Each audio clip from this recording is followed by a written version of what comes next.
vertreten. Also da schauen wir genau, wie früher mal N2 Cup-Klasse, wo deine Lieblingsklasse, Olli, also die 240er BMWs in große Stückzahl haben. Inzwischen ist es tatsächlich die Mantai Trophy, die uns da entsprechend große Spannung besorgt. Aber wir haben noch zahlreiche andere Klassen, die uns immer wieder Freude bereiten.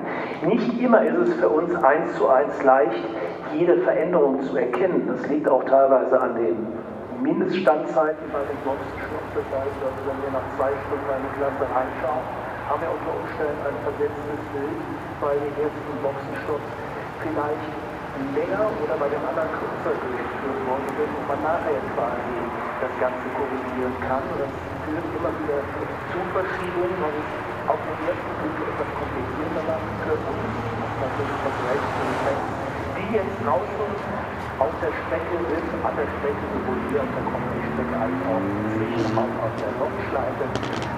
Also, wir versuchen das gut wie möglich zusammenzufassen, haben heute ja 50% mehr Rennzeit dazu, vielleicht auch 50% mehr Gelegenheit, in die Klassen hineinzuschauen. Und ja, dass wir dann mal ausgerechnet beim Saison-Highlight in der Nürburgring Langstreckenserie wieder Zuschauer dieser Anzahl begrüßen können. Ich glaube, das ist jetzt einfach mal ein extra Motivationsspann. Genau so ist es. Ich bleibe noch mal kurz bei der Cup-3-Klasse, weil wie gesagt, du hast es auch angesprochen, die Fahrerbesetzung teilweise richtig stark sind. Leute, die wir schon immer kennen in der Klasse, die vorne dabei sind, sei es Kai Diemer, sei es Arne Hoffmeister, Nico Otto, Tim Scherer sowieso, also Oskar Sandberg, einer der ganz, ganz schnellen. Also da geht es richtig zur Sache. Und Uwe, hast du mal gesehen, 983, da ist auch ein ganz prominenter Mann, kurzfristig noch mit reingekommen. Ist wahrscheinlich auch noch nicht aufgefallen, ist klar, der ist beim Blättern aufgefahren. Nicht nur das letzte Auto der Liste. Ja, der verrückt noch.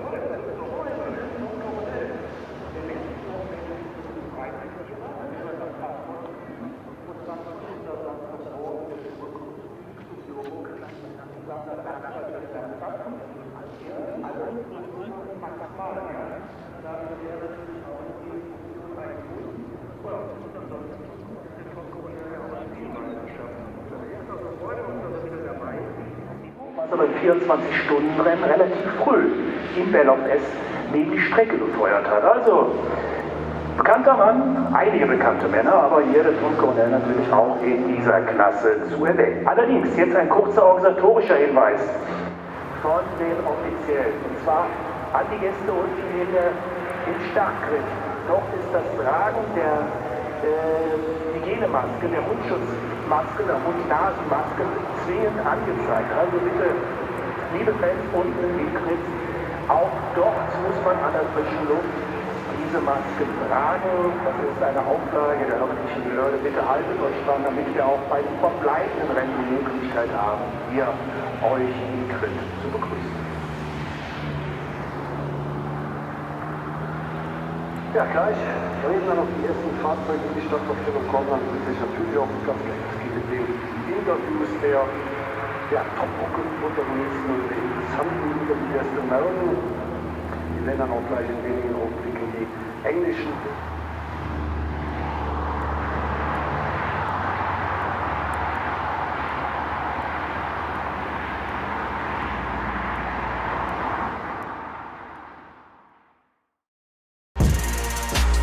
Der Livestream der Nürburgring Langstreckenserie, präsentiert von Falkenreifen.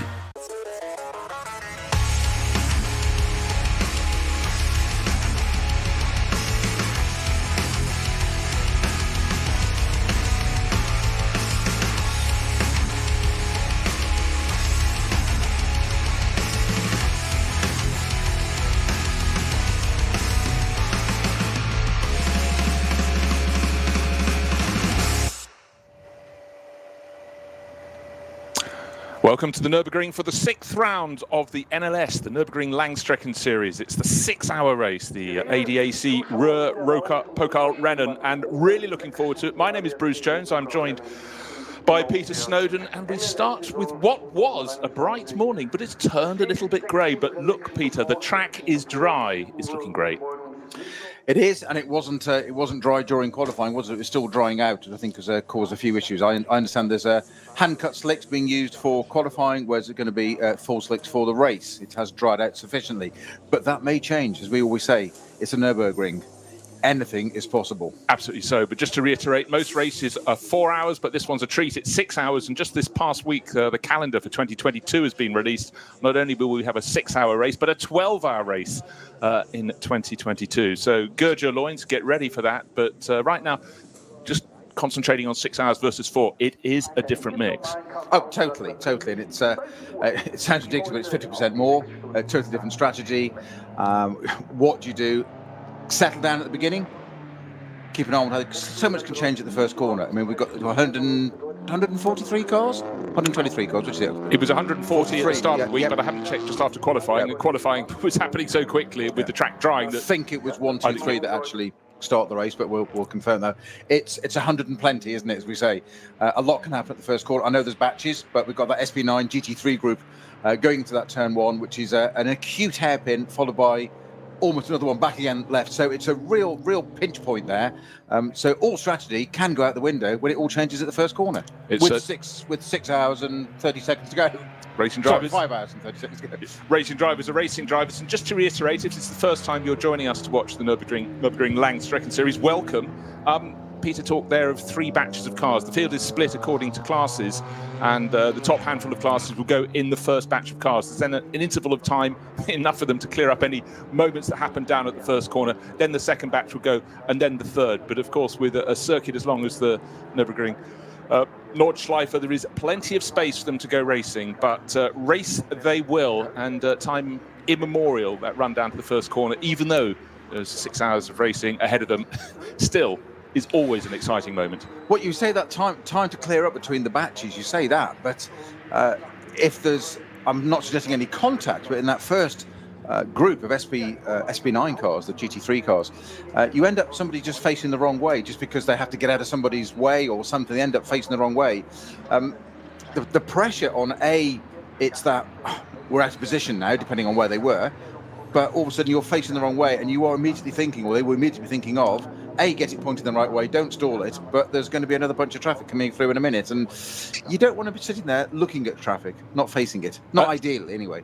Not on the first corner. Preferably not. But preferably not at any point, really. Now, qualifying was in glorious conditions this morning.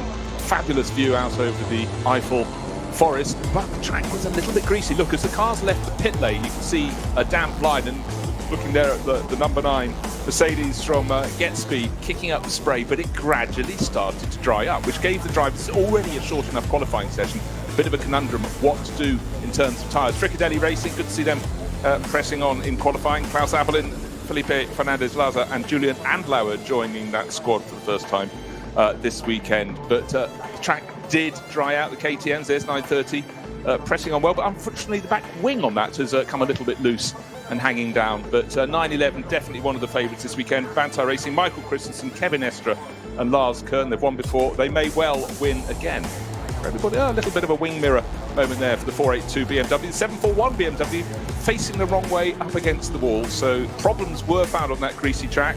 Slow zones did occur. The 9-speed Audi just having to bide its time. And why? Because we had a tyre carcass sitting just in the middle of the track on that rush down to the first corner. Now, talking of rushes, look at this group of cars. 3 of them super close together. This isn't the race, this is qualifying. Trying to go 3 abreast down the start-finish straight. There's a cone in the middle of the track that gets knocked back just as the 911 Manthey Racing Porsche is minding its own business, turning into the pit. So fast and furious. But all along the track was drying. It was about not getting obstructed by traffic if you're in one of the quicker cars. Maurice Krantz doing a really, really good job in the number 9 Mercedes. At this point, the conditions look fabulous, riding along the long straight back towards the pits. But the car that would go on to get pole position is the number 4 Falcon Motorsport Porsche, right in the middle of the traffic. And there was a traffic jam of about 8 cars had to be got out of the way. But for Alessio Picariello, he found his way through, crossed the line, took the fastest time for Falcon Motorsports, and they've got 2 Porsches in the race. He's sharing with Martin Ragginger, and Dennis Olsen is sharing the sister car with Tobias Muller. But it was a job really well done. So the vagaries of the circuit, the vagaries of the weather, but at the end of the day, on pole by nearly 1.4 seconds from the sister car from Falcon Motorsport, and the number 24 Audi from Lion Speed by Car Collection up in third position. They'll be very, very pleased with that. And then the Janine Schaffner, Moritz Krantz Mercedes, we saw that, the number 9, the black and white Mercedes, fourth fastest. Quite a spread of time, much more than normal. Yes, it's a very long circuit, but I think it really was a case of getting things, not making mistakes on a slippery surface this morning. Harper, Hess and Verhagen, the BMW Junior team trio, they've got 2 wins out of the 5 races held so far, sitting very pretty in the championship, but another good run from them. So great mix of cars, Porsche, Audi, Mercedes, BMW, Porsche at the top, and a Ferrari if you're a fan of the prancing horse in 8th place overall. That was Jochen Krumbach and the 2 Weisses, Leo and Jorg. And certainly some quick drivers further down the order. 10th place for the Walkenhorst Motorsport crew. Christian Cronjes, David Pittard and Ben Tuck. Expect them to go forward. And in fact, they were the winners last time out. So plenty to fight for. But more than that, Peter, we have 6 hours of racing for this all to be sorted out. Now, I do suggest the grid is a little bit scrambled at the top because of A, traffic, but actually no, B, traffic. A, quite simply, those mixed conditions at the start. Who dared to put what tyres on their car? It was a big question. Totally, and the big thing is things like the debut finally now of the new BMW, the M4 GT version, of course the SBX class, which sees it languishing down in 17th place. That was actually running second at one point with Enger at the wheel. But I understand, for courtesy of Dan Harper, who gave us a bit of intel on that, that the reason it dropped down the order was that they didn't take the risk with the new car, having had that incident in qualifying when it was supposed to come out in round 4 or 5, thereabouts, whichever one it was. I know that's probably not exactly accurate, but they had an incident in qualifying, so it got withdrawn. They got it up there, they knew it had got the pace for the race, that's the important bit. Rather than risking it in qualifying, they didn't take the risk of putting it onto a hand-cut slick to get it further up the order. It can start 17th, it doesn't matter, they know it's got the pace. So that's why that car's down there. Because initially I saw it and thought, it's 17th, and this is the new car, this costs how many gazillions of euros, and it's in 17th. That's why, and it's all down to tyres, which will ever be the case here. Yeah, ever the case, but I think particularly when we had the changing conditions, it was a question of who put on what tyres. It will be starting 17th, not starting in SP9, it starts in SPX, which is the experimental class, but next year, of course, it becomes racing, it will be in SP9, but do expect, the order book has been very, very filled very, very quickly for the BMW M4. People have been waiting to see how the replacement for the M6 would be. It seems smaller, it seems nimbler, not yet faster. It's an interesting choice of platform going for the M4, having gone from the M6 had a massive footprint as a road car, never mind as a GT3 car. Starting groups, Bruce, we mentioned that we've got 3 starting groups, red, yellow and black, the German flag, naturally. And it is 143 cars in total, 43 cars in the first group, which contains the SP4, T7, 8T, 9, 10, SPX, SP Pro and ATG group, the highest number there being the SP9, 19 entries in that. Second group is 53 cars with SP3T, 456 VT, the TCR, the Cup 3 and the all-important Cup X, which I don't think we mentioned enough. But Cup 3, 20 cars, highest number in that one. And our final starting group of 47 cars has V5, V4, V6, Cup 5 and the BMW M240i group, highest number being in there. 12 entries in the V4 group. So that's how the starting order is. That's how they're all split out.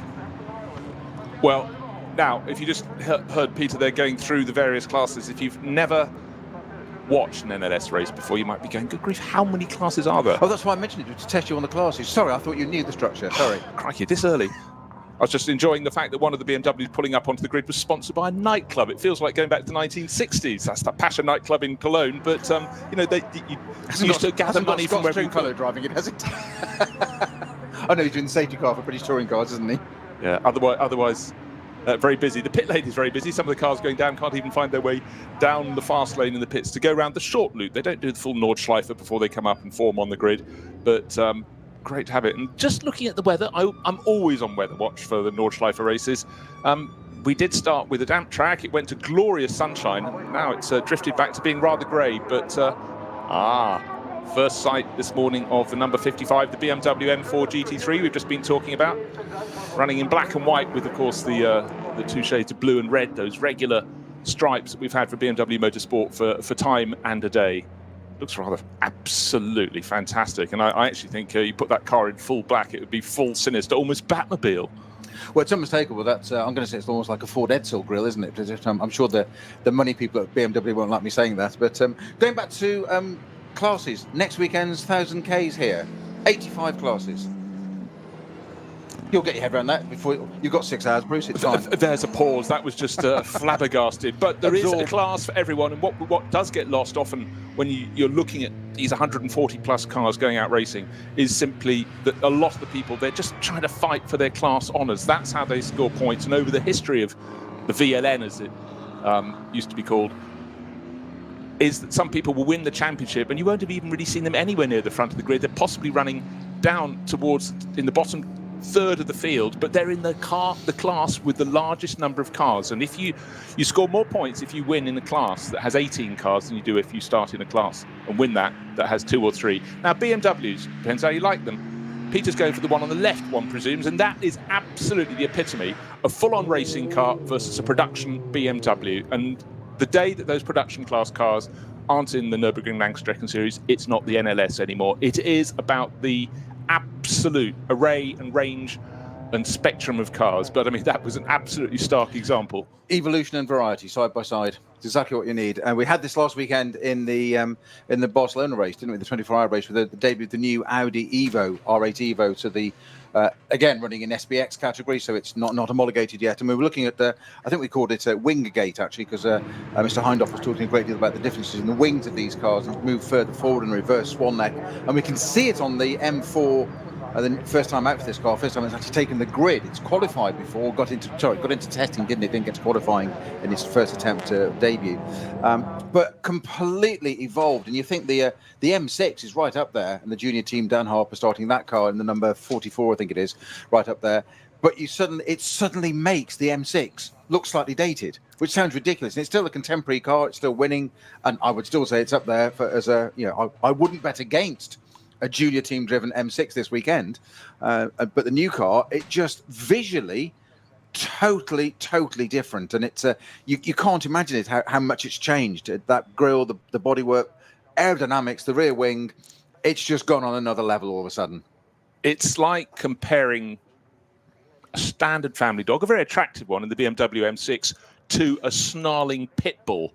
To get, it's full aggression and intent with the shape of the M4. I'm not sure everybody loves it in the flesh, but in its racing form, it looks magnificent. But I've always been a fan of the M6. I like the fact in SP9 class, or GT3 as we call it globally, that you can have cars of such different shapes. And I like the fact there was a larger model, a bit like having the Bentley Continental. They sort of stood out against the Ferrari 488s and the little Audi R8. And long may GT racing have that variety of shape. Balance the performance by all means, and that's what makes the racing so good. But the variety is really something that I've always relished in all forms of racing. I absolutely agree, and I think one of the things I'm going to say I'm old school. You'll probably just say I'm old, and you'd be right on both accounts. But there's still something about a front-engined, rear-wheel drive GT car. Make it be winged and develop it, and they've got sequential gearboxes and paddle shifts and all sorts now, which is extraordinary the way the technology's come on. You look at a steering wheel on a modern GT car, I mean, even to the point of a fact, back to that M4, I'd forgotten that the steering wheel can be taken straight off that and put onto the simulator. The wheel from the race car can be transferred across and used on the BMW simulator. That's how things are. But it's in its DNA. It's a front-engine, rear-wheel drive GT behemoth, and what a fabulous car to drive. I bet it sounds glorious too.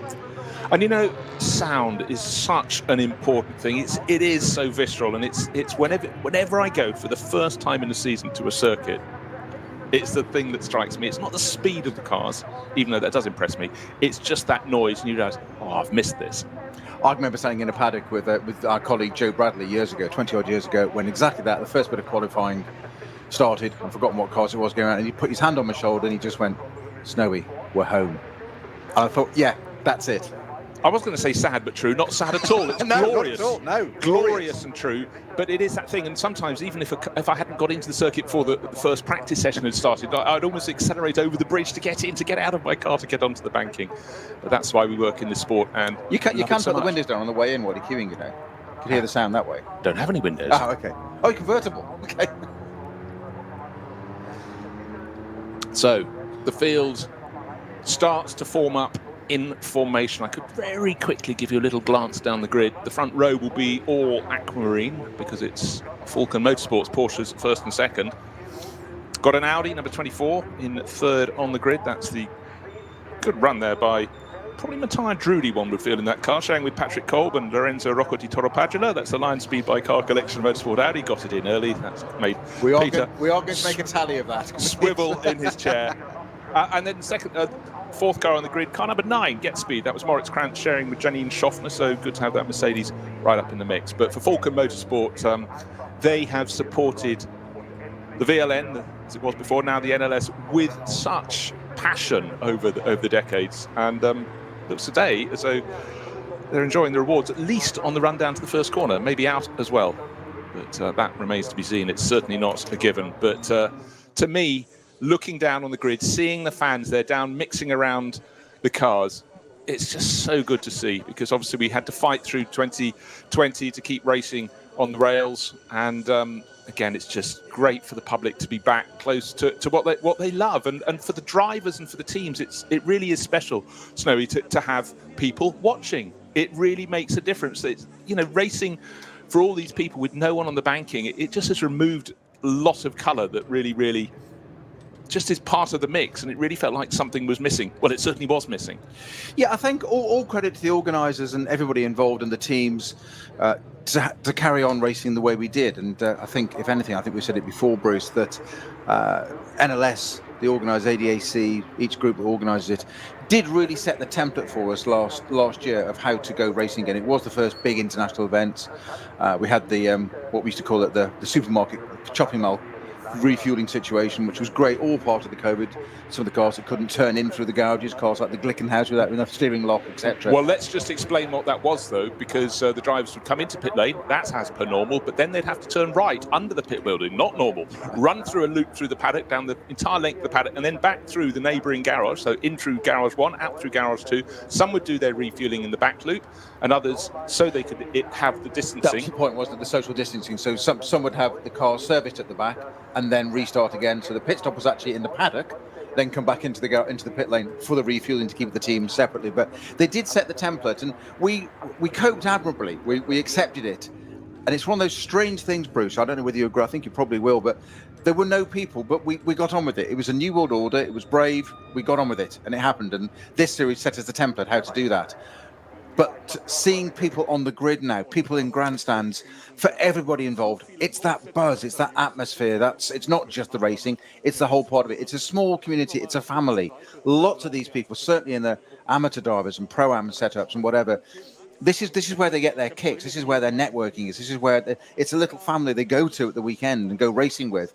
And it's great to see people out there again, not just the cars, but that's the vital part. But it's all part of it. It's intrinsic. I can't wait for when we get things like the 24-hour again, and we have all the sort of barbecues and things and fireworks and whatever going on, fire pits going on in the woods throughout the night, which we've missed enormously. It's just great to see people back out there again. It is, and just looking at gaggles of mechanics around the car, you realise they've got a lot of banter, and some of them, their mates might be working in a different team now. They see each other, but for the public, and that's been the thing. I saw it for the first time with the Goodwood Festival of Speed, which was a trial event in the UK, one of the trial events that had a crowd, and seeing families, and you suddenly realise if someone's taking around a couple of children who are 8 and 6 years old, they haven't done anything like that for a couple of years. So big day out, and seeing that smile back on the face, it's really good. It doesn't matter what the event is, just going to an event, doing something special. But for the Nürburgring Langstrecken Series, this is serious business to an extent. It is still a social event for a lot of the drivers competing. Some of them, if you're starting in a Renault Clio, you're not going to win outright, but you may win your class. But you're going to be racing with people you've possibly raced against for 4 or 5 years, really enjoy their company. You're in it for, as they say on the Emerald Isle, for the crack.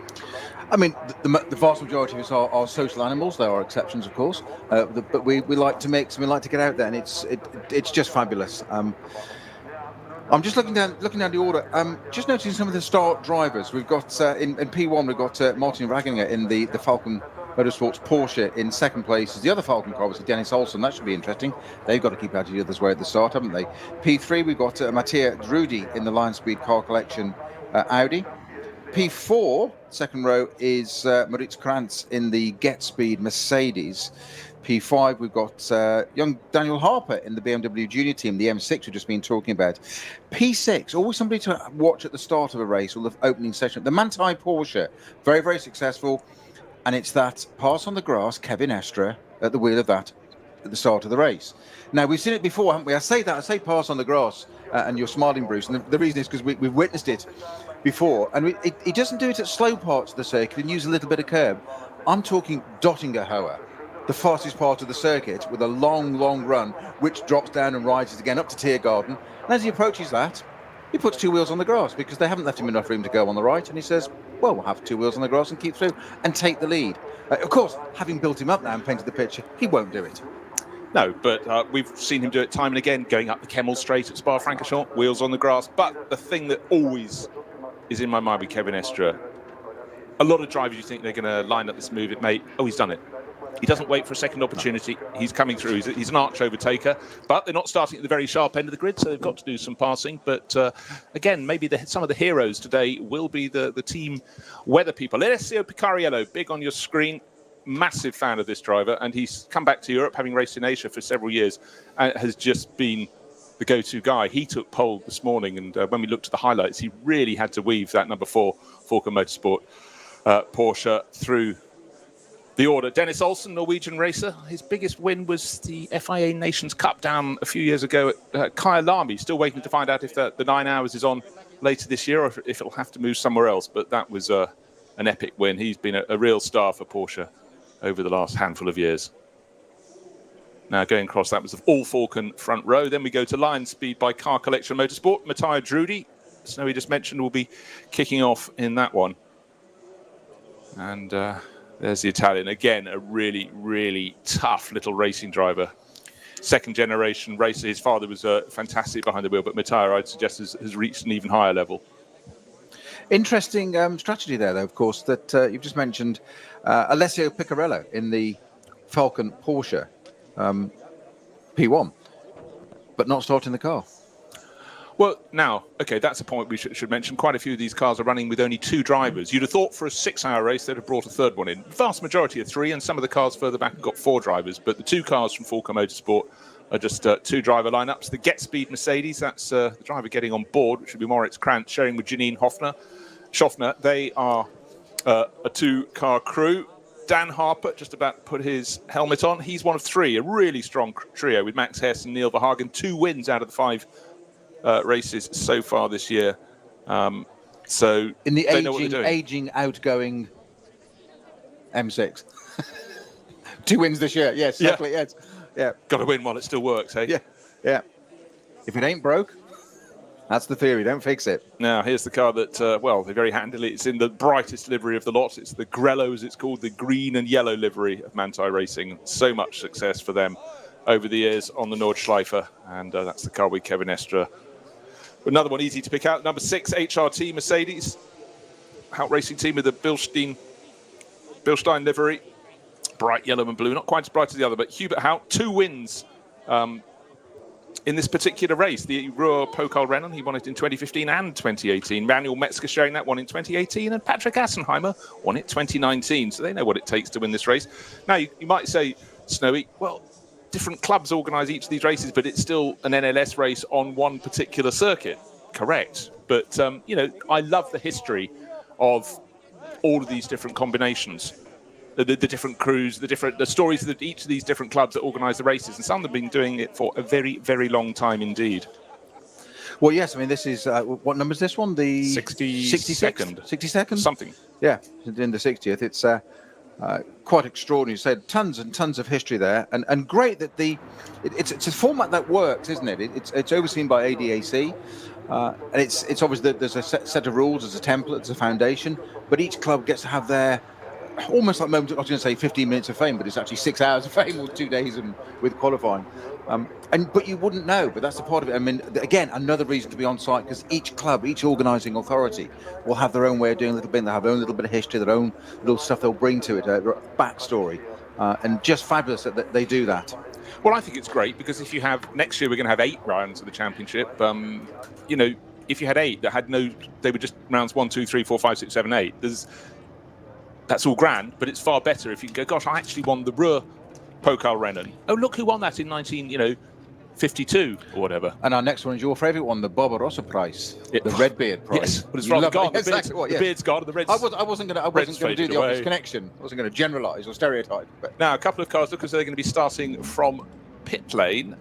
This always happens. You have a little mechanical problem. You get to head out after your batch of cars has hurtled down towards the first corner. So a few people will be playing catch-up. But then again, if you're going to play catch-up, do it in the 6-hour race rather than the 4. You've got a couple more hours to try and work your way back into the pack. But then again, if you're in a class of cars, you come out behind them, but you're quicker than half of them, you've got some overtaking to do.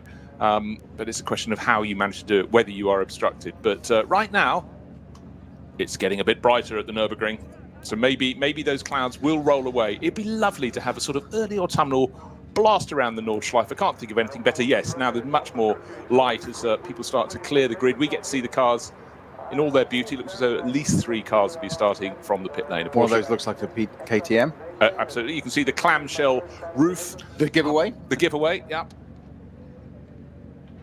So, long distance racing. Club racing with an international feel at the front end. I mean, that's always been the story of the Nürburgring Nordschleife.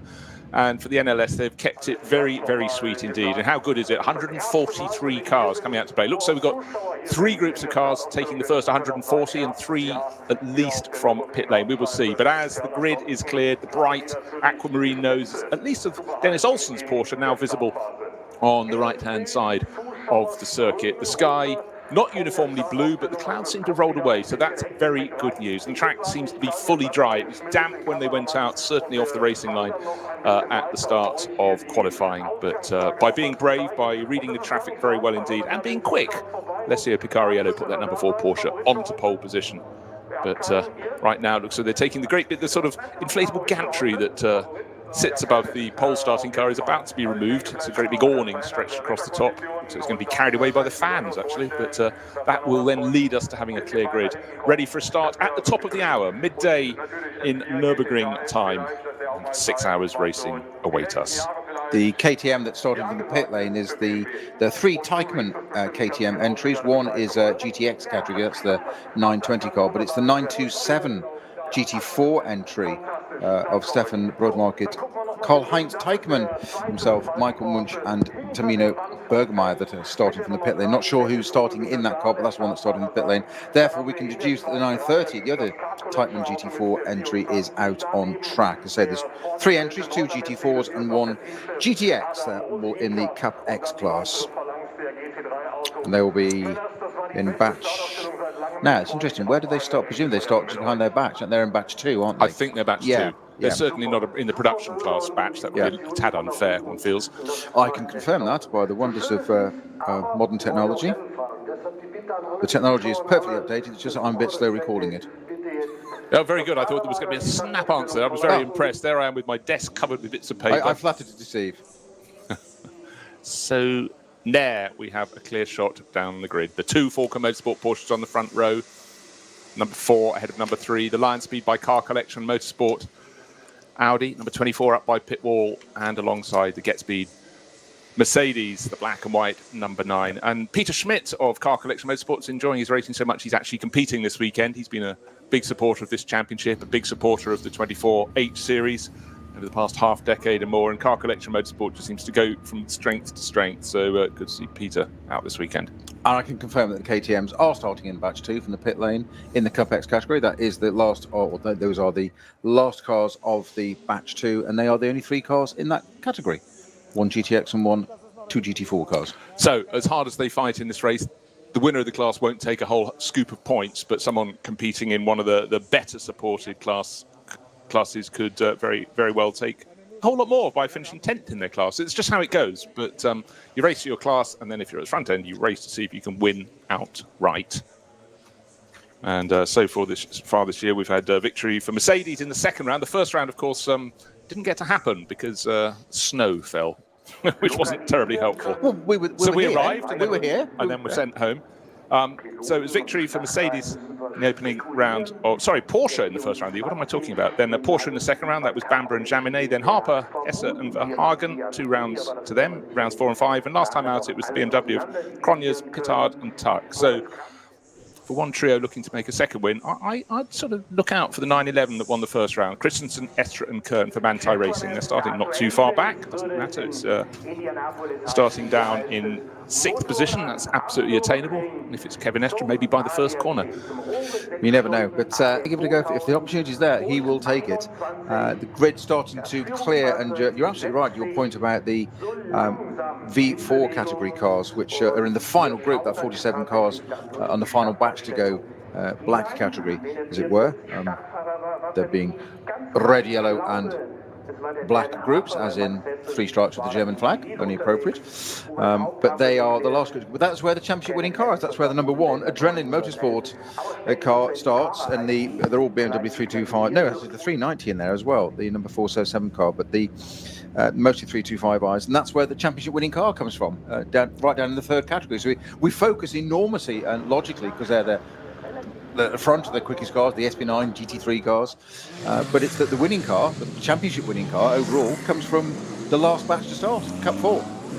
Yep, so we will look out through the course of racing. Of course, with an extra couple of hours of racing today, we've got more chance to look down through the less powerful, the less developed categories and see how their battles are unfolding. But of course, the action at the front is always fast and furious. We will come to one point which I always like to throw across to Peter, which is the length of pit stops. And they have a role to play, but we don't need to worry about that. With actually slight a sort of glaring sky, it's bright, but it's a dark cloud hanging over the circuit as well. Can we save that for the last hour? It seems more appropriate then. We might bring it in at the end of the first hour, I feel. Oh, because mix it up. Because it's not just the last pit stop that that has an important timing. It's also the first one as well. It's according to, well, we'll get to that later. But right now, fabulous array of cars. It's bright in the arena section of the circuit. We haven't had the cameras out on the Nordschleife for a bit, and we won't until the first racing lap, because these cars being led around by the Porsche pace car, if you will only be coming around to take their start from the grid. They're not going the whole way around the circuit because, frankly, at this pace, they wouldn't get round in time to start the race. And of course, another new for this, not only we've mentioned the BMW M4 that's starting, of course we have a new corner name for this weekend for the first time ever. The end of the arena section you've just highlighted, Bruce, they're going on to the fabled Nordschleife, that oblique hairpin left, is now renamed for, as of this weekend, the Sabine Schmitz curve. Yeah, Sabine, such an absolute star across the years on the Nürburgring Nordschleife. Fame first as a brilliant driver on that, and then latterly for being a top gear, very entertaining, much loved individual who died early this year. And great to see Fricadelli racing team there, number 30 Porsche, just outside the top 10, red and white, back out. Klaus Ablin, her partner, showing that this weekend. Missed a race, but fitting tribute. And it's such a tricky corner. You talk about it's a hairpin. It's effectively a double apex hairpin.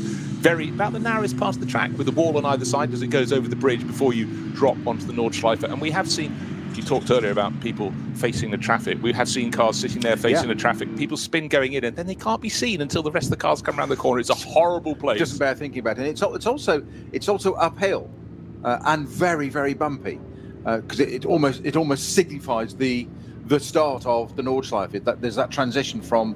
I've said this many a time, and I'm not sure I can convey it well enough. But the arena section is a modern Grand Prix circuit. The Nordschleife isn't. Well, the images showing the cars as the second batch of cars that are led around.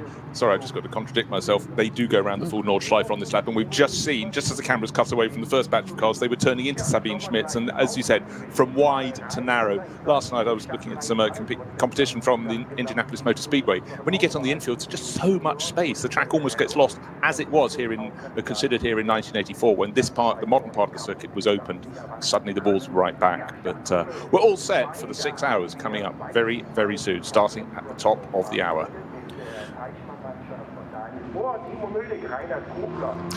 So conditions very, very good indeed. Second batch of cars, bright sunshine at this point on the circuit. Would love to see what's happening out at the far end, places like Bergwerk, because from the vantage point of the first corner, looking back across the top of the Eiffel Forest, it's certainly very dark over at the far part of the circuit, Adenauer Bridge and other parts. Maybe that's deceptive, maybe the clouds are high enough.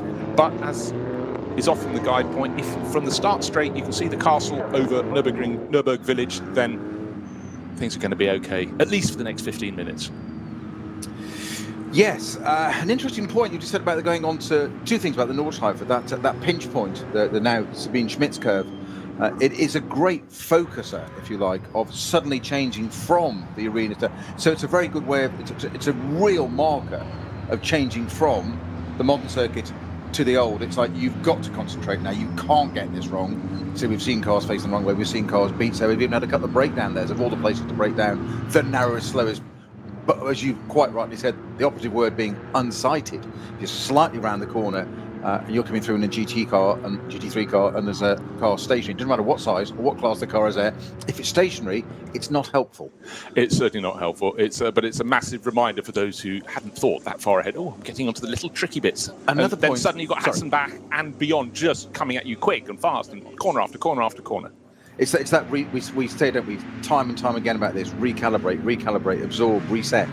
What the drivers are going to take in all the time. The other thing I'm just thinking of, just moving through in my head, Bruce, is we have a curfew on this race at 6:05, and we've got they're out on the north side taking a very, very long lap round. I'm wondering if they need to pick up the pace a little bit on the SP3 cars. Well, there is a question. Because it's a 6-hour race, not a 4-hour race. Yeah. They just seem quite slow. Maybe we'll end it a quarter of an hour early, so we've got enough time for all the drivers to get round to the for the end. podium. For the podium before, yes, we'd like to see them on the podium before darkness falls, but we will see. But 6 hours ostensibly lies ahead of us, and I simply can't wait. It seems months since I did one of these events, but just great to see the cars back out in the awesome sunshine. So, third batch of cars. Always at the front of this batch, it's BMWs galore and a handful of Porsche Caymans as well. It looks like we've got about 5 cars in the pit lane about to kick off their race from there.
Zwei Familien.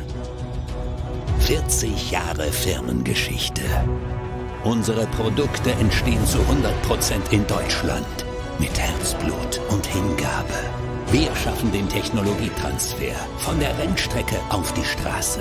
Handwerkskunst, Erfahrung für diesen einen Moment. Das ist die Nürburgring Langstreckenserie. Das ist H&R. Performance made in Germany. Sicher ans Ziel. Auf allen Straßen, bei jedem Wetter. Mit den zuverlässigen Sommerreifen von Falken. Jetzt Falkenreifen kaufen und Tankgutschein sichern. Weitere Informationen auf tankgutschein.falkenreifen.de. Falkenreifen.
Ein hartes Duell. Kollision zwischen den beiden. Damit ist das der Führungswechsel zu dritt nebeneinander. Maximale Reaktion. Da brennt der Falkenporsche. Drama. Das Auto hat einen längeren Boxenstopp vor sich. Und hier kommt der Gesamtsieger. Der Rowe NLS Rückspiegel am Sonntag um 18:30 Uhr auf diesem Kanal.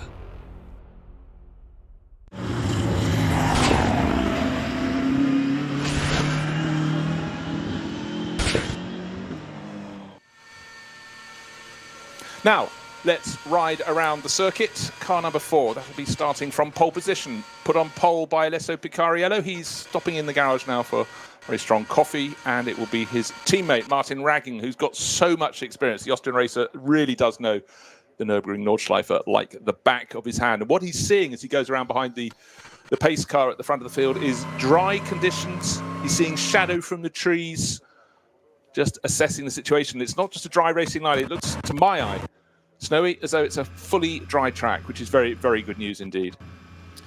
I would think so. I mean, it was certainly damp under the trees during the last bits of qualifying, hence those hand-cut slicks still being used in qualifying, not a full slick yet. I understand that full slicks are the norm for the start of the race. You say it certainly appears bright and sunny.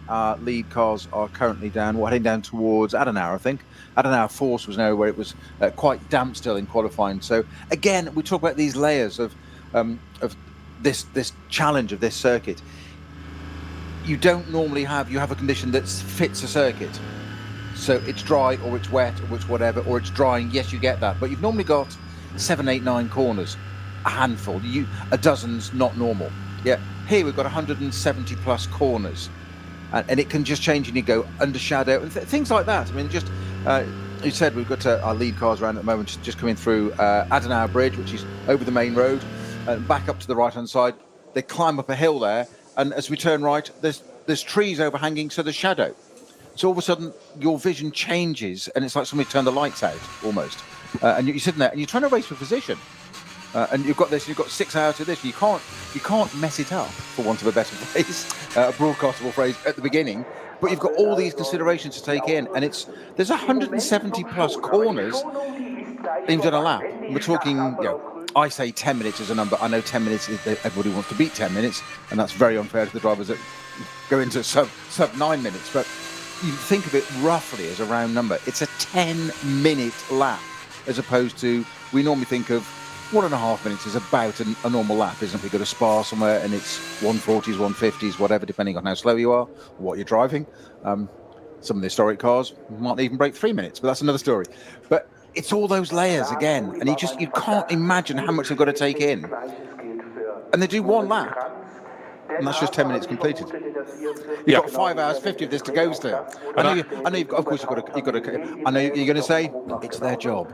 No, I wasn't going to be. I'm not doing facetious just yet. But the point in all that, it didn't bring a wry smile to my face. But talk about the conditions, the corners, and then you said, and then there's the competition. You forget the fact in all this analysis, and again, this could be a little bit dull, just looking ahead, you think about the setup of a car. If you've got a half-hour race, you pretty much know, is it damp? We're going to set up the car for that. But in this, is it going to be damp in the middle of the race, but only for 1 hour among 5 hours? You've got to sort of stick your neck out a bit, commit yourself to where you're going. But you've got to guess with the weather. But right now, riding on board, we've got bright blue skies, clouds in the distance. They're white clouds now. The dark clouds that came in for an hour before the start of the race are dispersing. It's a very breezy day. Those watching at the back of the paddock, looking down towards the Vidal chicane, great place to watch on the opening lap, I would suggest. The wind blowing in from Nürburgring village by looks of things. It's blowing across the back of the paddock. So it could be a factor. But the good news is right now that wind is actually just blowing the clouds away. The circuit is now fully dry, so the wind's had its role to play there. And I'd say these conditions look fantastic. Enjoy the view now. When we come back for the next round, those trees that are so fantastic around the Nordschleife, they will be in their full autumnal hue. We can just see a few of them starting to change off this rather damp summer we've had across Europe. But I just love that. This view, this is how a racing circuit should be as far as I'm concerned. Couldn't agree more. Absolutely fantastic place. And a privilege to watch these cars around here. And as you've just said, all those elements. And then we just forget one other thing, and they're racing. And they're racing against 142 rivals.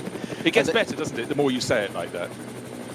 I mean, I think on average, they get the GT3 cars, basically the SB9 category, they get approximately a clear lap, before they start catching up with the third batch, don't they, and start to come into traffic. It's roughly of that order. It's about a lap, maybe a bit more. Don't quote me exactly to the second, but it's roughly, they get one, when I say one free lap, one lap of racing with their peers, their contemporaries. Then that extra layer comes in of, now we've got the back markers, different categories. Back markers is perhaps an unfair description. The other categories, the batch 3 cars that have started. And then, of course, just as they get through those, they then catch up with the batch 2 cars. And then it just becomes ever-changing. You never know what's next. You might learn the circuit. Pole position man, Martin Ragginger, as you say, knows the place like the back of his hand. But the cars that you're going to come across, that's ever-changing, that's fluid. Never mind the weather. The car might be on this part of the track, that part of the track, and you can never stop learning. You've got to be thinking all the time. You can never have a lapse in concentration. 100%. I was just enjoying that. I always want to say, start that description again. Just the element. You think on a short circuit, how weird. I'm already catching the people at the back of the pack at the end of the first lap. But this is on a really long circuit, but that just goes to stress the 3 different batches of cars. One of the key features of the Nürburgring Nordschleife is its natural setting, and the helicopter is flying at the moment over the top of the field, an amazing view down over Schwalbenschwanz, and you can see the track feeding its way with these 140 odd cars weaving around, getting heat in their tyres on this enormously long formation lap. But in the background, the little villages. Then in the distance, you can see some more of the circuit. This is an organic race circuit right alongside it. It's got a main road on the other side when they go down the massively long Dottingher, straight back towards the pits. There's a local road. On the left hand of the main road, there are all these factories set up in a rural development area full of race teams, of tyre suppliers. This is a massive industry. And for the Nürburgring region in the Eifel, this was set up, the circuit, to cure rural unemployment. And boy, nearly 100 years later, it's really, really doing that. But they didn't build a Mickey Mouse circuit to do it with, did it? To cure rural unemployment, and they built arguably the finest and biggest circuit in the world. And it's still cogent today. Go large or go home. Yes, exactly. Well, it's a maxim we all try and live by, and that's just as it should be, particularly in racing terms. So the sun is shining down on the noses, the snouts, the front ends of those 2 Falcon Motorsport Porsches. The excitement in the commentary box is starting to really sparkle away, and I'm sure in the cockpits even more so. So on the front row, we've got Dennis Olsen on the grandstand side in the number 3 Porsche, but on the pit wall side, Martin Ragginger. So a Norwegian taking on his Austrian teammate. They've got a Belgian teammate and a German as well. 4 nationalities in one team. And a top 10 curveball for you before the race starts. In P10, Valkenhorst Motorsport BMW number 34 Pro category car, driven by David Pittard. Is he the start driver? He is the start driver. Well, we've seen over the years some astonishing opening laps from David, who's a driver who's basically, he's made his career, and his early career, then he started racing in this championship, and he's grown and grown and grown. His stature is absolutely fantastic. He was one of the winners last time out with Christian Cronjes alongside him, and also Ben Tuck. Can they do it again? But right now you have to say it's the Falcon Motorsport Porsches on the front row. The pace car peels into the pits, the drivers looking at the lights on the starting gantry, and certainly Ragginger's got a better start than Olsen, waiting. No one can overtake till the start-finish line. Lights just being held very, very long on red, but down they go to the first corner, and already the second of the Falcon Motorsport cars has been put back into third place. Yeah, Jochen Krumbrach in the Audi's got down the inside and got into nearly the lead as well there. In fact, he's taken the lead round the outside. He's gone round the outside of Martin Ragginger at turn 1. He dived down the inside by the pit wall and got all the way round the outside. And from Kevin Estre? Yeah, Kevin Estre, I thought he might do a bit of overtaking. He's passed 4 cars so far, 6th up to 1st. He's now alongside. Is that actually, it's the line speed. He did have 2 wheels on the grass. And the Falcon Motorsport cars, I was sitting pretty. They're down in 4th and 6th places instead of 1st and 2nd. And the BMW Junior Team car is also pressed on very well. That's consolidated, but it's a Lion Speed by Car Collection Motorsport Audi number 24. Retired Drudy, real fighter, as we expect. But that was a very tidy start, but a tidy start with overtaking. It's a 6-hour race, but those don't always work. But that was very good, and that was the respect and the professionalism at the very top end. And up into 3rd place, but getting pushed out. The Get Speed Motorsport Mercedes going well, it's down in 4th place now, because coming through is that BMW Junior team, number 44, their M6 being kicked off by Dan Harper. So lots of changes of places on the opening lap of the race. Cars, they've only just got off the arena loop onto that Sabine Schmitz curve for the first time ever, racing cars through there with that name, onto the Nordschleife there. But the front 2 cars, the Falcon Motorsports cars, numbers 3 and 4 in reverse order, 4th being pole position, Martin Raginger and Dennis Olsen, 1st and 2nd, and they're now already in 5th and 6th, can you believe? And they've only done a lap of the GP circuit. They're now onto the Nordschleife and down the Hatzenbach area. I noticed that Kevin Estra did have the second part. Is it the Vidal chicane? The second part. They're trying to go around the. I got the Audi wrong. My apologies. It was you quite correctly identified that. The Lion Speed car, the number 24 car, Matthias Drudy, that got into the lead. Saw the car come down the inside down the pit wall into turn 1. He got the lead taken. Kevin Estra did do his trademark 2 wheels on the grass at turn 3. Turn 2, trying to go up the inside. But Matthias Drudy did. Let me just say, shut the door. He didn't leave it open. Put it that way. It wasn't even ajar. Had 3 locks on it, frankly. It was, but Drudy is again not the sort of driver who's going to be backing out. Now it looks as though down in about challenging the Falcon Porsches now is the Walkenhorst Motorsport BMW. It's taking a little look. That's trying to get up to 7th place, having started 10th. And while all that's going on, as the cars are about a third of the way around the lap, the second batch of cars led by KTM with the very, very funky new shark livery on its snout. Let's see if this is a start as equal as the first one. Again, the first car in the batch has got a car length clear of the rivals, waiting for the lights on the starting gantry and accelerating down to turn 1. Very tidy start. Looks as though it's 2 by 2 down to the first corner. What could possibly go wrong? But I have my faith in these drivers. And a little further back, it's 3 by 3.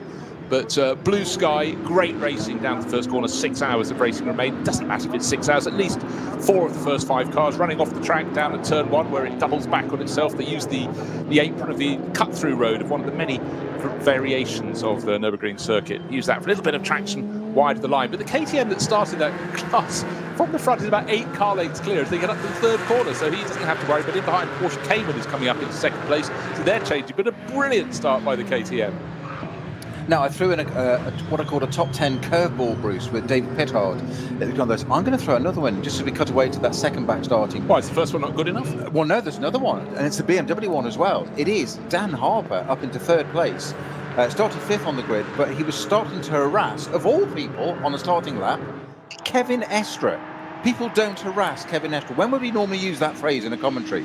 Kevin Estra being harassed by Dan Harper, who is 21 years old. I know it's a junior team, that's the clue in the name, but 21 years old, winner of 2 of these rounds so far this year, and he's sitting there in the aging, ancient, almost historic M6 BMW. I exaggerate for clarity, but he's giving Kevin Estra a very, very hard time in that Manthey Porsche, only a third of the way onto the Nordschleife with 5 and something hours to go.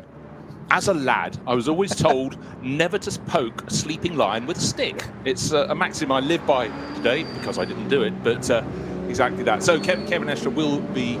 Are there many lions in your part of the world? It depends where your part of the world is on that given day, but Dorset, not so many. Namibia, a few more. Tanzania, lots more. Right, 3rd batch of cars coming up to take the start. Gosh, it makes me want to go on safari, but not now, because we've got 6 hours of racing to enjoy. But... again, for these drivers, some of them didn't do as much racing as they wanted in 2019. And the 3rd batch have almost come to a stop, waiting. The car in 2nd can't overtake the one that's starting first, who's held them right back. And just as they pass pit in, the driver that's on pole for that grouping of cars then floors the throttle, builds about a 4 or 5 car length advantage down to turn 1. All is fair in love and war, but the batch behind, 1, 2, 3, the car's fighting 3rd to 6th, a 4 abreast down to the first corner, and again for about 15th place doing the same, 4 abreast as they go down to turn 1. It's a broad corner. Thank goodness. And if you had a little glance at the very, very back of the pack, there's a car you think has strayed in from the paddock like Hans Heyer did in the 1977, was it, German Grand Prix, when he wasn't qualified and he decided to go and race anyhow. But it's a little Dacia Logan. No, that hasn't just nipped out of the car park. That's the full production class. Nothing special about it, but such a fan car here on the Nürburgring Nordschleife. And that's the car that really must get wobbled when the SP9 cars come past in a massive batch together. Now, talking of stoppage, we've already got an incident, and that's one of our second batch cars, 622, which is our VW Golf from the MSC Zinzig team. I'm not sure who's the starting driver in that, but that's gone off the exit of Schwalbenschwanz on the opening lap, and looks like it's just got a bit of front end damage there, to say the least, and has taken itself off and stopped on the basically exit of Schwalbenschwanz onto the beginning of the Dottingerhöhe. That may well become our first code 60 of the race. It's yellow flagged at the moment, but hasn't got much further than that, sadly. In fact, indeed, I think we have got a code 120 at post 187 going into that becomes a code 60. So that's going to make very, very interesting for the top cars, the GT3 cars, the SP9s, Bruce. They're going to naturally bunch up, so any advantages that have been taken, any ground that's been made over that first lap is going to be neutralised straight away as they come through Schwalbenschwanz. They've got to start, and you need a really good exit to Schwalbenschwanz on the Dottingerhöhe. That's going to be taken away from you, but it's going to give the opposite of that. Is at the other end of that, at the Tiergarten, it's going to give people the chance to have a draft. Now, we know those Porsches have phenomenal straight lines, so keep an eye on Mr. Kevin Estre. He will want to use the track, the grass, and everything. He's hoping the message... respecting track limits, of exactly. Oh, how we laugh. But just to reiterate, that was actually on the formation lap, because that car hadn't come round onto a full racing lap. And so the field bunched up. But again, you're quite right. The exit out of Schwalbenschwanz is just going to be special. There are 8 cars in that batch, down to the Phoenix Racing Audi, and a little bit of gap back to the out racing Mercedes, dropped back a bit. But the person who wants to prod that sleeping lion with the stick is still trying to do so now as they go past onto the Dottinger. Dan Harper literally pushing, waiting for them to be released in this code. It looks like it's about code, he showed his code hand. 12 at the moment, but they're waiting. Kevin Estre is just blending across the track there. We've got the Audi at the front, Matteo Drudi, who sat in the middle of the track. We have Kevin Estre to the right and Dan Harper to the left, whilst they came up behind it, and sitting there thinking, right, that's the safety car, this is the code 60, what's going on, that's fine. And I think actually Dan Harper showed his hand brace. That's allowed the get speed Mercedes. 3 in the line here, Manthey, Porsche, BMW. Dan Harper's going for it. He's got round the outside. That's allowed to get through, and the get speed Mercedes trying to squeeze its way through as well. That's now trying to push Dan Harper along. Does Dan Harper need a push along the Dottingerhöhe in the outgoing M6 BMW? Clearly the get speed Mercedes thinks so. Giving it, I'm not sure there was any contact, but it looked like he's just pushing it along there. And Kevin Estre has dropped from 2nd to 4th in the space of the Dottingerhöhe. I said it could happen, but not that way round. I didn't think that BMW M6. It's somebody tell Dan Harper this is the outgoing model. I bet what he's doing here is he's displaying his wares and his skills to say, put me in the new M4, please. If I can do this in the old car, imagine what I can do in the new one. And imagine what Kevin Estre can do. Fallen to 4th, that wasn't good enough. So back up the inside into 3rd place, into turn number 1. He was caught slightly napping, and the driver who said, thank you very much, you took the pressure off me is Matteo Drudi. But then a mistake, unfortunately, in turn 2 from Harper. So he went in 2nd, and he came out 4th, and he's run wide. He's about to be put down to 5th place. He's got a problem. He's got a puncture. Dan Harper's got a puncture. Understeering that car, definitely all over the place. Sorry, Bruce. No mistake. It's just, it's not a mistake at all. There's a puncture in that car. So I hope that isn't from the result of any kind of contact or touching anybody. I hope not. It's a left rear. It's a left rear puncture, smoking furiously now. Now, mercifully, he's still on the arena loop, so he can cut back through and he can get back into the pits and get that tyre change. He hasn't got to do the whole north side there, but what a fantastic start from Dan Harper, now negated straight away. He said he was going to do a double stint, was the strategy in that car to start with. He was going to have to now, isn't he, to get that back up the order? Really, really is. I mean, those cars, that trio got very, very close with Krantz, I think, got very close to on one side, clearly, and on the other side was Kevin Estre, who wasn't really flying. But at the moment, it's Matteo Drudi. It's listed on my timing screen as David Pittard in 2nd place, but my eyes do not deceive me. The car in 2nd place is the 911 Porsche, Kevin Estre. That's listed as 4th, so we'll ignore that. It's clearly 2nd on the track. It's Drudi from Estre. 3rd place is Moritz Krantz for Get Speed in the black and white Mercedes. And riding on board the Manthey Porsche, he seems to have his tail right up and he's closing in. But still trying to work out exactly what was happening, where the contact came in that battle over 2nd place. And also trying to work out why David Pittard is being listed up in 6th place, 2nd place overall. Now, there was contact. David Pittard alongside the number 5 Audi, and that's Kelvin van der Linde. The Phoenix Racing went off the circuit. Maybe that's something that might be considered, because it seemed as though Pittard was pushing towards one side. 9th and 10th. They were reverse of that. They were 9th and 10th there, and Pittard through. What did you say? The Audi definitely running wide there. You know why Kevin Estre couldn't overtake at the start? There was no grass. Well, it's just tarmac in a pit wall. It's out of his comfort zone. Look, Harper's been watching all the replays, and he's worked out that Kevin likes to be on the right-hand side of the track there, and so he went down the right side. Kevin couldn't do it, but into the pits comes Dan Harper, the BMW Junior team number 44. That right rear tyre coming off, removing any debris from within that wheel arch. No obvious damage to the panel work or bodywork around that car, so I'm guessing non-contact, which is good. I wouldn't have accepted him to. I'd have thought the contact would have been at the front, actually, the way he was pushing. I don't mean physically pushing, but sitting so close, metaphorically pushing. Both rear tyres changed straight away.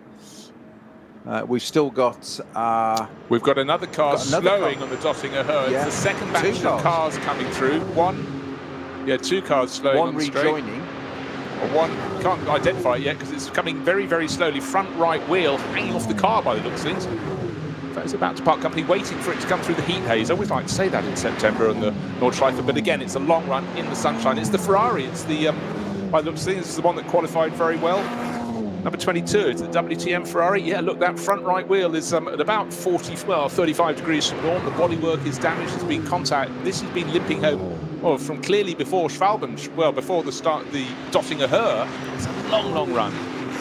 Well, a lot of damage to the front right of the Audi, just gone out of sight there, so we'll come back to which one that's damaged. That's I'm getting intel that it's actually the other way around. It's Pittard that's in the pit, not Harper. It's Pittard in the 34 Valkenhorst car that's in the pit with the right rear puncture. Ah, that's how it got up. Dan Harper is in the he's in the Shell car. Pittard is in the Total Energies BMW, and Harper is in the Shell car, and it's Pittard that's got the puncture. He's now out of the pits.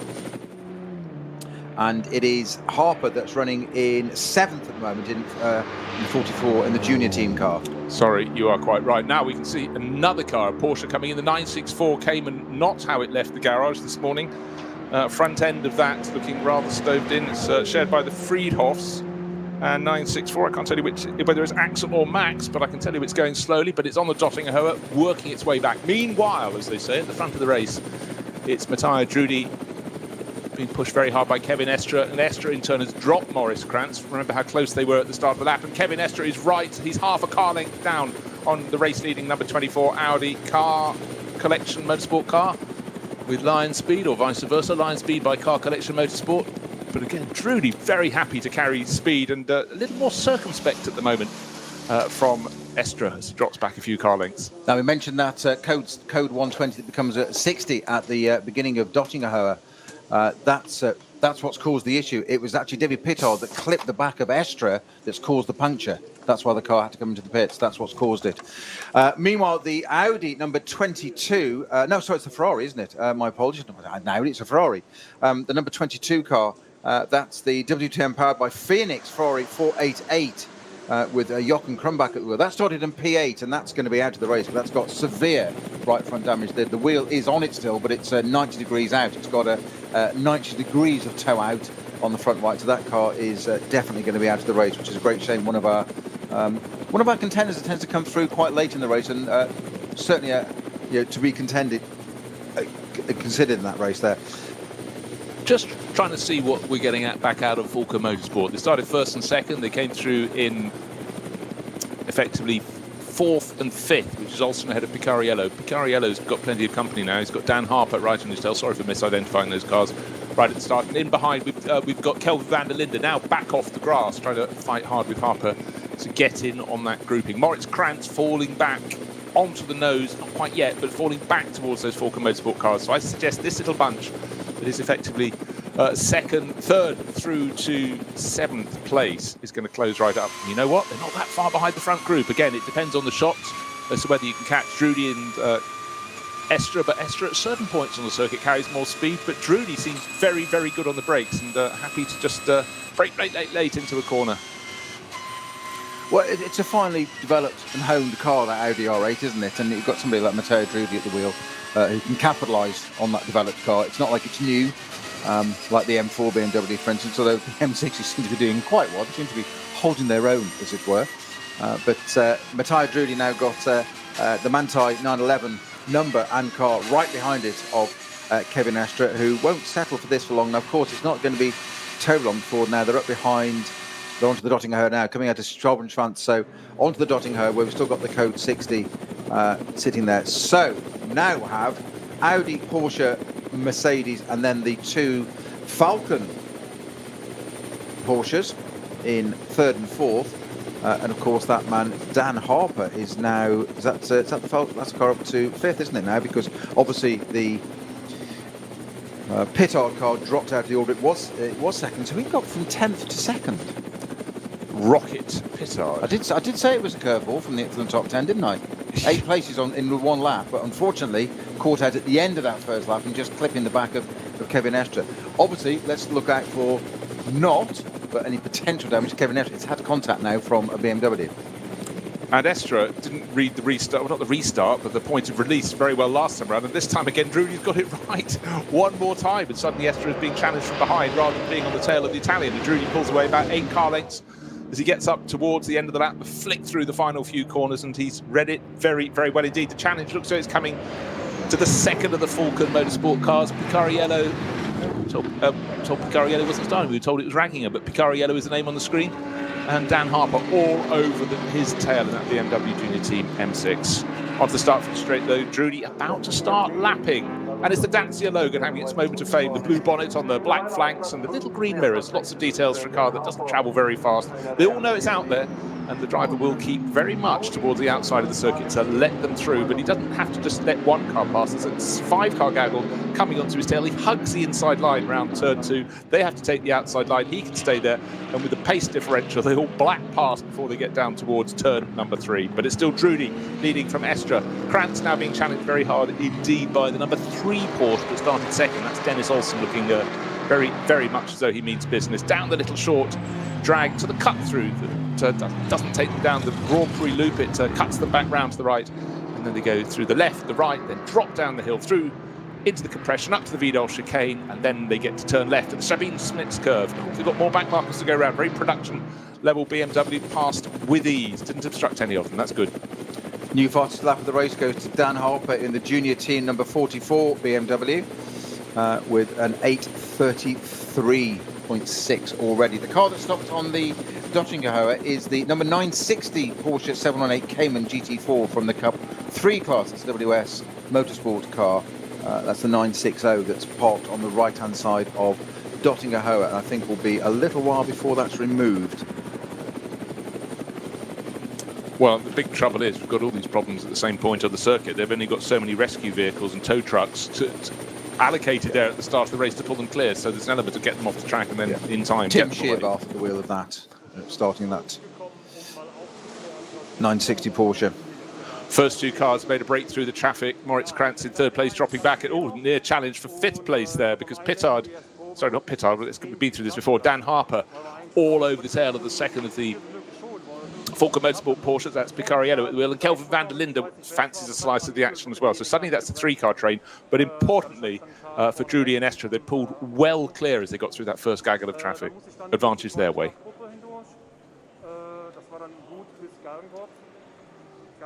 Yeah, first 2 have gained about 2-3 seconds, and I've said this before, there's a drop of rain on one of the camera lenses, but it's up high.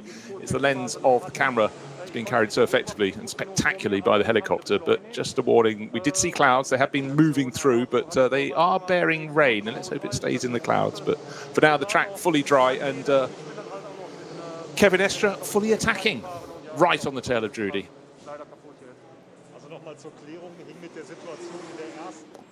And looking down through the classes, well, in fact, the car that's leading is an SP9 Pro-Am class car. How come, you say? But this is the Pro at the wheel, so no problem at all for Matteo Drudy. He's sharing that line speed by Car Collection Motorsport Audi with Patrick Kolb and Lorenzo Rocca di Toro Padula. He's got it in twice already. We are keeping a count on it. There is a tally. I will catch up, don't worry. I'm just keeping my powder dry. Now, Matteo Drudy just clipping a little bit of curb there, and we've seen this before with this Audi R8 a couple of times. Well, not just this one, a couple of them. If you do, I wouldn't say monster, but if you just catch the curb slightly awry, it does unsettle the back end of that car, and that's just allowed Kevin Estre to catch 2 car lengths in one go. Now, bearing in mind he was about 4 or 5 car lengths behind, that's virtually halving the gap, and that's given Mr. Estre a sniff, I would suggest. Well, it has. He's made 2 poor restarts from code 60s or code 120s, according to where it was on the circuit. Each time Drudy's got away, but the important thing, each time Drudy's caught up all over again. And it really was a case of well, they know they're going to come across traffic, and sometimes it falls your way, sometimes it doesn't. And the second of the Falco Motorsport Porsches got absolutely caught behind one of the back markers, lost about 5 or 6 car lengths, and suddenly Dan Harper was right on his tail, and then catching the pair of them was Sheldon van der Linde in the Phoenix Racing Audi. But then he too, just as he thought, aha, I'm not going to catch them, I'm going to pass them, he then got blocked and fell back. So it's a lottery. Ever there was a demonstration of what we said about how it's fluid and how it changes there, just there, a little microcosm of it for a matter of seconds. Suddenly one slows up, almost hits the back of a slower class car, somebody else capitalises up, nearly goes down the outside. He shuts the door, that allows the Audi up the inside, the Audi says no, and all of a sudden, normal orders again. If you'd blinked or not looked at that for a minute, you'd have missed all that completely. He nearly had a complete change of order there between 3 cars in one corner. Well, more to the point, we've still got double wave yellows on Dottinghurst, still recovering. Cayman, that 960 Cayman being towed, that it's going to be pulled out of the way any second now, so it'll be behind its behind the barriers. It's lost. I think it's lost a wheel. I'm not sure Mark lost a wheel. It seems to be running quite well, but I think it's not running. It's being towed. Yes. It's definitely not running well, but it's being towed, Bruce. Running on a wire, you know. But I think what we're going to see, hey, these drivers are going, I'm really looking forward to when we come down the Dottinghurst at full racing pace. Haven't managed to do it yet in this race because, of course, the first group of cars were met on the opening lap by the car that had crashed into the barriers or gone off the side of the circuit. We think it was crashed. On its formation lap from the second of the 3 groups of cars. Well, that's a different car. That was the earlier car. This is something totally different. Oh yeah, not this one now. I'm saying that even on the first lap, they didn't get down Dottinghurst at full racing pace, and every lap since has been another car or even 2 being recovered down that long straight. Well, I think the first car went off on the formation lap. Actually. He did. That's Yeah, exactly so. That's embarrassing for to go back to the team. That's a walk of shame. You tend to walk in the opposite direction, I believe. I'd stay for at least 6 hours the opposite direction.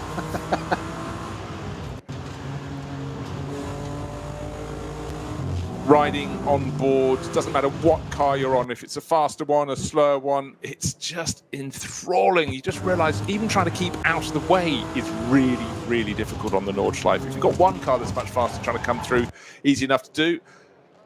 And as a difficult look at a bit of on board, one car going up the inside of the other, the car that's being passed turns in on the other one, spins across the bonnet, so we may have another slow zone coming very shortly. That was a low speed moment, but I was just saying how difficult it was to keep out of the way, but unfortunately the car in front wasn't trying to keep out of the way. It speared across the nose of 707, just trying to see who that was. It's which of the cars carrying one of the many cameras. No damage done because it's still managing to continue on its way, but a moment not required for Florian Quant or Oliver Frisser in the BMW 325i. Meanwhile, up at the front, it's still Matteo Drudi leading for line speed by Car Collection Motorsport, still being chased by the Manthey Porsche, probably only about a fraction of a second between them. But the big story has really been how traffic has broken up these batches further down the field. And Kelvin van der Linde has lost out several times. He's still running in 7th place, but every time he catches the couple of cars in front of him, he gets pulled away from them by the other traffic. I hate to say it was that 707 as well. The Porsche and the BMW got through. The poor old Kevin van der Linde there got caught up behind that Porsche again. I think it was just the way the corner and the traffic fell. I don't think it was a 707's error, but it was just like you say, he's just not getting the look at it at the moment, is it? Now, Kevin Estre it is that's sitting behind Matteo Drudi on the Dottinghurst, threading their way through the back mark of the Caymans. He's still getting a tow. There's a gaggle of traffic as they arrive on the uphill approach to the Tiergarten. Kevin Estre make a little move through. He's done it. He didn't need the grass. Kevin Estre gets the lead. He gets the tow on Matteo Drudi's Audi and takes the lead of the 6-hour race.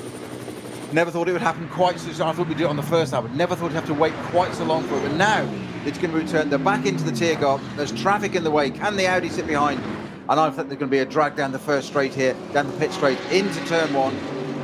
Kevin Estre in the Manthey 911 has got the job done. They come out of the traffic. They're clear now. Clear run down the pit straight. But it is Manthey Porsche from Lion Speed Audi in 2nd place. And that has allowed all that traffic. All of a sudden, we have the Get Speed Mercedes not far behind now. Only 4 or 5 car lengths behind that.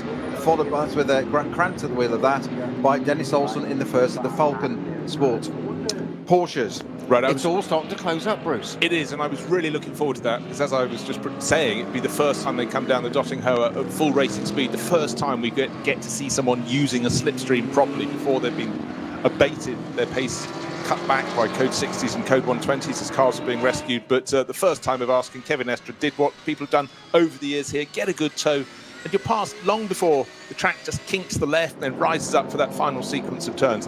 Moritz Krantz in the second grouping of cars, he's got Dennis Olsen all over him, and that one could well shake it out. But again, that was Kevin Estre using all those years of experience and getting a great tow. And it doesn't hurt if you're coming up on a big gaggle of slower cars to be in something as bright and vivid as the Manthey Racing, the Grello, the green and yellow Porsche. It really stands out, and it's a day that has been bright, is less bright now, so it's again a useful tool. And not just that it looks good in photos, it's really good on letting people know precisely what it is that's coming up behind them, and so they can plan their route accordingly.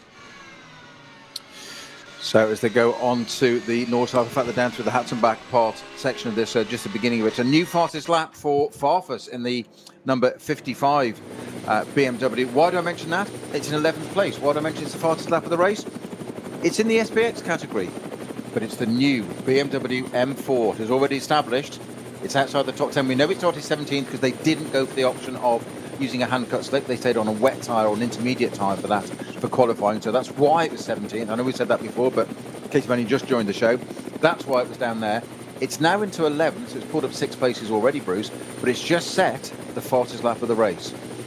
You know, it was always going to be a sort of long watch starting from 17th. Yes, it's got to 11th. It's actually a long distance. It's 50-something seconds down on the car in 10th, which is Romain Dumas. Yes, him driving that at the moment. Great Le Mans champion, won this race. When I say this race, this is the Ruhr-Pokal-Rennen, long-running race. He won that back in 2017. But good pairing this weekend with Matteo Caroli, dynamic motorsport Porsche. He's in 10th, but he's a long way clear of Farfus. But last time around, Farfus gained 8 seconds, or the best part of 8 seconds. Of course, traffic's part of that. Of course, it's a long lap, but still very, very impressive indeed. We'll see how far that M4 GT3 can advance. SPX, we look at the cars at the front of the field, they're SP9, but in SPX, that's SP Special Experimental class, running in a class of its own, but with Philippe Eng and Augusto Farfus on board, that one is going to be a very, very serious challenger through the course of this race. 6 hours of sort of effectively a mobile test for the drivers. The GT4 class, or SP10 as we call it, everything's slightly different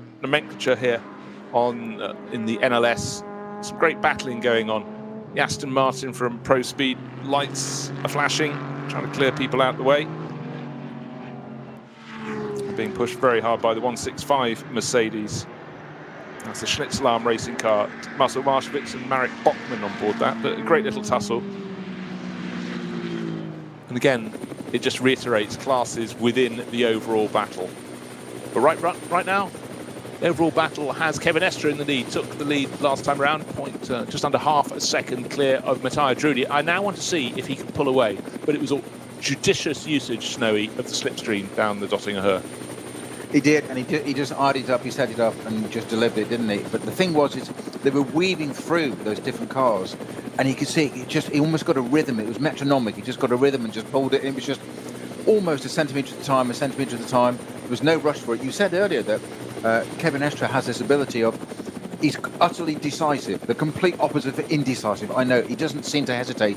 You look, and by the time you've looked, and think, is he going to eye it up? He's done it. This time he didn't. Bit out of context for him. He built up to it and just neatly flowed, and all of a sudden, which side am I going to go? And I think he kind of almost used that pendulum of going side to side. Matteo Drudi's like, I'm not sure which way he's going to do. I'm focusing. We said earlier, they are racing, remember. This is for the lead of the race. Okay, so we're not just talking a class, no disrespect to those in the classes, but it's the lead of the race, and he's sitting there. You've got this Porsche, which you can't really miss because, A, it's fairly big, and it's very brightly coloured, and it's got Kevin Estre at the wheel, so you know anything's possible. And he just went left, right, bang, right, that side, job done. And Matteo Drudi was just, it's not in my mirrors anymore because it's alongside and now it's ahead of me. Job done. Great manoeuvre by Kevin Estre there. It is. Without the use of grass. Without the use of grass. For the moment. That was the element of surprise that just added to the mix. But I remember long ago talking to Bertrand Gachot, it was back in the mid-1980s, when he was starting, had a sponsor who said to him, you have to be able to convince other drivers that you are going to come through come what may. And if it means I have to buy you 2 new chassis, that's what we'll do. And that's what he did. He put his nose down the inside time and time again. and then the natural speed to go with it. But it really was a case of if you think someone's just having a little look versus you think they're coming through, it's a very, very different thing. And I'm not suggesting they're in the same bracket, same category, but there is that element of intimidation. And if you expect the other person is going to make the move, then well, it's your choice how you handle it. It's the philosophy, it's the approach, as you say, isn't it? There's that great line from Martin Brundle on Ayrton Senna when they were in Formula 3, when they actually dominated back in 1983. And I thought it was possibly one of the most telling comments from Brundle about Senna, or a driver about Senna. They were absolutely at the forefront of that. They dominated that series completely before they got to Formula 1, both of them the following year. But Brundle's quote was, that put it in absolute perspective for me, I've never forgotten it, and it's now nearly 30 years ago, the quote. He had a very bright and distinctive helmet, bright yellow, and he'd put his car in such a position, he left you to decide whether you had an accident or not. And I just thought, I've never forgotten that, and it's exactly that theory, that philosophy of, well, you decide, I'm going to put it there. You're not going to cause an accident, because there's no point, take you out, in nobody's interest. But it's that element of doubt. It never does any harm to have a bit of a reputation. Can go against you having a reputation. But we won't go about your court appearances again, though. We'll leave that out of it for now, Bruce. I was looking at you then for a second. Right, so if you're just joining us, it's a 6-hour race. It's the 6th race of the championship, and it's a Porsche in the lead. It wasn't there at the start of the race. In the lead, it was starting from 6th on the grid, but Kevin Estre very nearly took the lead on the 4th corner of the opening lap from Matthias Drudy, who came up from the 2nd row. But in time, after finally we got full racing speed down the Dottinger Höhe, he made the move stick, used the slipstream beautifully, and worked his way up past Matthias Drudy. But that pairing, about a second and a half clear of the best of the rest, which is Moritz Kranz, the Get Speed Mercedes. So we've got 3 makes of cars in the top 3 positions. Then Falken Motorsports, they started 1st and 2nd, but they're now 4th and 5th. Dennis Olsen in 4th place, and Picariello, Alessio Picariello, the pole setter, in 5th place. Dan Harper pushing very hard in the BMW Junior team, M6 GT3. So that's 4 makes of cars in the top 6 positions. That's very, very good news indeed. And coming up the Dottinger Höhe, suddenly we've got a 3-car train in that battle for Picariello. Harper, about 2 car lengths behind is Kelvin van der Linde, who dropped back a little bit when track just kinks to the left, because I think he was wincing because he was seeing Dan Harper trying to challenge around the outside of Picariello, and thought, I'll cut them a little bit of slack because this could get a little bit too tasty indeed. But the punch of the BMW looked very good onto the start-finish straight, either side of a back-marking car with van der Linde. Went from 6 car lengths back to 3 to 4 to 2 car lengths back. He's now half a car length down on Harper, who's a quarter of a car length down. He's inside now. The BMW going up the inside of Picariello. You know what? Van der Linde's gone around the outside. Oh, this is fantastic racing. 3 makes of cars, 3 absolutely competitive drivers. And it looks though Dan Harper's got the move done. But the order changes again, because Picariello, as they go from turn 1 to turn 2, is now outside becomes inside. And very outside is unfortunately Harper, who's been shoved off the track before they get to turn 3. He's fallen to the back of the group. Van der Linde side by side, clattering doors with Picariello. And you know what? As they go out of turn 4, Dan Harper comes through to take the position again. Overhead shot shows these 3 cars absolutely side by side. There's a cut through coming up, guys. A little bit more rubbing, and Van der Linde down to the back of the pack again.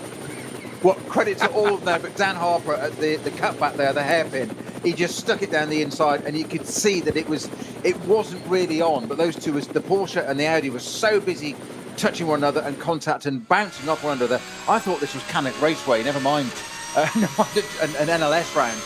But Dan Harper saw the opportunity there. He'd been run wide, he came back, he never lost the opportunity, and he got it down the inside and literally just stood it onto the corner and stopped it, virtually stationary comparatively at the apex, got the job done, and let those two busy sorting themselves out. I'll just take this opportunity to come on the inside.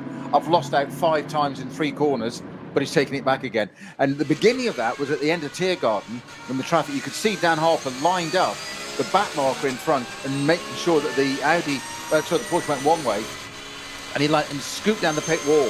How they got there? 3 abreast into turn 1, 3 abreast into turn 2, turn 3, still 3 abreast. It wasn't until turn 4 that actually Dan Harper got it done and said, I'm having this one. I've sat back and watched this now. It's now mine. Yeah, but what just needs pointing out again, even reiterating if you feel like that, but it was the fact that Harper between turns 2 and turn 3 was off the track and beyond. He was way out to the side, and yet somehow, because the others were fighting so hard into turn 3, he got back on. And normally if you're off the circuit at the side with 2 completely competitive rivals, you're not going to gain.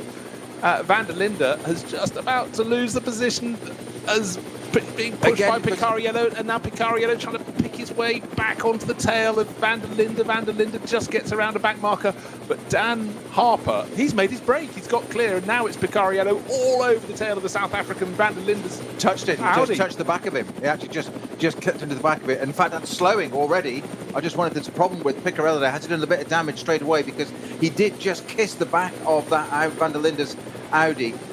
You'd said already, Bruce, that Van der Linde's had no luck with back markers in this race. He did get caught out there and put wide onto the grass, which allowed Picariello into touch with him. And Picariello got the draft, sat behind him, got a little bit closer, and there was a tiny little kiss.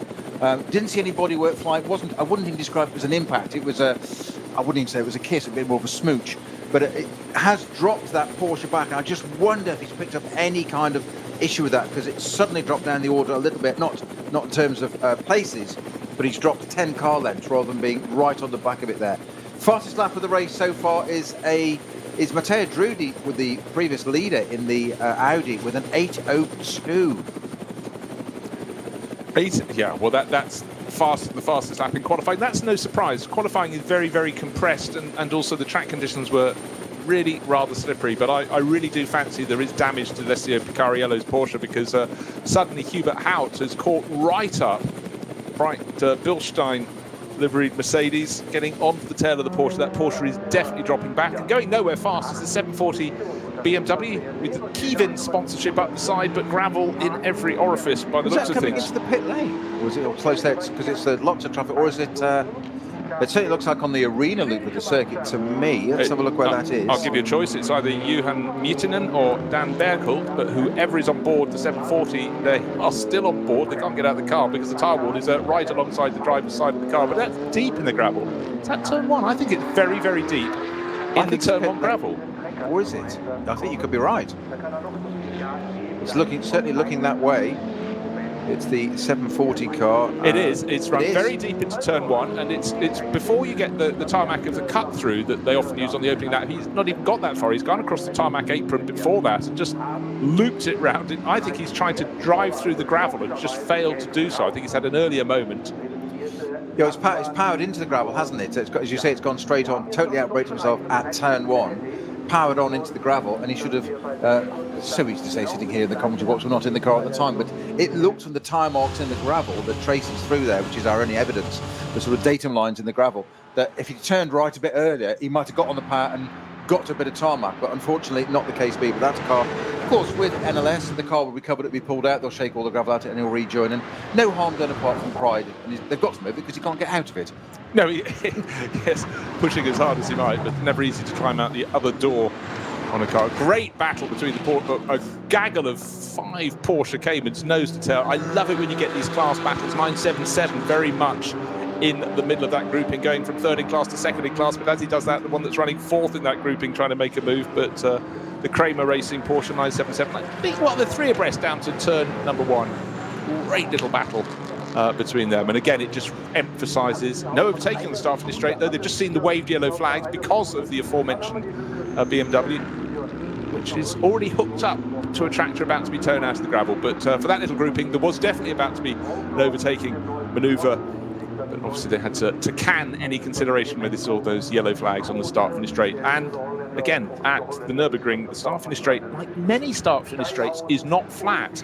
It's not level, and when you get there and you walk around the circuit, you realise you get to halfway down the start finish straight and it starts to drop down to turn 1. So your visibility isn't always what you would assume if you've never been to a circuit, only ever seen a circuit map.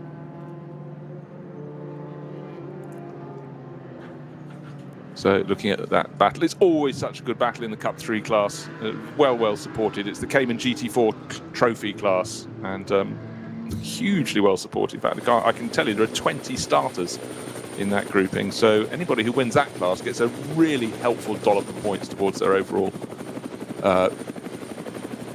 gathering for the year. So if you race in a well-supported class, harder to win, but when you do, by golly, it's worth it.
Zwei Familien. 40 Jahre Firmengeschichte. Unsere Produkte entstehen zu 100% in Deutschland. Mit Herzblut und Hingabe. Wir schaffen den Technologietransfer von der Rennstrecke auf die Straße. Handwerkskunst, Erfahrung für diesen einen Moment. Das ist die Nürburgring Langstreckenserie. Das ist H&R. Performance made in Germany. Sicher ans Ziel. Auf allen Straßen, bei jedem Wetter. Mit den zuverlässigen Sommerreifen von Falken. Jetzt Falkenreifen kaufen und Tankgutschein sichern. Weitere Informationen auf tankgutschein.falkenreifen.de. Falkenreifen.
Ein hartes Duell. Kollision zwischen den beiden.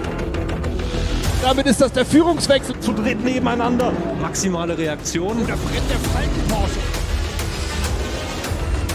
Drama. Das Auto hat einen längeren Boxenstopp. Vorsicht. Und hier kommt der Gesamtsieger. Der Rowe NLS Rückspiegel. Am Sonntag um 18:30 Uhr auf diesem Kanal.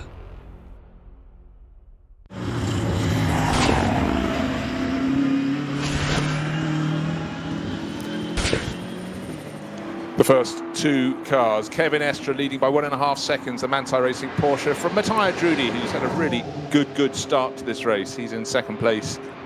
In the Lion Speed by Car Collection, Audi, and third place Moritz Kratz. Again, a strong run for him in the Get Speed Mercedes, but he's got now Dan Harper behind him, as he has been for a while, but importantly, he's no longer being challenged by Dennis Olsen, because Olsen has served a first pit stop, so the number 3 Porsche has been the first to blink, if you like, but that might have benefits later on. But we will lose that from the front end of the field for some considerable time in this race. So it's always an element that when you're commentating on this race, you have to just keep an eye on the ones that have dropped out of the immediate action at the front of the field, aware of the fact that later in the race they'll be running the longer stints where their rivals will be going for a shorter run. Fastest lap of the race still with Matthias Drudy. 8 minutes 2.142 seconds. That seems like a long lap. It is a long lap, but at that speed I can guarantee the 170 corners would have gone past in an absolute flash. Going down the classes, SP9 Pro-Am is Matthias Drudy in second place because he's got an AM partner in that car. SPX is still in 11th place, but gradually edging closer to the dynamic motorsport Porsche of Romain Dumas is Philippe Eng in that brand new M4 GT3, its first race for BMW.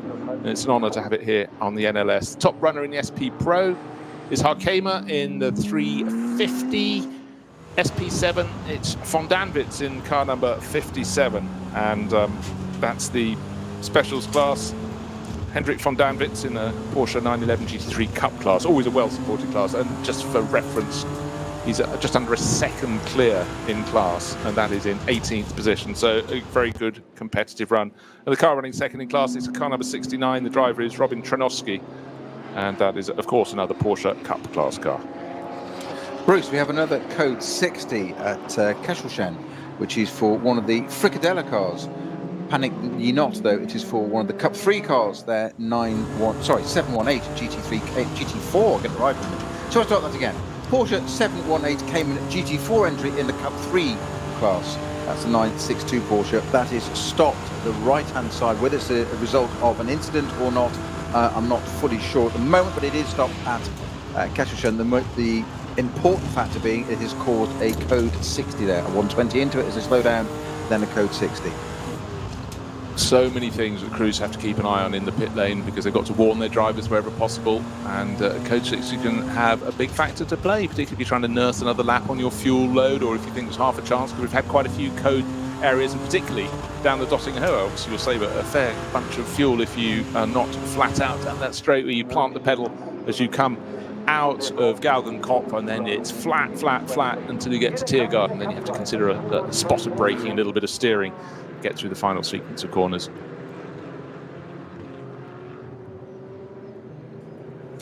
And another person I need to point out, running in two classes, that might seem a little bit greedy. SP4T and SP8T is car number 140, Gabriele Piana, who seemingly can almost do no wrong in the NLS. In fact, he was an outright winner of this very event a few years ago, Ruhr-Pokal-Rennen. Just having a quick flick to see when Gabriele won it, but he seems to base himself in Germany and does it with considerable style. He won it, I think it was 2018, sharing with, how's this for an illustrious crew, Adam Christodoulou, Hubert Hout and Manuel Metzger. Hout and Metzger paired together this weekend. Adam not on the entry list this time around, but he's done great things on the Nordschleife over the years. You wouldn't class them as amateurs, would you? Yeah, you might at your peril, but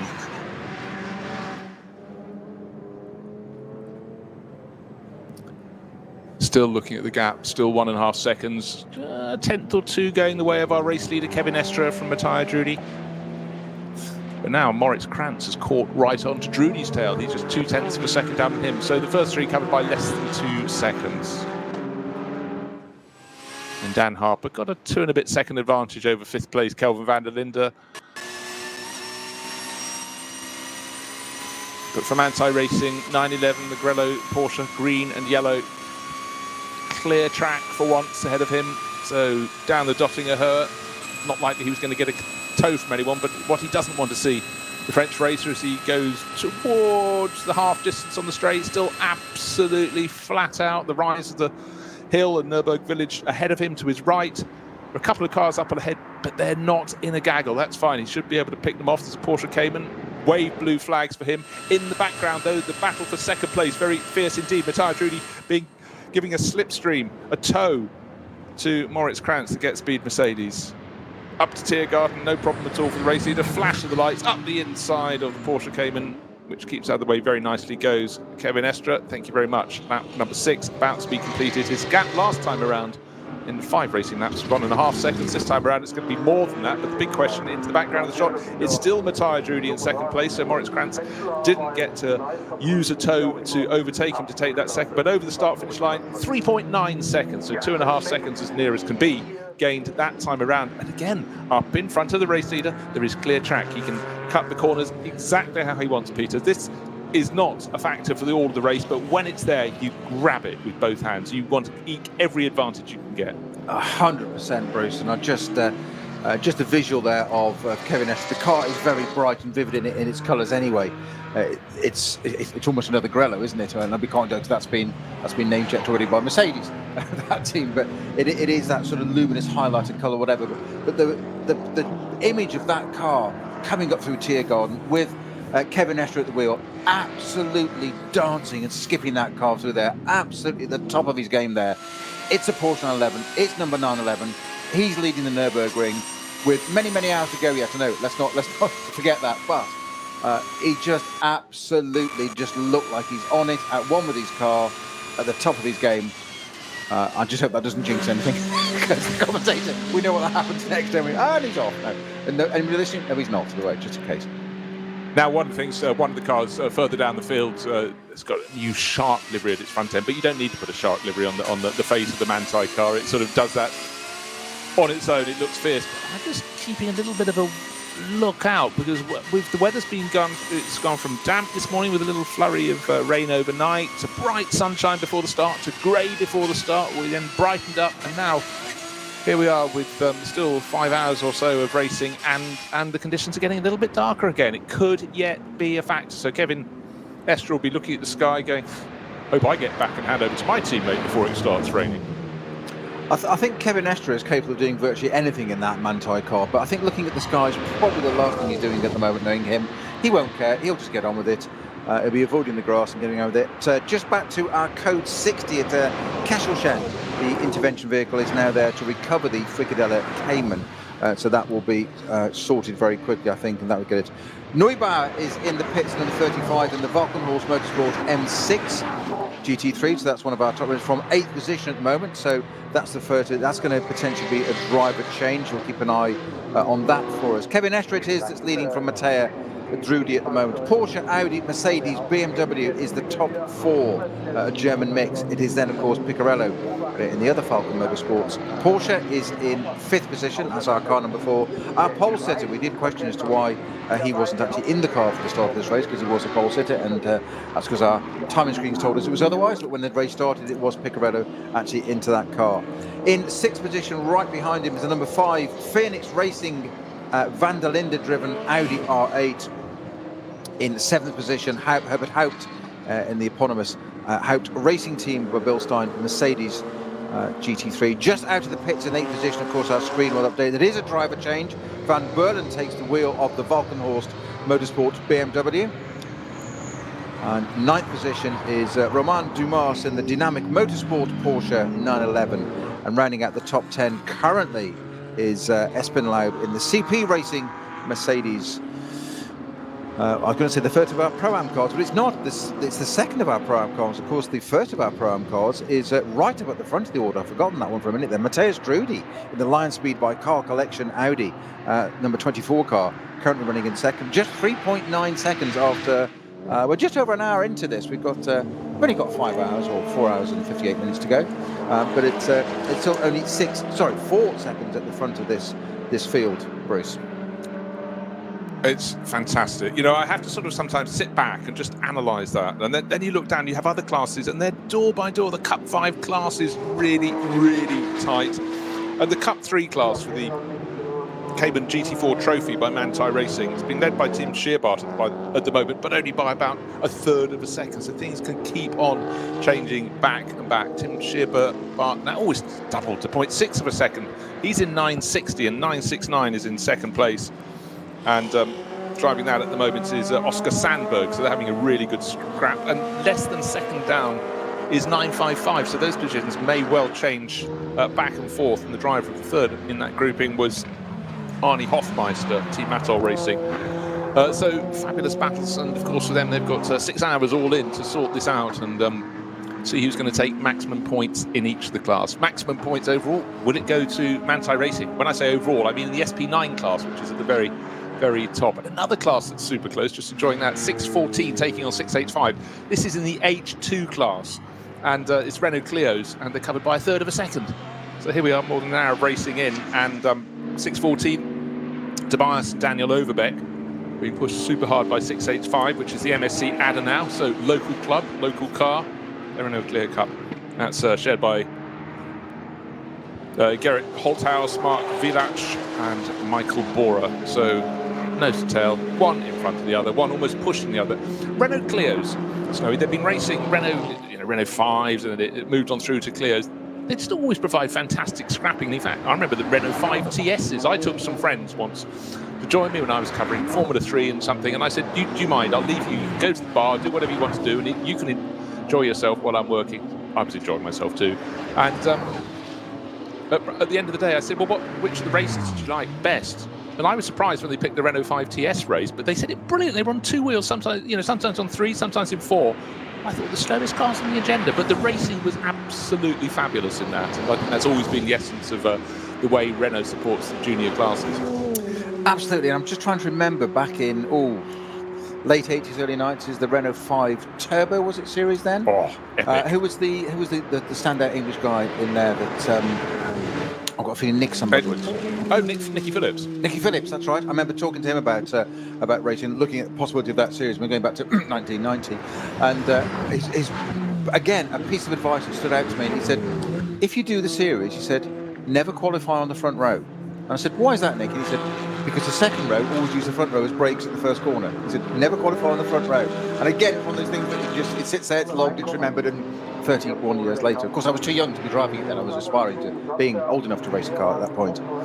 Move on, Bruce, move on. Moving on very swiftly indeed. Right, I was just talking about the Cup 3 class. It's now 0.685 of a second, but 969 is now in front. So we've had a little bit of a change. 960 was leading, and that was Tim Shearbart. He's now been passed. So that's going to seesaw backwards and forwards, and as it should be, with 19 cars in that class. But unfortunately, one of them is 6 laps down, meaning it didn't get to start the race. Or it could be one of those ones that failed to get around on that formation lap. And we did see one being towed to the side of the circuit a lap later. So I think that's the cars that were 19th and 18th in class, but still leaving an awful lot of racing between them. But the scrap at the front, really classic. 960 and 969 changing order all the time. 960 in Cup 3 being pushed. Is being driven by Tim Sandberg, Shearbart in the second place car, and 3 seconds back now, Arnie Hofmeister in 955. Well, still taking a little time to clear this vehicle from this is the Fricadella Cayman, in its Cup 3 class at Kesselchen. So we still have a code 60 there. It starts at marshal post 126, is a yellow, double yellow at 127, then becomes code 120. Down to a 60 for literally on the left hand of Kesselchen there, on the exit of the car appears to be there. The intervention vehicles have attended the scene and have certainly, I think they've got the car hooked up, but it's moving along slowly, but they'll get that out of the way. It's not, I thought that would be deployed sooner rather than later, but it's not quite, it was cleared rather than later deployed, certainly. So only code 60 at the moment, and now we've got yellows at marshal posts 205 and 207. I always find it entertaining when you have numbers as large as that for marshal's posts. We think so many circuits make do with a dozen marshal's posts around their lap, and here we are at 200 and something, and you're not even at the end of the lap. Where would you reckon 205 is? How would you describe which part of the circuit are we looking at there? I'm going to guess it's somewhere in the order of the other side of the Caraccio, the Carousel. I would say it's heading up to potentially the highest part of the circuit, appropriate name if you know German, Hohe Acht. Right. The lead car into the pits. 7 laps on the board, and in they come. Bear in mind, we had the number 3 Olsen Porsche coming in after 5 laps. We had the Neubauer number 35 Walkenhorst BMW coming in after 6, and after 7, in come the cavalry. 9-11 from the lead, 24 from second place. That Matthias Drudy, Moritz Krantz from third place, and number 9 Mercedes from Get Speed, and Dan Harper, who's driven really, really well, coming in from 4th place, all pitting together. Pit stops, nice and ordered. Hubert Hout is in as well in the Bilstein Mercedes. Different shade of yellow. It's much more custard yellow, where it's sort of acid yellow, if you will, on the nose and flanks and roof of the Manthey Racing Porsche. And again, actually, when you look at it, it's 2 shades of green. It's a lighter green and a dark green together, with arrows running from the front of the car. It's a bit like the early days of running in a wind tunnel, putting paint on the front of a car. That's how I paint walls, actually. And seeing it flowing towards the back, absolutely fantastic. And the liveries, we talk about this a lot, Snowy, but they do just get better and better. Now you can wrap cars, catch commentators out. Imagine that. By changing liveries from weekend to weekend if you want. Whereas in the long ago, you used to, if you were lucky, get your livery at the start of the season, and that was that. Well, of course, that was back in the days when they used to paint cars. As you say, they don't now. We say it's a wrap. It's not some kind of lunchtime food. It's literally it's a vinyl wrap. It's printed. That really started because not just more consistent, but paint is thick and it runs. And it's thicker at the bottom. And that sounds silly. It's like glass. We always forget glass is actually a liquid. And it's thicker at the bottom. But that was the reasoning. It's the consistency of they can put it into a wrap. We think it's easy for the advertising and marketing. And whenever you watch anybody wrap these cars, sitting with the curves and contours and bits now, it's an art into itself, and people do it. And I've seen them come in, and they come up with these literally rolls of it, like you say, probably their power or wallpaper or Laura Ashley or whatever it may be. Obviously, your house, your part of the world, and they sit there and they put this thing over the car. And you think, really? And then they use heat guns and all sorts, and they make it all fit, and all of a sudden your car's a whole different colour scheme, and then they change it. 2 races later, you get a different sponsor. Well, change it. It's just a comprehensive change from the days when there was a chap, stickers George, up and down the pit lane, and he would apply the individual stickers. But now the point is, it's just an entire livery that goes on. If you were posh, they were called decals. If you were, yeah. Yeah. Apparently, some of the front range teams call them decals. We used to call them stickers. I'm still slightly smarting about the Laura Ashley reference. We're so concrete in our part of the world. Modern. Right, so the car's back out onto the circuit. Kevin Estre has refused to let go of the steering wheel, so he's doing a second stint. And number 24 car, though, has changed hands. It's not emerged again with Matthias Drudi, who started it, but Patrick Kolb has taken over. It means third driver waiting to have his turn. And Janine Schoffen has taken over from Moritz Krantz. But Dan Harper, like Kevin Estre, has stayed on board for a second stint. And again, we will see a different way through the sequence of drivers than we normally do in a 4-hour race. There are 6 hours for them to divide their time. And I think with the 2-car teams, no, let's not say that, because Kevin Estre, of course, has decided to stay on, do a double stint. But with the pit stops being measured, it's not like you have to hurry through a driver change. It doesn't add anything to a pit stop in terms of time. So it's up to driver fitness, driver desire, what the weather is going to be later in the race, etc., etc. But Kevin Estre, well, he'll take everything, and has continued to do a second stint. I'm going to be controversial here and throw something in. It's got nothing to do with the drivers. It'll be entirely down to the strategists, and they will tell the driver what to do, and the driver will do their job. I laugh. It's a stage laugh, knowing there's a very large element of truth in that. But I certainly think when you get to the very pro end of the sport, you might have your own opinion on that. Well, I think so. Never having achieved that, I wouldn't know. But I think that's always the element of that's exactly what team managers don't want to do. They don't want drivers that think for themselves. Drivers to do as they're told. Follow the contract, follow the rules, get on the radio, end of. Yeah. So it's all going to shake out. Our top 10 are virtually all of them pitted. Some of our driver changes. As Bruce has just said, we've got a couple of cars in here that are 2 driver for a 6-hour, 2 driver for 4 hour, quite normal. Even 3 drivers in 4 hours. But normally in a 6-hour, you expect it to be a 3 driver lineup. Not expect, but it's not unheard of. Or quite used to have 3 drivers in your 6-hour lineup, 2 drivers of 2 hours apiece. But not the case at the moment. Estre stays aboard. The leading Manthey Porsche. Obviously, we need to let this little lot shake out a bit. But there are some various changes there. Putman in the CP Racing is now also out of the pits, and Klaus Aberlin in 11th place brings in the Fricadella Porsche, and I confirm the other Fricadella car, the Cayman 718 that went off at Kesselschön, the 962 car did indeed have an accident, so that's presumably why it's taking so long to recover. It's not just a recovery, it's going to be barrier repair. Okay, now one thing's very early stages of the race, we saw Jochen Krumbach very slow on the Dottinger because the front right wheel of his W2M powered by Phoenix Ferrari was at a jaunty angle. Well, very jaunty and then some, because it was almost 90 degrees to the angle. That is in the pit, will not be continuing by the looks of things. But anyhow, there could be long repairs on that. But one car that did emerge from the pits is in 128th place overall.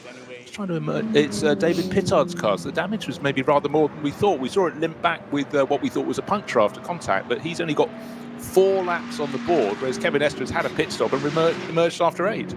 I'm slightly laughing to myself here, Bruce, with just that phrase. 2 elements of it. 128th overall is in itself quite a statement. And then you mentioned David Pittard, who went from 10th, and I didn't predict, but I did say, curveball, out to the top 10. Watch what he might do on that. We have used the phrase in the past, NLS rounds, haven't we, of pitbull Pittard, which is meant in a positive way, as he can just do extraordinary things. You said extraordinary opening laps, which is exactly what he did do, and put it up to 2nd place. Unfortunately, because of that other category car that went off on the formation lap, there was a code 120 down to a 60. My apologies, onto the Dottinger Hohe just at the end of Salbenfranz. So that caught David Pittard out. It just tapped the back or caught Kevin Estre and just caused himself a puncture, which is why he came into the pits for that change straight away. But the idea of David Pittard down in 124th, was it 23rd? 128. 128, sorry. I've put He's hoping to get in the top 125. Yes. I mean, never mind inside the top 10 and get into the top 100. So, there we go. We always like a bit of prediction bingo, don't we? And it is a lottery. Pittard, that car, 34, Volkenhorst. Where will it finish? Well, he's 4 laps down, just waiting for him to get to the... Just looking at the various timing sectors. I've got 5 timing sectors. He hasn't got to the 4th one yet, so I'm just trying to make sure he gets to that, but he hasn't stopped out on the circuit. I'm going to throw my hand in first. It's not my final hand, but I'm going to say the first part of this is at least in the top 10. I dispute that. I know you would, that's why I said it. Yes. I just think from that far back, you're not going to gain... you're not going to gain 3 laps to get back. You will need to be on the same lap as the race leader after 6 hours to be in the top 10. I'm going to counter-dispute you. Oh, hello. It's like in the courtroom, this isn't. And I'll tell you why. You're still thinking the 4-hour race. It's a 6-hour race. I am. Okay, well, we'll see what his lap speed is next time round. The man's mad. He has gone through the 3rd timing sector. He may be getting up to the top 125. He could. He's 128 at the moment. Okay, so keep an eye out for that one. In fact... Oh, you mock now. You mock now. I feel you've stuck your neck as far out as a giraffe. Well, frankly. It's there for the taking. Okay. After the pit stops, before the pit stops, it was about just under a 4-second advantage for the Manthey Racing Porsche. Kevin Estre stayed on board, and he's now stretched it to 4.6 seconds, and I think it's going to go even more than that. Patrick Kolb has taken over the car in 2nd place, the number 24. Audi started very well by Matthias Drudy, got into the lead of the race. There were 2 challenges from Kevin Estre. The first one was into turn 4 on the opening lap. Didn't quite make the move stick to go from 6th up to 1st. Had to make do with 2nd place. But then the first time that the field came down at full racing speed down the Dottingerhöhe, took the slipstream, made it work, didn't even bother doing what we expect, delivering his trademark by being on the right-hand side of the circuit and hooking his wheels on the grass before the track kinks left. Already had the move done before that kink, took the lead of the race. Since then, it's been under control. Fastest lap of the race is still actually Matthias Drudy, who was in that car he was fighting against, the number 24 Audi. But 8 minutes 2.1, that's a very, very good lap. And he did it when the fuel load was still relatively heavy. It was about halfway through the opening stint. But anyhow, the gap's 4.6 seconds, and I can only see it growing in this stint ahead of Patrick Kolb, who's got Janine Schaffner about a second down on them. And in fact, I fancy Dan Harper to pass the pair of them. I think the number 44 BMW Junior Team Porsche, the car that won not last time out, but the time before and the time before that, the only crew to have won twice so far this year, to go up into 2nd place on this lap or possibly on the following one. But I think the number 44 BMW is going to pick off first Schaffner and then Patrick Kolb. That's my prediction. So what was that again? Could you just run through it again? Sorry, I wasn't paying attention. Were you eating biscuits again? No. I come here as trying to be a serious commentator. You're sitting there eating biscuits, honestly. Oh, so am I. They're my biscuits. I was going to say, who provided the biscuits? Just a small point, but I'm still going to stand by it. Okay. But I just want to see. Hold on. David Pittard should have finished that lap. I just want to have a little look, see, has he advanced from 128th? I'm sure he has. He's vaulted up to 124th. There you go. Oh, and in fact, his first timing sector around this lap is the fastest that anyone has done at any point in the race. So I'll take the points now, shall I? Tim's going to disagree on that one, I'm sure. Twice. Just saying. Twice one of the cars carrying onboard cameras, in this instance the Get Speed Mercedes, flashes past a flatbed, and twice I haven't been able to identify. It looks like one of the SP9 class Audis, but I'm trying to work out which one it may be. Now, am I fancying slight drops of rain on the screen? Not yet, but looking at the clouds that are starting to gather, I think we could be getting a bit of rain within the next half an hour. You really hope not. Let's spoil the race, and also one does feel the Eifel region so heavily affected and damaged by the rain does not deserve any more until at least October.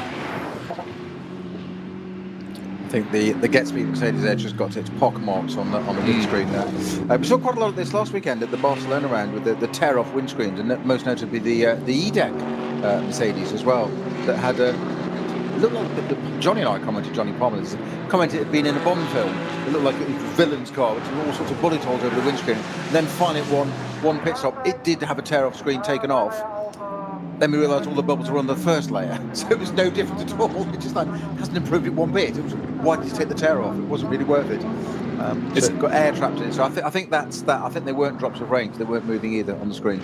It's a bit like I was looking at a photograph someone put up somewhere of a fantastic photograph taken at a cricket ground, and it's taken where a ball has passed through a window into the pavilion, and it's just looking through the shattered glass.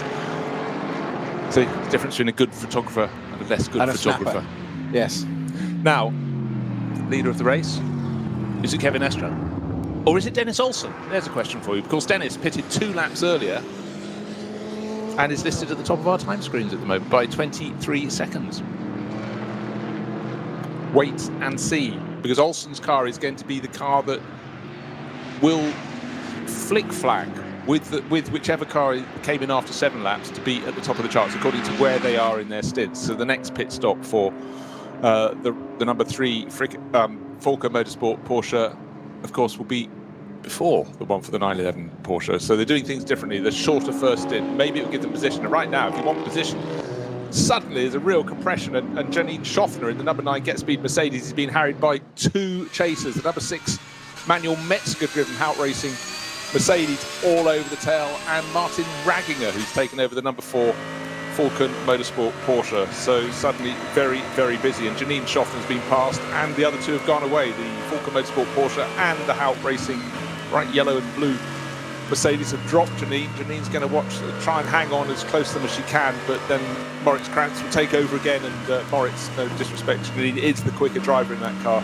But that, of course, is running very well indeed, still deeply inside the top 10. As I say, that another of the Walkenhorst Motorsport BMWs goes past Janine as well. So that's it's the von Bohlen driven car, and that should make it Mario von Bohlen, who took over from Thomas Neubauer, the car number 35. So Janine's dropping down, and remember that was 3rd position overall, the number 9 Mercedes, and that I think has now just fallen back to 8th place.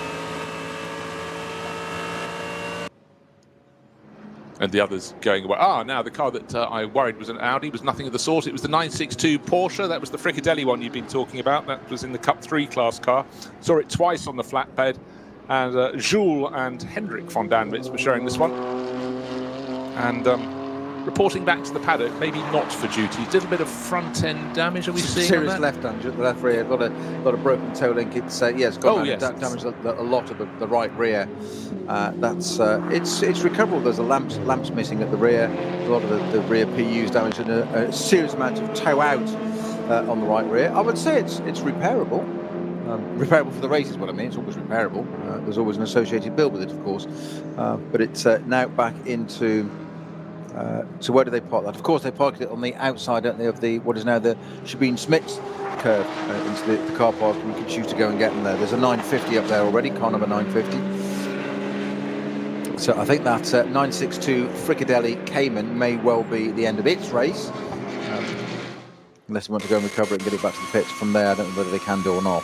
Well, 950 was the Black Falcon Team Techstar Porsche Cayman that we saw being towed in on the opening lap of the race. So that was one that was being pulled up, dotting a her. They don't go up towards the pits. They turn right before that and then drop it in what looks like a service station at the right-hand side of the circuit by the Sabine-Schmitz curve. Right.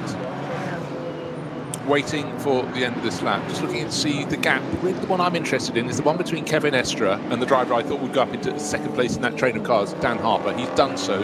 Harper's just got past Patrick Cole to take second in that group, but the gap is nearly 18 seconds, Snowy. That is a really big gap that has grown a lot. So it was clearly a good pit stop from Kevin Estre, but also a very good lap when he came out. His out lap, so he gained 10 seconds over Harper. That would explain how the gap has gone out so much. So Kevin Estre clearly fully attuned with the car, as was Dan Harper, but maybe the traffic fell his way. That's always the issue around the ring. And also, we have had various slow zones, and it might have caught one of the drivers and not the other, because certainly in terms of normal pace, Dan Harper's not 10 seconds slower, certainly, than Kevin Estre around the Nordschleife.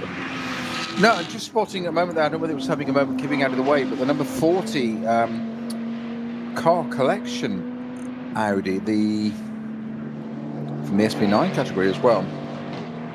Milan Jonta car. That was just seemed to be having a bit of a moment there, going through the arena section, sort of modern Grand Prix loop, and just sort of keeping out of the way of things.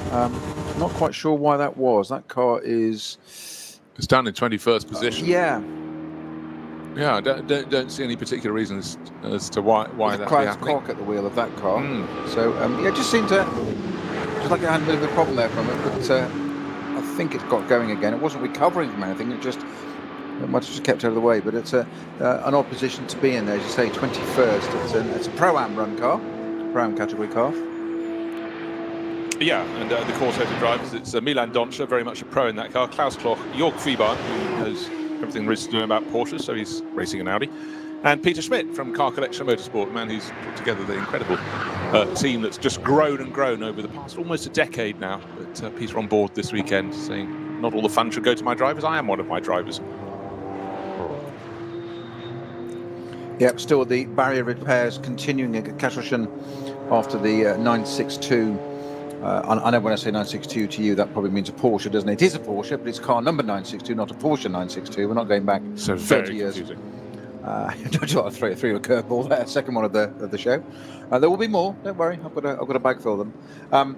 Yeah, say barrier repairs continuing at Kasselchen there. So the car was. We commented it had some front end damage and a reasonable amount of impact on the right rear, but not enough. Not a huge amount, but it appears to have a lot more damage to the barriers because they're taking a lot longer to repair. But of course, the marshal's got to get out there to get a Unimog out there. If it needs a strip of Armco replacing, that's got to be unbolted. If it's bent and all the bolts are strained or whatever, it takes a while to get on with it. And they're hugely efficient at doing this. 2 or 3 layers of barriers. It's nothing to go and replace. It's not the work of 5 minutes, quite literally, as we can see. So the car's out of the way.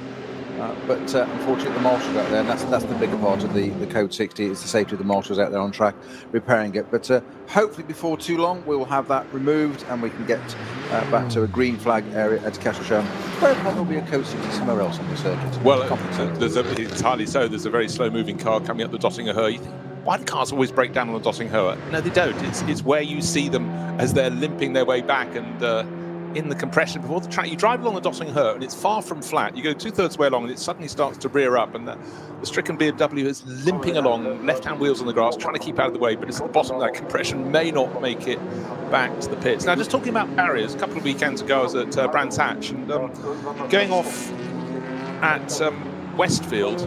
If you hit the barriers head-on, it's not a good place, and we saw Benjamin Goethe going off there, and it had about an hour's delay, because when you hit barriers head-on, they do an awful lot of damage to the supports. Most incidents, you're hitting it at an oblique angle, but major repairs needed to be done there, and we really put the meeting on the back foot. But Benjamin was fine, the car wasn't. But again, it's the angle at which you do strike the barriers that can make a very major difference. Right, Dennis Olsen leading the race, but he's going to owe us another pit stop. Well, he could go as far as lap 13. He did the first pit stop, or maybe only lap 12. He did a pit stop after lap number 5 laps of racing. He's got 9 laps on the board. He's 19 seconds the good over Kevin Estre, but he's going to be coming in at least 2 laps before Kevin Estre. I'd say 2 laps before Kevin Estre. So this is going to seesaw. So for Falcon Motorsport, they had the 2 cars on the front row. This is the one that started from 2nd place. Kevin Olsen, last time around 8 minutes 42. Which is 4 seconds slower than Kevin Estre, but again, the riding clause, there could have been traffic in the way there to make that. Because in terms of natural pace, both of them in Porsches, I'd suggest they'd be lapping within half a second of each other in terms of lap time. It's that age-old thing. I know we've got a long way to go still, Bruce.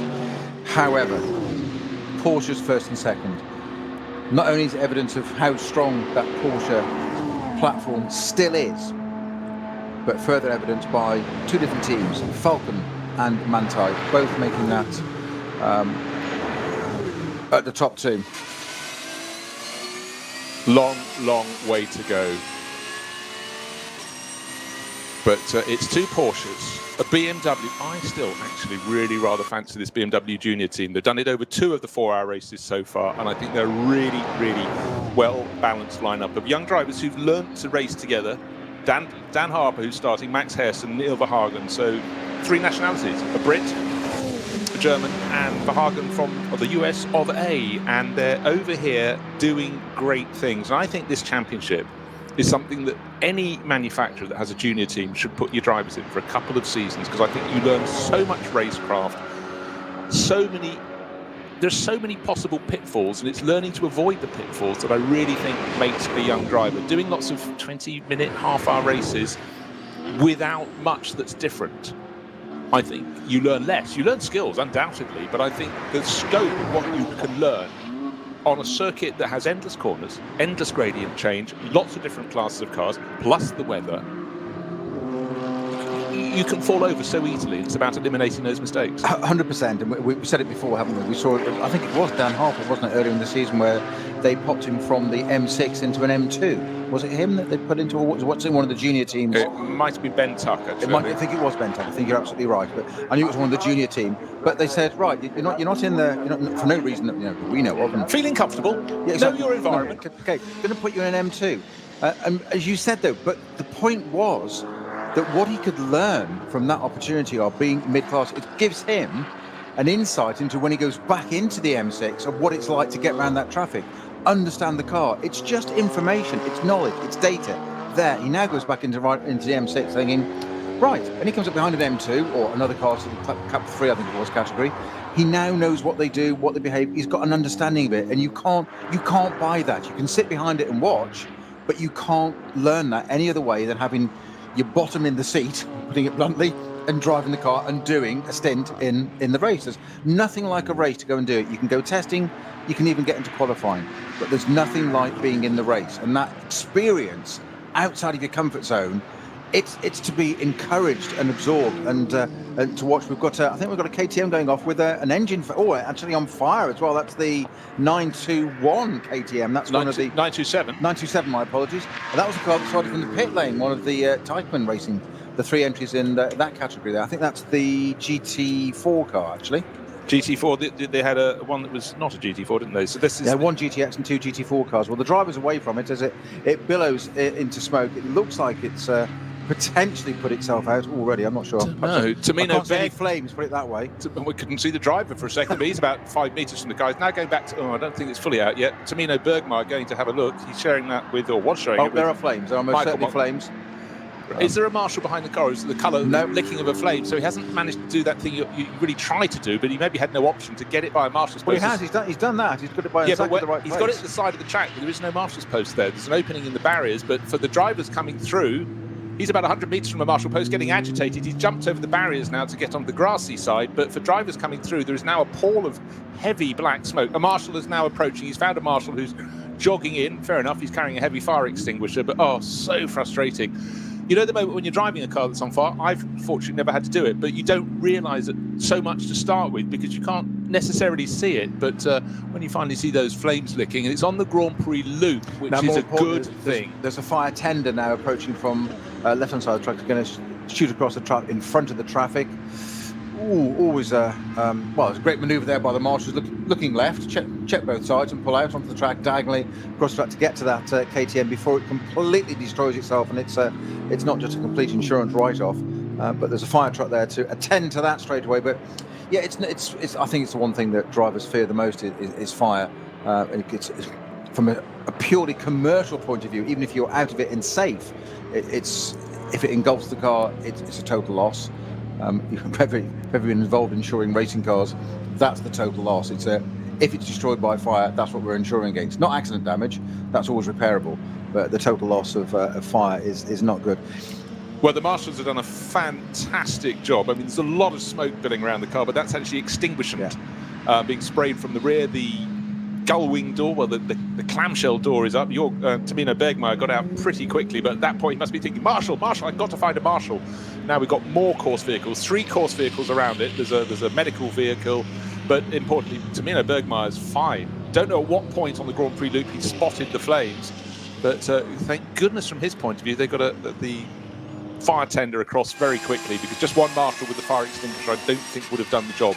So much was the blaze. But of course, how does that affect the race overall? The race over and out for the number 927 crew from Teichmann Racing with that Expo. But for those behind, will you be delayed when you come up across the incident, because certainly for those who were soon afterwards, when the flames went really took hold, the black smoke, they would have lost speed as they had to back off. Looking, have we had a symbol saying yet the message? Have we got any codes around it? Not as yet, as we wait on that one.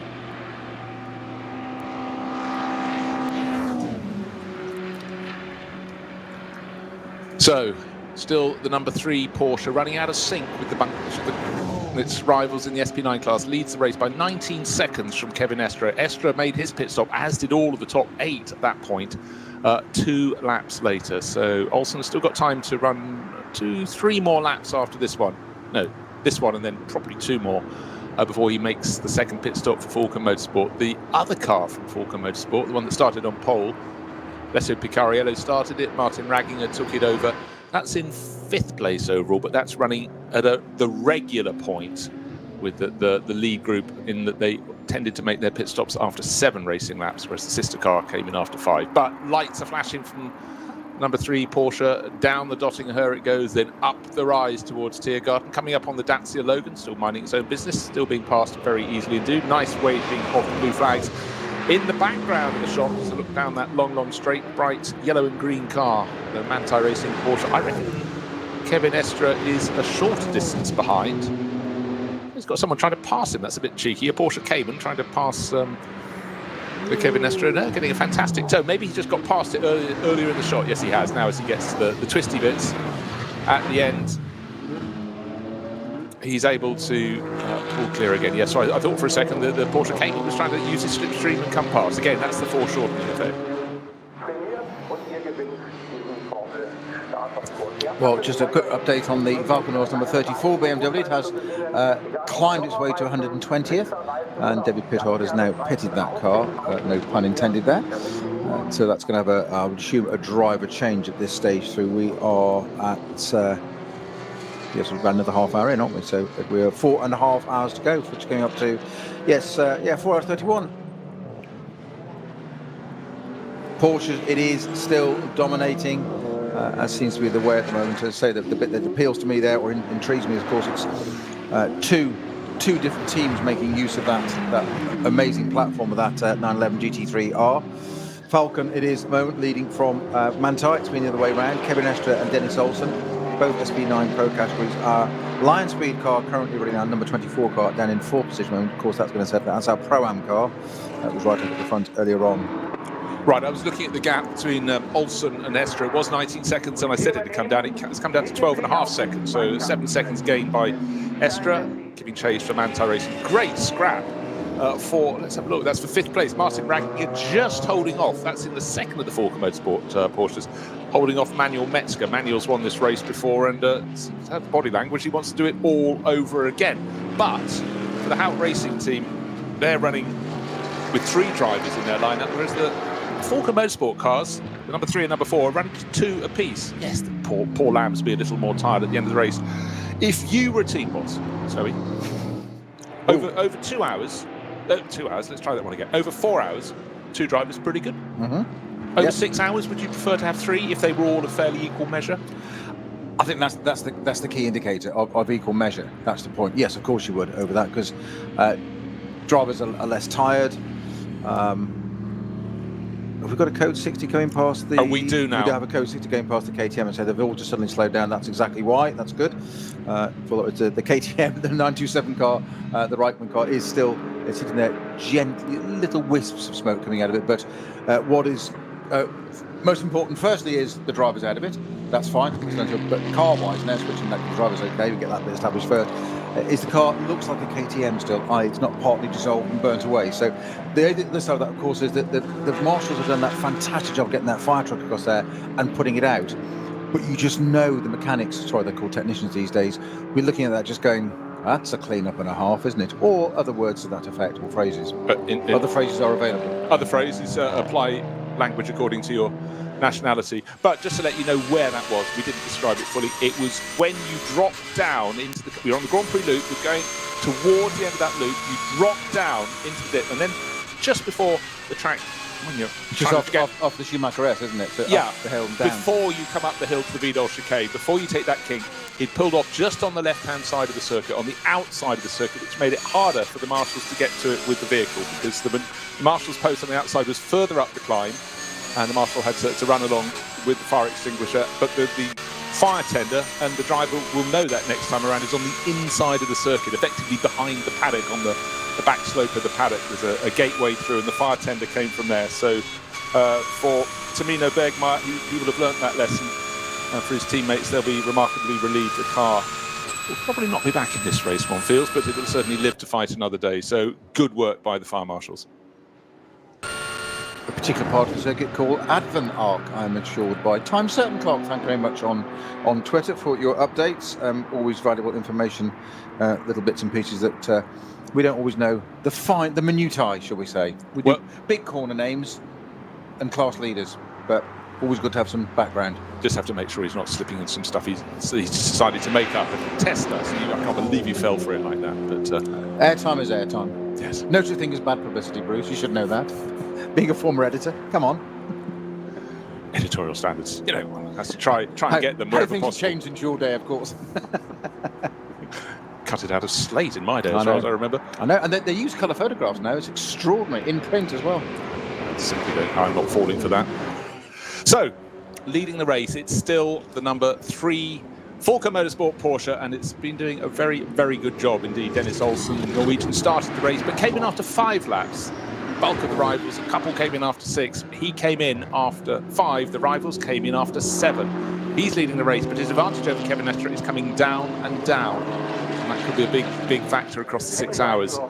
The gap was 12.7 seconds last time around, but we still have the race peppered by slow zones at various points, and that's always a factor to consider. Car number 36, one of the BMWs trying to pick its way up the order. That's Henry Walkenhorst, the boss of Walkenhorst Motorsport, running 13th overall. But we haven't really talked about this class. We've talked about SP9, SP9 Pro-Am, but SP9 Am, Walkenhorst is second in that, but leading with a big leg up, Janine Schroffner, because her car, Get Speed Performance Mercedes, was started by Moritz Krantz, who came in from 3rd overall, so he gave her a big leg up. But Henry Walkenhorst sharing with Jörg Breuer and Andreas Ziegler, number 36, Walkenhorst BMW.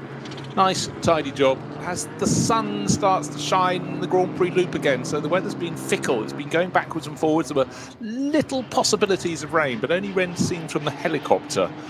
And that's good to see that things are a little bit brighter right now. And in fact, the flatbed is on the track alongside the stricken KTM, and the car's coming past almost at walking pace. So it's down to code 60, but it looks like code 30 at that point. I would disagree with you again, Chig. I would say the recovery vehicle's not on the track. I'd say it's breaking track limits because it's got 2 wheels over the white line on the grass, and it's stationary. That's another issue. I would concur. I'll throw that back. Or not concur. I would disagree. If you've got 2 wheels on the track, that's fine. Make your mind up.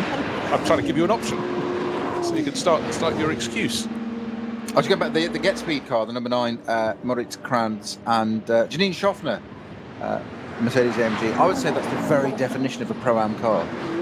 Totally. Absolutely, 100%. That's exactly what it should be about. As you said, Janine Schroffner getting a great leg up from Moritz Krantz in the 30 part of the race. But that is the very definition of Pro-Am racing. It gives somebody that's not pretending or alluding or aspiring to be a pro driver, but out there doing it, and it gives them the opportunity. And sometimes there's a different way of looking at it. If you have your pro driver puts the car so far up the order, it puts you in an area outside of your comfort zone, and it's for then rather than trying to aspire, you're automatically in there. So it's exactly what we said about the sort of Ben Tuck situation of the going from the M6 to the M2 in the junior team. Learn, absorb, take in, recalibrate something. It puts Janine right up there, and that can only be a good experience to learn. Okay, what's it like? She may not hold her own amongst us. You wouldn't expect her to be honest, but it will give her an experience that can only build on. If she takes it the right way, she can only learn on that. Learn from that. No, exactly so. And we saw when she took over, she suddenly had the likes of Martin Raggett going past, Manuel Metzger. They come past, and you expect them to go past. She can look at their cornering lines for a few corners, see how they tackle traffic, and again, just bank the experience. And in a 6-hour race, in just a 2-driver lineup, she's got plenty of racing. as I've often said to amateur drivers and co-drivers and things of gentleman drivers in more historic trades, watch, listen and learn. Just sit there. It's all, take it all in. It's all information. You're not expected to do the time. You're not expected to gain position or keep in touch. But as you say, somebody of that quality there for Schaffner, Janine, Ragginger going by, watch what he does. You might only get a few seconds of it, but you'll learn something from it. So don't waste the opportunity. David Pittard is in the pits, but he's risen to 121st. But expect after that. He was a place higher when he pitted. I did mention that. Oh, okay. Don't diss him. I'm not. 120. I know what you're up to. I'm absolutely not. I've got 4 hours left. I'm 4 hours 23. Do you mind? Those 23 minutes might be important. 4 hours before the last 20 minutes is what I was leading up to say. My apologies. Then. Right, sorry. the gap at the front of the race, it was 19 seconds. It was last time around 12.7 seconds. Dennis Olsen, is he going to start diving for the pits? It looks like he's going past, but I'll tell you what, it looks like he's got Kevin Estre right on his tail. It's down to about 2 seconds, I would surmise. 1.4. Oh, 1.4. Or between friends, 1.395 seconds. So clearly there are elements at the side of the circuit that have forced them to slow. Still the stricken KTM being cleared up, but that's been a remarkably good lap for the chasing Kevin Estre. But just get this, to give you an indication of how much they've had to slow on this lap. The fastest lap of the race, 8 minutes 2.1 seconds. That time for Kevin Estre, 8 minutes 58. That's how much he had to back off in the slow zones. And 9 minutes and 9 seconds for Dennis Olsen. I fancy the race leader Olsen will be in at the end of this lap. If he follows his 5-lap stint with a 7, we know the cars can do 7 because the bulk of the front end of the field did 7 for their opening stint.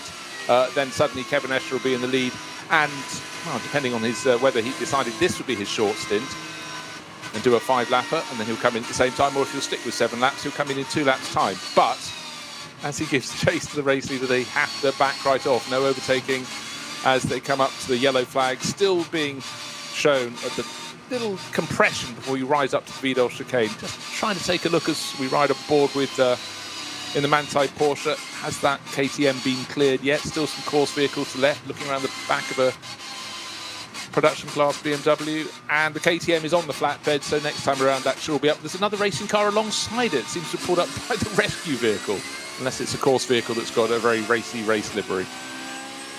And as soon as they're released, of course, Olsen floors the throttle, nips past a little Peugeot, and Kevin Estre just sort of tried, seemingly almost clattered into it, but didn't want to lose even a fraction of a second. Into the Sabine Schmitz, a 2-part curve being used for the first time in racing this weekend. 2 left-handers, and then the track drops away. And this, to me, Snowy, is where the magic starts, onto the Nordschleife.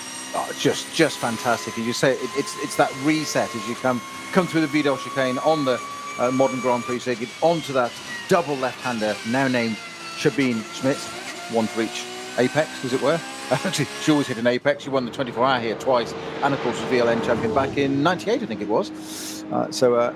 In more than incontestable credentials in her car for that lady, and great that a corner, if it's going to be named after anybody, then I can't think of anything more appropriate. But as you say, they come out of that double left-hander and onto Hatzenbach, and that's where it suddenly starts. It becomes a roller coaster, but it's narrow, and even at the end of the Hatzenbach, it suddenly narrows, and you've got the tiniest strip of grass either side, where you suddenly get up to a maximum speed. They go over a brow at that point, and that's where you lift off, because otherwise it doesn't like going over the top and skipping around a bit, so you just lift off a little bit over that and down into a dip, and then you get some real fast flowing bits, and then it just changes again, and it's just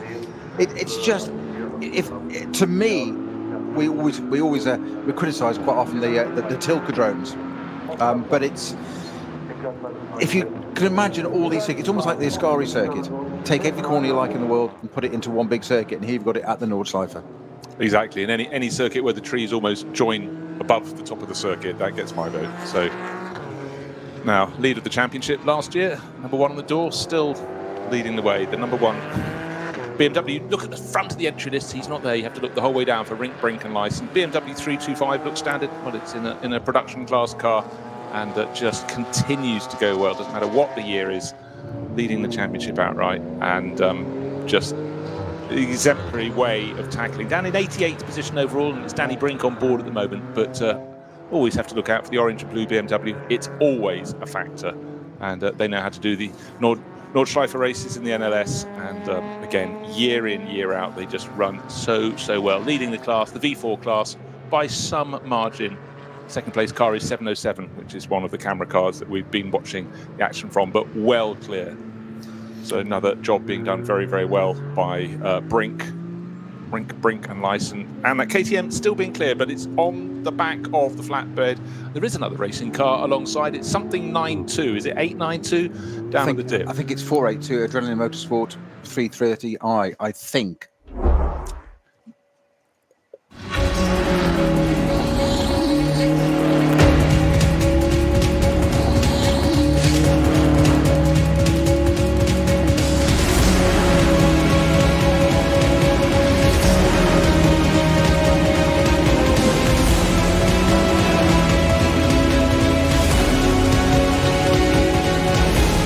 I'll be hit by it. The BMW M3, it didn't cut it for me, though absolutely supreme out on the circuit, but I still preferred the classic shape of a car that, you know, you'd rather hope your father would buy. It would be something like a 635, just a more elegant, sort of tourer sort of car.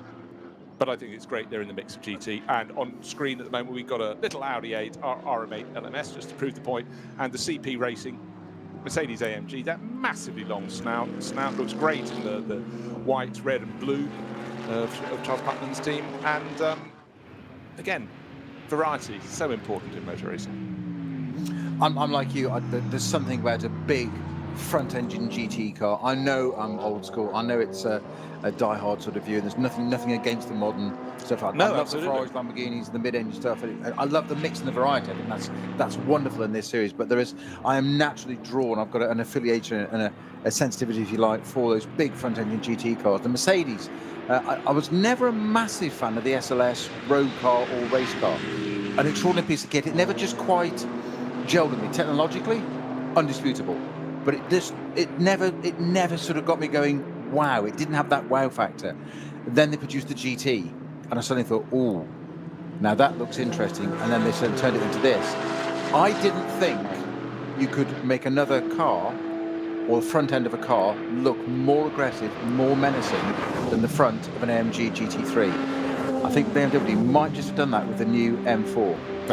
Absolutely agree. I was about to throw that in. Actually, talking BMWs, I'm afraid that David Pittard's car, the number 34 M6, doesn't appear to have left the pit lane. I think it's got more damage. Third pit stop. I think it's possibly the original damage has manifested itself further. So unfortunately, still not below 120th, but we won't say over and out. But which means I have to obviously readjust my position. That's not going to. I wasn't expecting a third pit stop so soon. Don't argue.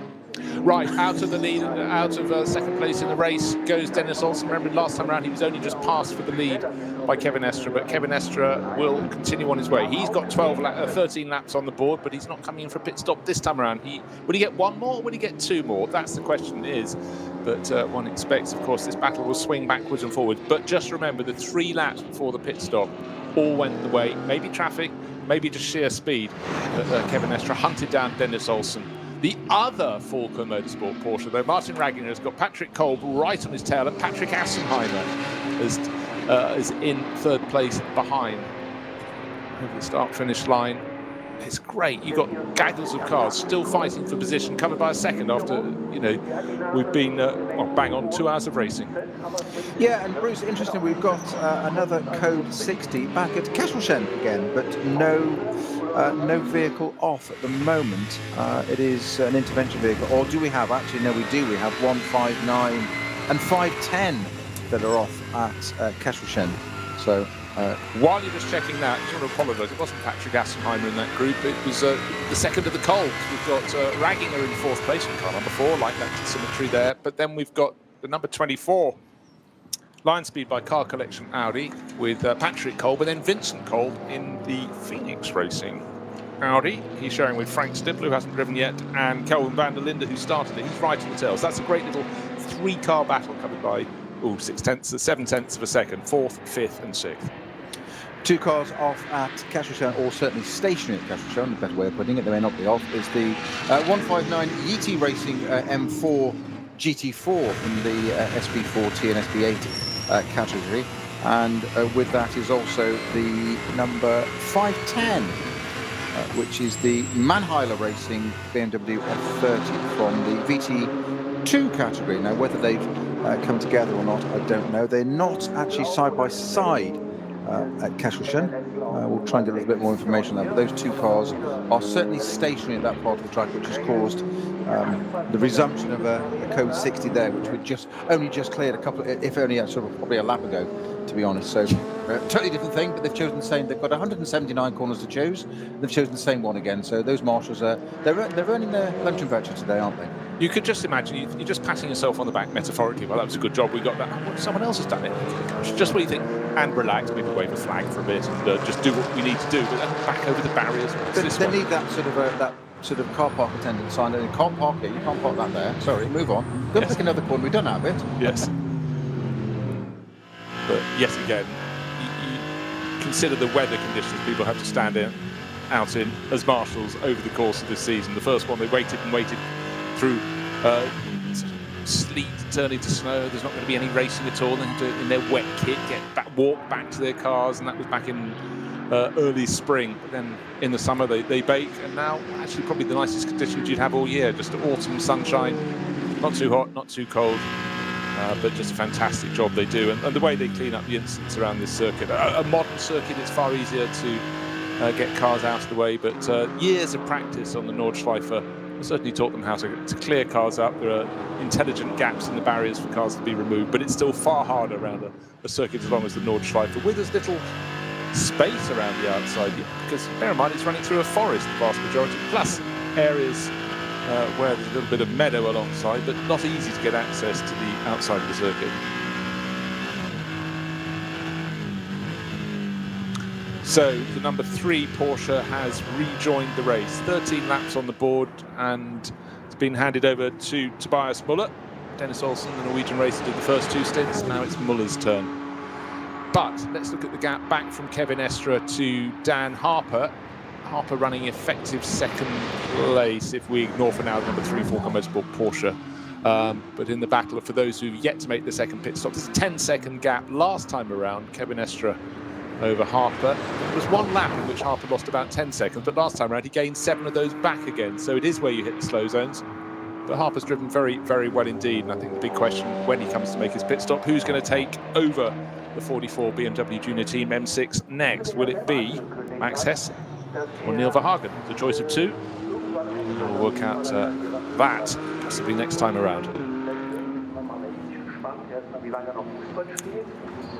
Kevin Estre leading the way overall. Leading the way in the Pro-Am class of SP9, it's Patrick Kolb, the number 24 Audi that started from 3rd on the grid. Started by Matthias Drudy. Leading the SP9 AM class, it's still Janine Hoffner, 10th overall in that number 9 Get Speed Mercedes. Cup X, car 920 leading that, and that is being the number 920 Cup X class. It's the Teichmann Racing KTM Crossbow at the wheel in 13th position overall. Timo Merlig, so good run for them and well clearing class. Gabriele Piana leading the SP4T and 8T class. Car 140 way clearing class. SP7, now I haven't really talked too much about the SP7 class. It's normally very, very well supported, and it's the number 57 Porsche leading that class. That's class for cars of over 3,500 to 4,000 cc. And that's Carlos Rivas, Black Falcon Team Identicar Porsche GT3 Cup class car. And that, for your reference, is 17th overall. I mentioned a few minutes ago, Bruce, I've got a little bit more info on this. The Division 2 cars 482 and 313 had stopped. It was because they have had a collision. That's the 482 Erlbacher Airbags Hardtog Setas 330i BMW and the 313 Spike Wachnau Mujnau and Hallman's Audi RS3 LMS. They've had a coming together, and that's why we've got a code 60 for those there. But 4 hours, 2 minutes into the race, so what was that, 4 minutes ago? But, they've decided to try and share the same piece of track at the same time, which invariably doesn't work. Doesn't work, but unfortunately around a circuit like this, there's a certain inevitability about contact. Unpredictable for sure, but there is inevitability with this many curves, this many cars, and that there will be bodily contact. We try and keep it to a minimum, and in conditions like this, it's easier to keep on the straight and narrows, so they tell me. Again, just looking at that gap at the top of the race, looking for the next lap time that's going to come in from Dan Harper, or in fact, will Dan Harper from current third position on the track come in at the end of this lap, and will our race leader Kevin Estre decide he's done the first third of the race? Time to let his teammates have a go, because he's not in a two-driver lineup. Kevin is sharing with Michael Christensen and Lars Kern. They've already had a victory in the opening race of this season's 5 races held so far. That was VLN 2. What happened to VLN 1? Snow happened to VLN 1, so we didn't get to play. Such a shame, but clearly the right decision, because the organisers waited as long as they could, looking as I do in my eternal state of optimism for any break in the clouds. But unfortunately, instead of getting any better, it got worse. And once the mechanics started building little snowmen on the pit wall, I think that really was the thing that straw that broke the camel's back. And they went, okay, we can't do it this weekend. The writing was on the wall and the snowman was in the pit lane. We knew. Yeah, you need that double. Yeah. That reinforcer. I think the snowman was definitely the reinforcer, wasn't it? It was. Oh, and good news. The David Pittard car back into the race again. So 3 long pit stops and a limp back to the pits at the end of the opening lap. And the Walkenhorst 34 BMW is obviously going to use this one as a run. My illustrious colleague Peter Snowden still reckons we're getting the top 10. Or have you thrown that piece of paper out the window now? In my defence, if you'd been paying attention, you did know I threw that piece of paper well. I just wanted you to say it again. You actually. I threw it at you actually. Yeah. Well, on the third pit stop, obviously one had to readjust that and reassess. It's fair. You go with the evidence in front of you. Indeed, my lad. Again, just wanting to see the pace of Dan Harper at the moment. Getting a chance to ride on board the number 57 Porsche Carlos Rivas. We've just been talking about that. Well, camera cars. And the circuit just looks in fantastic nick at the moment with bright blue sky. Little dotted white clouds around, but that's how it should be. Cars at full pace, getting a little bit of a toe down the Dottinger Her, and number 24 at the moment getting closer and closer to Martin Ragginger. It's Patrick Kolb under his rear wing. Vincent Kolb just a few car lengths back in the second of the Audis in that group, but it's Porsche so late. A little confidence dab coming into Tiergarten from Martin Ragginger, but he's driven this circuit for so many years, driven it so well, absolutely got the balance right there, and just broke half a car length extra in his favour when they went through those final twisters. Now on the start-finish straight, 3 cars covered. Well, last time around it was by about 1.3 seconds, and this time around I think I fancy it slightly left. That's 4th, 5th, and 6th positions. It's now 3rd, 4th, and 5th positions because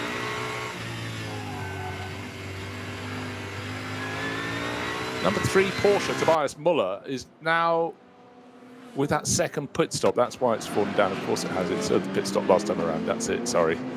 Got ahead of myself. Looking down at my notes, I've completely forgot they did a 5 and then an 8 lap stint. But I think next time around, Kevin Estre will be in, Dan Harper will be in, Martin Ragginger, now the top 3, will be in. Sorry, I threw myself there. I looked at my notes. I forgot that the number 3 Porsche that Dennis Olsen drove the double stint in, Tobias Muller, is now in his first lap. You've got to keep on your toes. I try.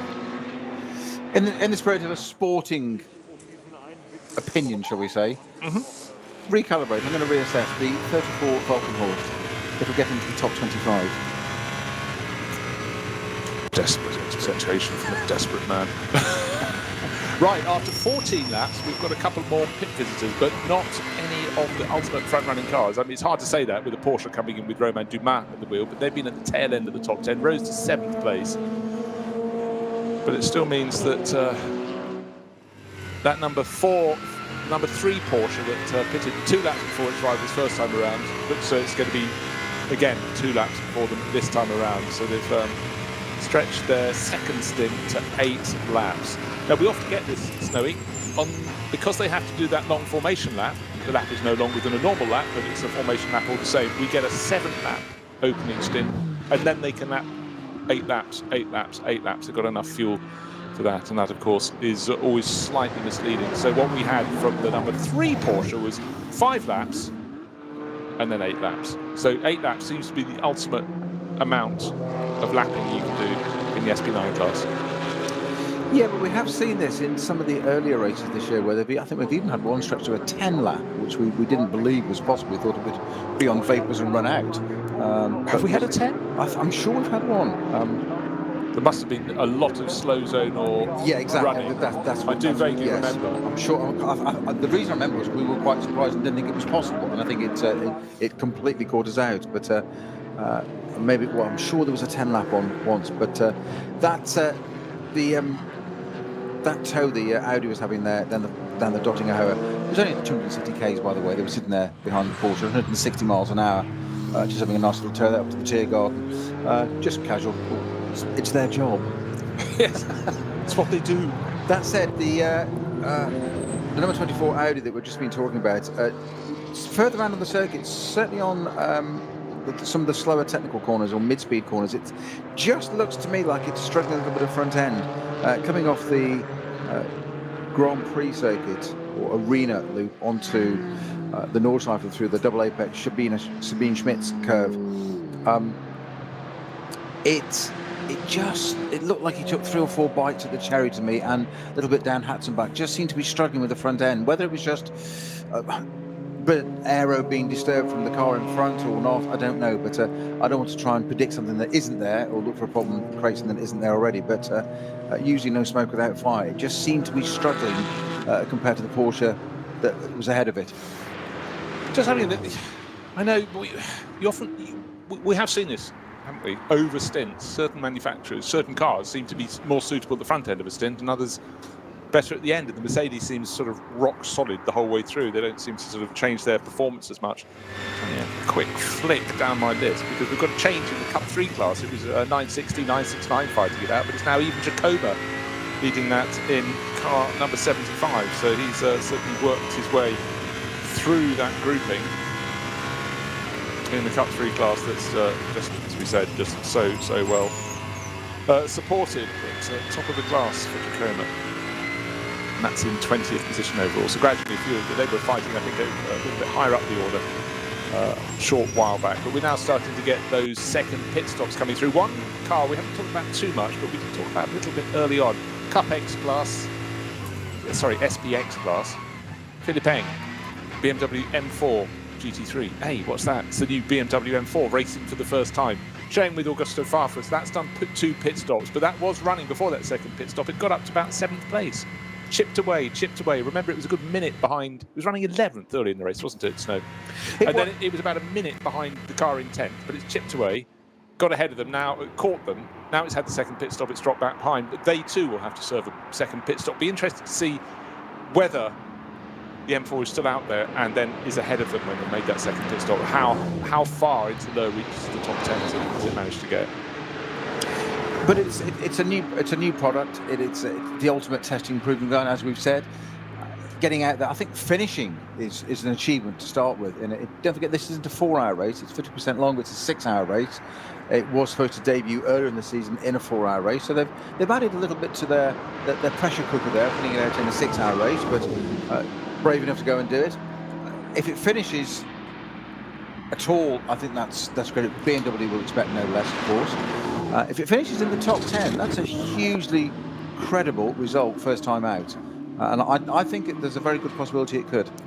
I think so, and with drivers of the calibre and experience, endless experience of Philippe Eng in all things BMW, but also of Augusto Farfus, likewise, it's got to be a fantastic thing for them to do this 6-hour race, get to the finish, prove it can do what it says on the tin. Now, if you weren't listening, if you weren't joining us at the start of the show, the dates for next year's Nürburgring Langstrecken Series are out. This is the 6-hour race this year. We've got a 6-hour race next year. Ha! That's not it for us. Not enough. We're having a 12-hour race as well.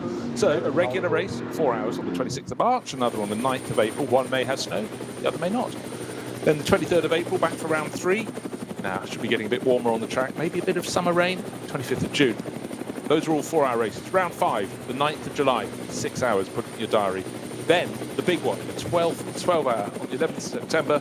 And then as the leaves start to colour, the 8th of October for the 7th round. And the final round, the 22nd of October. Don't listen, they'll all be fun. And you just simply can't predict, as we know, every time I sit down with Peter Snowden to commentate on one of these races. The lovely thing, we can't predict what is going to be lying in front of us through the 4 hours to 6 hours. And good grief, next year, 12 hours. So many incidents can happen, and it's rather lovely to start a motorsport event with no real knowledge who's going to win.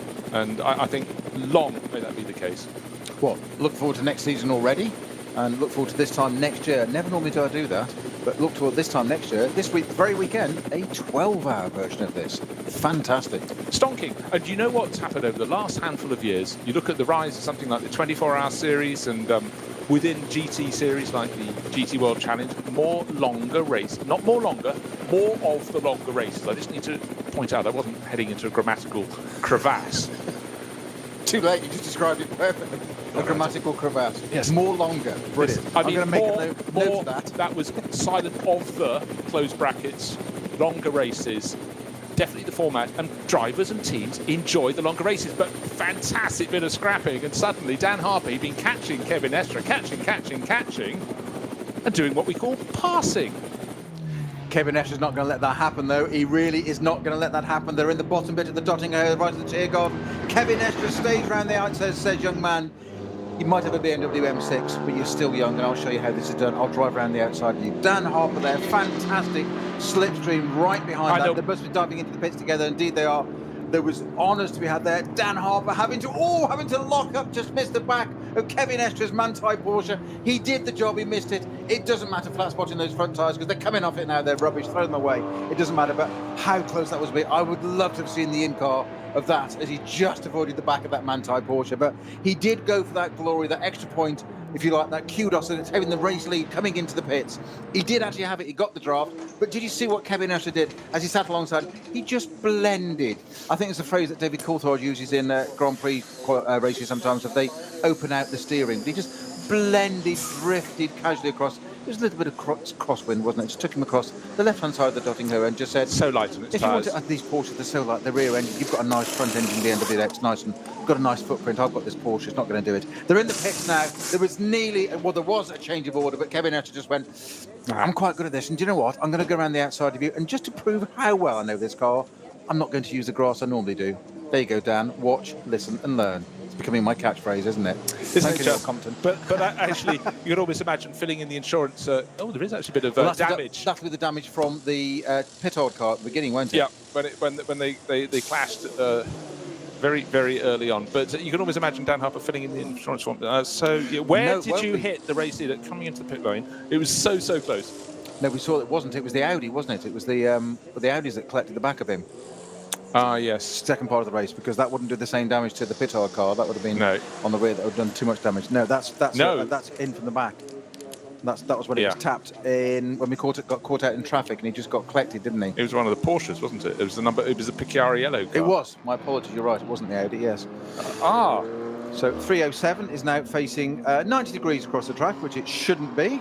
And that's the Seat Cupra. That's the UTS-driven Holder. It's UTS-driven 307 from the SP3T class Seat Cupra, and that is let's turn 3.5. 3.5, isn't it? I was going to say 3. Well, he's done the half off. He's done 3.5. He has, exactly. He's added it on. So at least we don't have to work out which if it's Michel or Mike Halber, brother and sisters, but it's Mike Uch who is.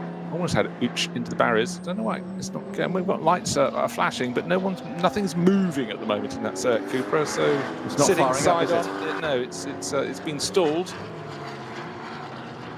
waiting for any signal, any moment of life, but it's not in a position of danger. But it is going now. It's now got. It's always difficult when you've come to a halt with your nose quite close to the barriers. You haven't got much steering space, but with the help of the marshals. With the German flag painted on the roof of that Cupra, it's largely underneath. The lower part of the car is green, black, and yellow, but it's not very much German. I'm a bit of a fan, actually, of national flags being painted on roofs. I think it's rather handy, but also it's patriotic. It's good. Well, put aside the German roof of that car, German flag roof. The rest of it's almost kind of Jamaican flag colours, isn't it? Yeah. You think about it? Well, that's got you thinking, isn't it? It has. No, it really has. You immediately start thinking of that movie Cool Runnings, but. Right, so into the pits, absolutely together, the 911 Manthey Racing Porsche and the 44 BMW Junior Team M6 BMW and out from the pits, and it looks at about a second and a half has been gained by the Manthey Racing Porsche, and we could be dealing in fractions of seconds as small as this. And I believe it's Kevin Estra still on board the Manthey car with Hesse in second, but that's what my timing screen says. I saw him get out the car. That's why yeah. I'm very but I didn't see that. But I was going to say I'd be amazed if Estra's on board that car still, but our timing screen hasn't updated. It has for the second place car though, with Dan Harper vacating that car, and it is now with Hesse at the wheel of that BMW M6 GT3 junior team car.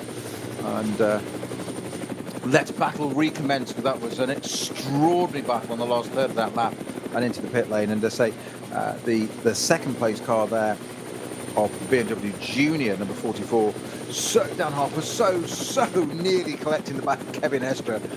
I mean, it cannot not been the thickness, I was going to say the thickness of a respray, but of a vinyl wrap these days to make it more up to date. But it was that close, and I bet that was I'd love to have heard the in-car on that one. I'm coming in. Yeah.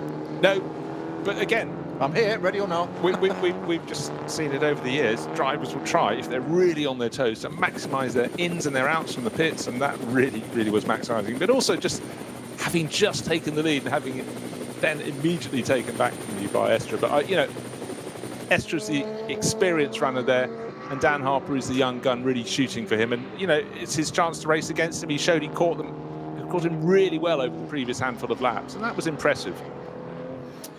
Yeah, it's that double-edged sword as well of that, maximising the ins and outs laps. The in laps, I always think it's yes, you need to. You can't afford to waste time, most certainly. But it's a long race. It's a 6-hour race, and the downside and the damage of making a mistake or an error and costing you position, or even worse, is not ideal, especially on an in or an out lap. It's that balance. You say you don't want to waste it, but equally, you're better in the race than being out of it, because you don't score a lot of points when you're not in the race. You got slow-moving flatbed. Well, you don't normally get fast-moving flatbed trucks. Just going through the second part of the Sabine Schmitz curve. I don't know if it's heading towards a gap in the barriers to pull off, or heading towards someone who's come to a halt early on the Nordschleife. I would suggest possibly the latter, but looking down from a helicopter, I can't see anybody in the early part of the Hatzenbachs who's planted a car that needs retrieving. So maybe there was another gap in the barrier of the flatbed truck, but they're busy here on the Nordschleife. Is heading towards, because don't forget that when they've rescued a car, they do need to get back to the position they were operating from before. You need the trucks evenly spaced out around the circuit. And I must say, the incidents tended to be, this time of in this particular meeting, have been more in one area of the track than others. Often we had them spread very evenly across the 15 miles or thereabouts of the circuit, but this time they seem to have been closer to the end of the lap more often than not. Well, it seems to be the Kesselchen's got itself up there and getting all the limelight. The spotlights firmly on that stage centre.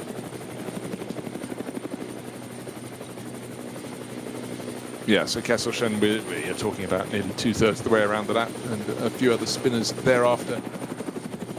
So just having a quick look to see the Pittard car in 124th position, just next time around, to see if it can start to pick its way up the order. But out of the overall reckoning, at the moment it's just waiting for my screen to upgrade. It's still telling me Dan Harper is aboard. It's a lap ago, needs to refresh that one, but after 15 laps we know it's Estra from Hesse. The gap between them when they left the pit lane when they came into the pit lane was 0.36 of a second. And the big question is that number 3 Porsche back into the lead of the race. But the way it was hauled in, Kevin Estra hunting down Dennis Olsen, closed in 3 laps of gaining, and went past. But of course the number 3 Porsche was on a different pit stop strategy. It generally pits two laps, before the rivals, so that's going to be interesting to see how they've split their numbers across the race. It could mean they do one long final stint where their rivals are doing a shorter final sprint, but 6 hours very different to 4. The mathematicians have a little say on that.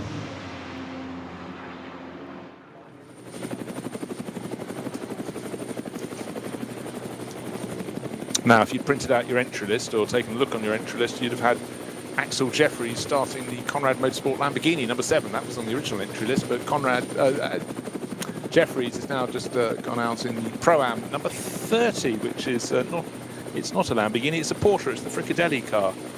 So I had to have him down for that, but on our timing screens there he is in 9th place overall. And sadly the 34 Vulcan horse BMW back into the pits again.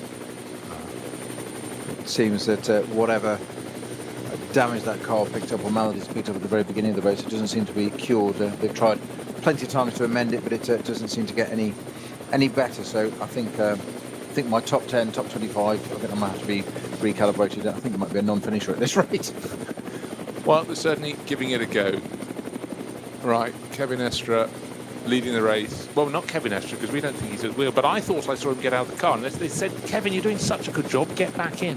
But the reason I think he would have changed, 2 hours into as he was at the pit stops, now 2 hours and nearly a half into a long stint. In a 3-driver lineup in a 6-hour race should be your bit, particularly as a lineup as well balanced with Michael Christensen and Lars Kern.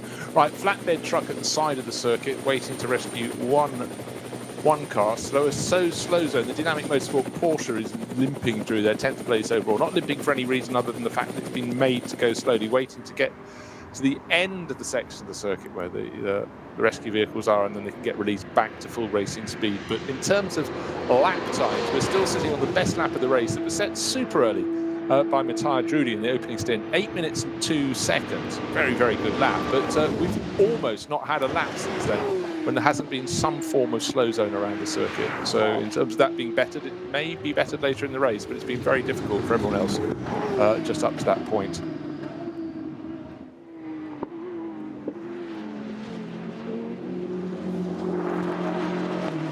I'm not convinced that Estre has changed drive of that car. Well, I'm double checking various screens, but I'm sure I saw someone with a yellowish helmet walking near the car, unless it was something to match the yellow flanks. Could have stretched his legs. Could have done. I still favoured the theory. They said, no, you're doing so well, get back on board. I rather like that image. Yeah, bizarrely, just going back to the Pittard car, the number 34 car, the Vulcan horse BMW, just before that's pitted, it set a personal best at 8:47, then a new personal best at 8:42.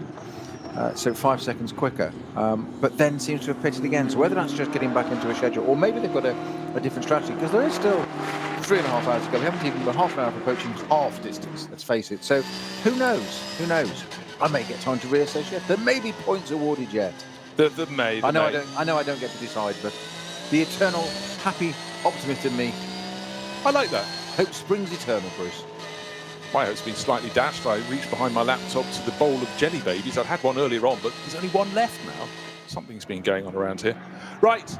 That's the curse of the long arms of our executive producer, Tim Gray. It must be. It must be. It must have an extension arm to reach under all the screens. Still wave yellow flags down the Dottinger Her, and they're being waved to our race leader, which still is listed as Kevin Estre. Right, we've got 3 course vehicles, including a flatbed truck that's taking the rise now up towards Tiergarten. And so everybody else having to slow down. Double waved yellow flags as the race leader climbs the hill. Is it still Kevin Estre? Sometimes they take a while to flick the driver ID button over, but I'm still fairly sure I saw him. I saw him enough, to my mind, to think, right, he's out of the car now. Look at timing screens, look at whatever. I tend to concur. I just don't think in a 6-hour race you stay for third. I agree. I think it would be an old strategy. Not that he's not capable of it. I think it would just be an old strategy. And I tend to be with you on that one, Bruce, that I think as it crosses the line now, we might see a change of driver. It's through the right and left of Tiergarten. Oh, and a big off, and that's the Audi. It's the Phoenix Racing Audi. That should be number 5. Frank Stippler, of all people, has clattered into the back of a gaggle of cars, double waved yellow flags. Just been talking about those. I think just a little bit caught up by maybe someone slowing slightly in front of him, but that had just been Vincent Cole would be driving that.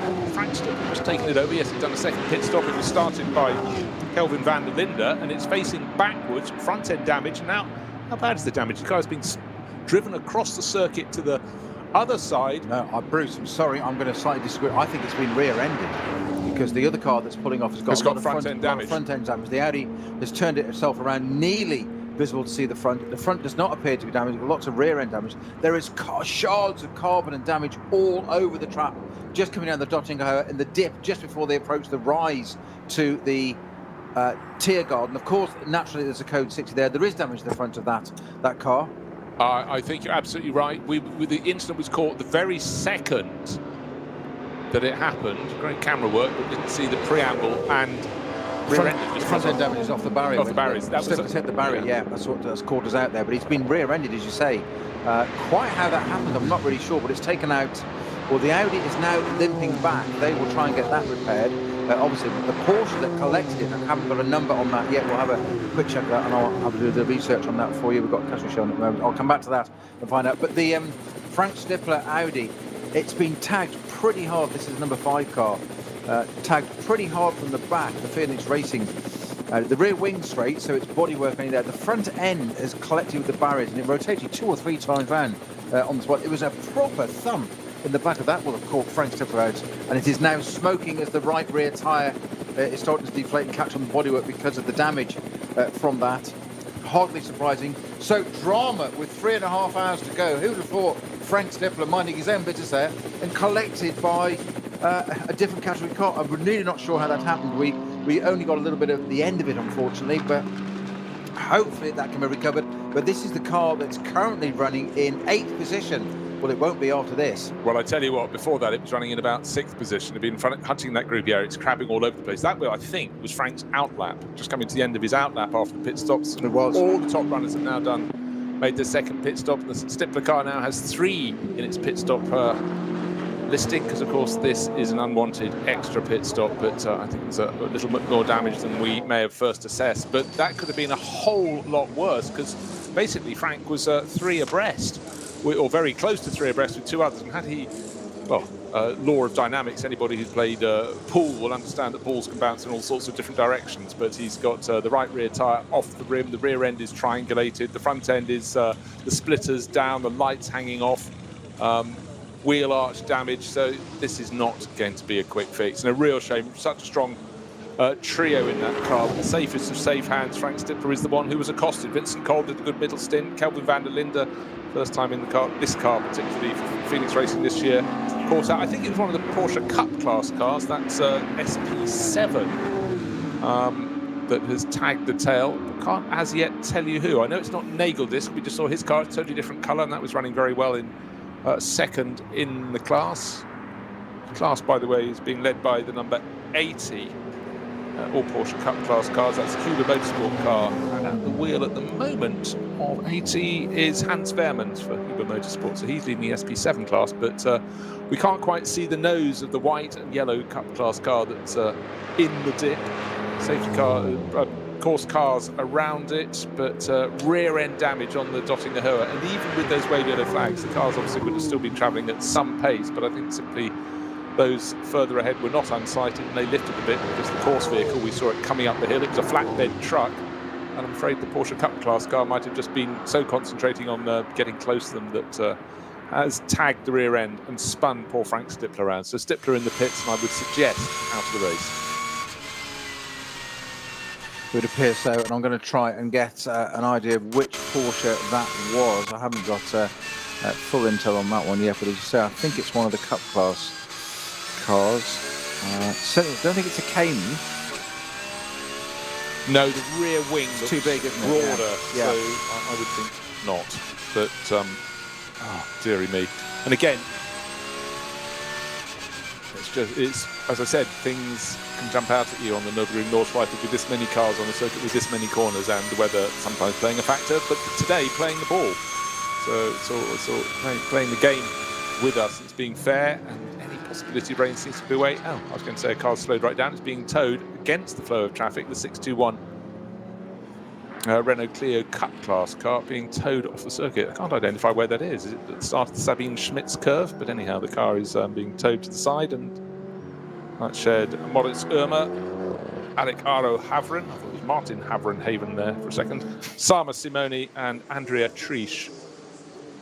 Frank Stippler out of the car, take off his red and white striped helmet, and well, it was a case of the complete unexpected, and Frank will be massively disappointed because they could have been on for a top 3 finish, I would have suggested today, certainly top 6. They were running there or thereabouts, but Kelvin van der Linde going across to talk to him.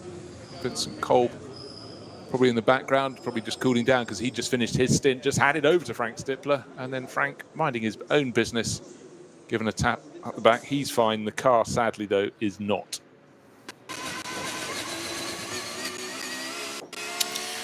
Still no intel onto which of the Porsches it is that appears to have taken that number 5 Audi out.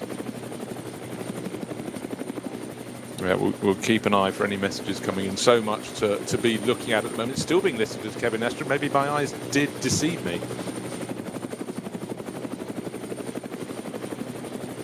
And just got intel coming in, actually. I've got it. It's number 66. 66. Yeah, number 66. That's the PV Performance 911 GT3 Cup car. I've gone slightly lower. I've gone GT4. GT3 Cup car, one of the SP9 category cars. So that's the car that appears to have taken out.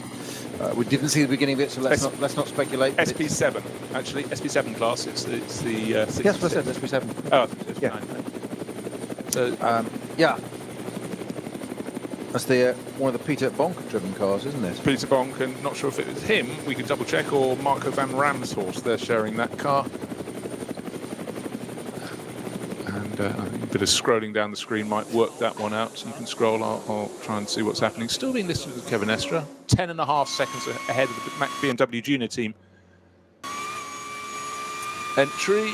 The M6 driven by Max Hesse, who's 7.5 seconds up on Tobias Muller. So at the moment, we've got Tobias Muller for Hawken Motorsport in 3rd place at number 3, and the number 4 sister car, Alessio Picariello, back on board that. He's another 23 seconds down. But he's got Patrick Assenheimer for company. Those two being very close together. Number 4 Porsche and the 6 Mercedes for quite some while.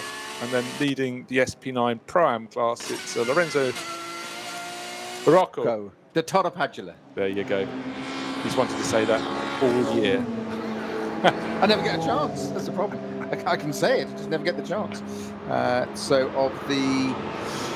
there are only 2 drivers at number 66, and it isn't Peter Bonk. It's Marco Bramshorst. Unfortunately, who's in that SP7 category 911 GT3 car that has certainly been part of that incident. Whether he equally was unsighted, first let's give, as we haven't had a proper look at footage or whatever, we can't, let's not say the wrong things, but you never know, he might too have been caught out. We just saw the tail of it, so you never know. Get the benefit of the doubt until proven otherwise.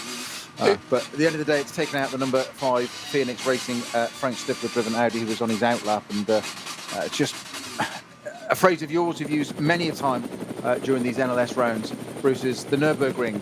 It giveth and it taketh, and it just has taken us away from Phoenix on this occasion. It really has. It was very close to 2 cars that we're looking at on screen at the moment. Alessio Picariello, who was running 4th. He had Patrick Assenheimer, who was right with him, and right with the pair of them, almost at the point of the circuit where they are right now. Well, dotting her was Frank Stippler. Waved yellow flags, and somebody presumably slowed slightly more than someone else, and the train of action happened. So Marco van Ramshorst, unfortunate, but even more unfortunate was Frank Stippler, who got hit by him. And scuff marks on the track, and there was a lot of debris from that impact. The Porsche hitting the back of the Audi, and then the Audi hitting the barriers, then bouncing back across the track. And Picariello and Assenheimer 4th and 5th overall, just now working their way past some of the vehicles involved in the tidy-up. Now, part of the Radio Show Limited Collective, we have Alan Titchmarsh? No, Alan Prosser. We'll not do the gardening, we'll do the autumn. We'll get to the change of colour in the trees, that'll be fine. But Alan Prosser has just sent us some stills of that incident, and it does appear that the number 66, I think what's happened is, I've got a feeling that Frank Stippler has got caught behind a different class BMW first. This is what I just said a moment ago, might well have happened. He's had to do sudden retardation and lift, and that's caught out the number 66 Porsche behind, who's had nowhere to go, quite literally. So it's cause and effect, if you like, a double cause at the beginning, which is, it's no consolation to Frank Stippler, but it has got a little bit of consolation for our number 66 driver, who we said was Marco van Ramshorst. Thank you. I love it when a team works together like that. It's brilliant. I start, you finish. Yeah. You get the points, though. You get the points. My eyes were shut. I know. That's how good you are. Doing it from memory. Right, now, been no further pit stop for the race leader, but indeed, my eyes did not deceive me. It was Kevin Estre getting out, and it's Michael Christensen, as we suspected to be him or Lars Kern who'd taken over. That's the race leading car, 8.1 seconds to good, so a little bit of gain for the 44 BMW with Max Hesse at the wheel. He took that over from Dan Harper, did a double stint. Dan Harper did a double stint. I expect Max to do a double stint, and then Neil Verhagen, the American racer, to finish it off. Will he be aiming for victory? Will he be in the lead when he takes it over? But certainly looking like a really strong run again for the only grouping to have won 2 of the VLN rounds so far this year. They haven't won any of the VLN rounds. Let's try the NLS. Let's get with the program, get with the year. Nürburgring Langstrecken Series. The series was christened, renamed, and the content exactly the same as before. Different organising clubs working under the ADAC. This time it's a race with 60+ years of history. It's the 6-hour race this time for the Ruhr-Pokal-Rennen. It was a race that was won 12 months ago, or certainly last year, by Matthias Druni, who led the race early on, Christopher Mies and Kelvin van der Linde. I think they do these name changes just to keep us more experienced commentators of a certain age, shall we say. That's what I'm implying. Keep us confused. Keep us confused. So it's like you've known it for years as this. We're going to call it something else. It's rather like Formula 3. British Formula 3 is now called GB3. And you've got all those years of getting used to it. Something. Let's call it something totally different and see if they catch up. Or how long before they notice? How many rounds can they have? Where they go, I think you had a catchphrase last year that was NLS, don't call it VLN. Did you remember? You went through a phase of that, Bruce. Well, I hope I didn't last year. I was a year ahead of time, though. Good Lord. Getting it in early. Still a fantastic battle. That's what I love. Even though the Manthey Racing Porsches still going to lead. We'll see if it comes down. It's 8 seconds. You might think that's good. It is good. But we've got still time aplenty. We've still got 3 hours and 20 minutes. Not yet at the half distance, but looking at a fantastic battle between Alessio Picariello and Patrick Assenheimer. 2 different makes of cars, one blues, one yellow, so it's Porsche ahead of Mercedes. Useful, but they're covered by 1/5 of a second. Hammer and tongs trying to work their way through the traffic. The pit lane occupied at the moment by Porsche Cayman. It's obviously the time that their class of cars is really well supported. 20 cars in the Cup 3 class for GT4 Cayman Trophy. And 2 of the cars have been really striking out there for class lead. Have just come in. The class lead at the moment in Cup 3, I beg your pardon, is scroll up. It's in the pits. The 2 class leaders are in the pits. 976 and 969. 976 is FK Performance Motorsport. Ben Brunegel, Nico Otto, and Nick Wustenhagen. And 969 is Molnar Motorsport. It's in that blue, black, and white livery they've run for years. And that's Torsten Jung and Oscar Sandberg, but they came in very, very close together.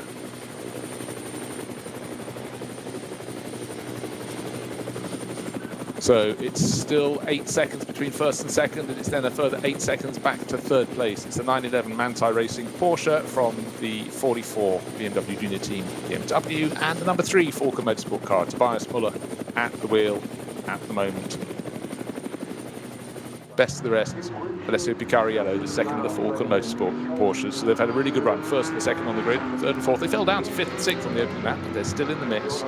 Manthey Racing looking very, very strong at the moment, and let's see if they can continue like that. But certainly BMW Junior Team have been right on their toes this year. They've taken 2 of the 5 wins, and they're right in the mix, just 8 seconds back at the moment. Really well-balanced trio. But of course, then again, look at Christensen, Estre and Kern in the race-leading car. They're not exactly weak, so it's going to run right the way to the finish this time. And I do think we may have no weather effect in front of us in this race. It looks like it's set fair for the rest of the race, but you can never really say that in the Nürburgring Nordschleife. And it still bemuses me, no matter how much we know about the length of this circuit and whatever, that we're in 20 minutes time we're approaching half distance, but there are still only 17 laps completed. I've just looked at my timing screen and thought, why is it only 17? It's still, my point is, it still caught me out. 17? That can't be right. We've been going, how many hours have we been commentating? Of course, it's the Nordschleife, isn't it? Refresh. All the refreshing has done has got Christensen into the lead car rather than Kevin Estre. So again, it was a real case. We were convinced we'd seen him get out of the car. But here we are, 17 laps on the board. We've still got, I would suggest, around 125 cars in this race. We started with 143, absolutely epic, as per almost every round here. But this is actually one of the better supported ones. And you know what? I think the attraction of racing for 2 extra hours has drawn in a few people. They might have come back from their summer holidays that took them out of a previous race and said, come on, let's do it. Let's do the 6 hours. More racing, more bang for our buck, more fun. But then again, more things that can possibly go a little bit wrong. Well, everything you've said so far has been absolutely right. I tried to catch you out on Kevin Estre driver changes when you said you'd seen him get out of the car, and I hadn't. So I was like, well, the timing scheme said otherwise. I was reading the timing screen, the fallacy of believing information in front of you. But one thing you are absolutely wrong on is the Jelly Baby Bowl. You've said there's only one in there. It seems pretty full to me of different things now. It's not Jelly Babies, it's full again. It's one of those magic bowls that replenishes when you look away, you see. You're looking at the timing screen, and there's now... Oh, Bruce is now going to go off air and go munching for a short while. I'm going to be covering for you. I'm joking, but his eyes have widened like a small child in a sweet shop. I'm just going to put out an empty beer glass. See what happens with one that. Of those, yes. It's the old joke of that. You get the ever-refilling beer glass and you get 2 more wishes. What would you like? 2 more of those, please? Great thoughts as we approach the middle point in this 6-hour race. It's the 6th of the NLS races for 2021, and they just seem to get better and better. But certainly if you're a fan of Manthey Racing, it's very good at the moment, but they have to be right on their toes because the BMW Junior team are hot on their heels. 8 seconds between them last time around. 2 pit stops dispensed with. They've both done 17 laps, and this one looks like it's going to run right the way to the finish. Can anybody else get in the mix? Well, we'll find out very soon indeed. This next 3 hours in fair weather looks set to be absolutely cracking.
Zwei Familien. 40 Jahre Firmengeschichte. Unsere Produkte entstehen zu 100% in Deutschland. Mit Herzblut und Hingabe. Wir schaffen den Technologietransfer von der Rennstrecke auf die Straße. Handwerkskunst, Erfahrung für diesen einen Moment. Das ist die Nürburgring Langstreckenserie. Das ist H&R. Performance made in Germany. Sicher ans Ziel. Auf allen Straßen, bei jedem Wetter. Mit den zuverlässigen Sommerreifen von Falken. Jetzt Falkenreifen kaufen und Tankgutschein sichern. Weitere Informationen auf tankgutschein.falkenreifen.de. Falkenreifen.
Hartes Duell. Kollision zwischen den beiden.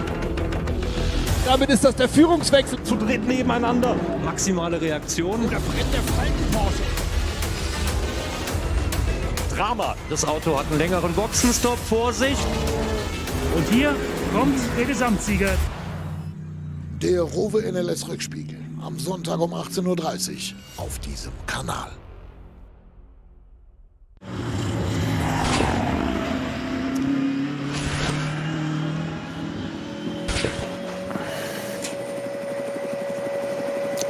So back to the racing action. Weather conditions started to become a little grubbier, a little darker, less sun than we had earlier in the race. We've had a bit of everything, but we haven't had rain. That's a good thing. Haven't had snow, which is even better. Of course, that can be a feature and always a factor. Snow, you see what I did there?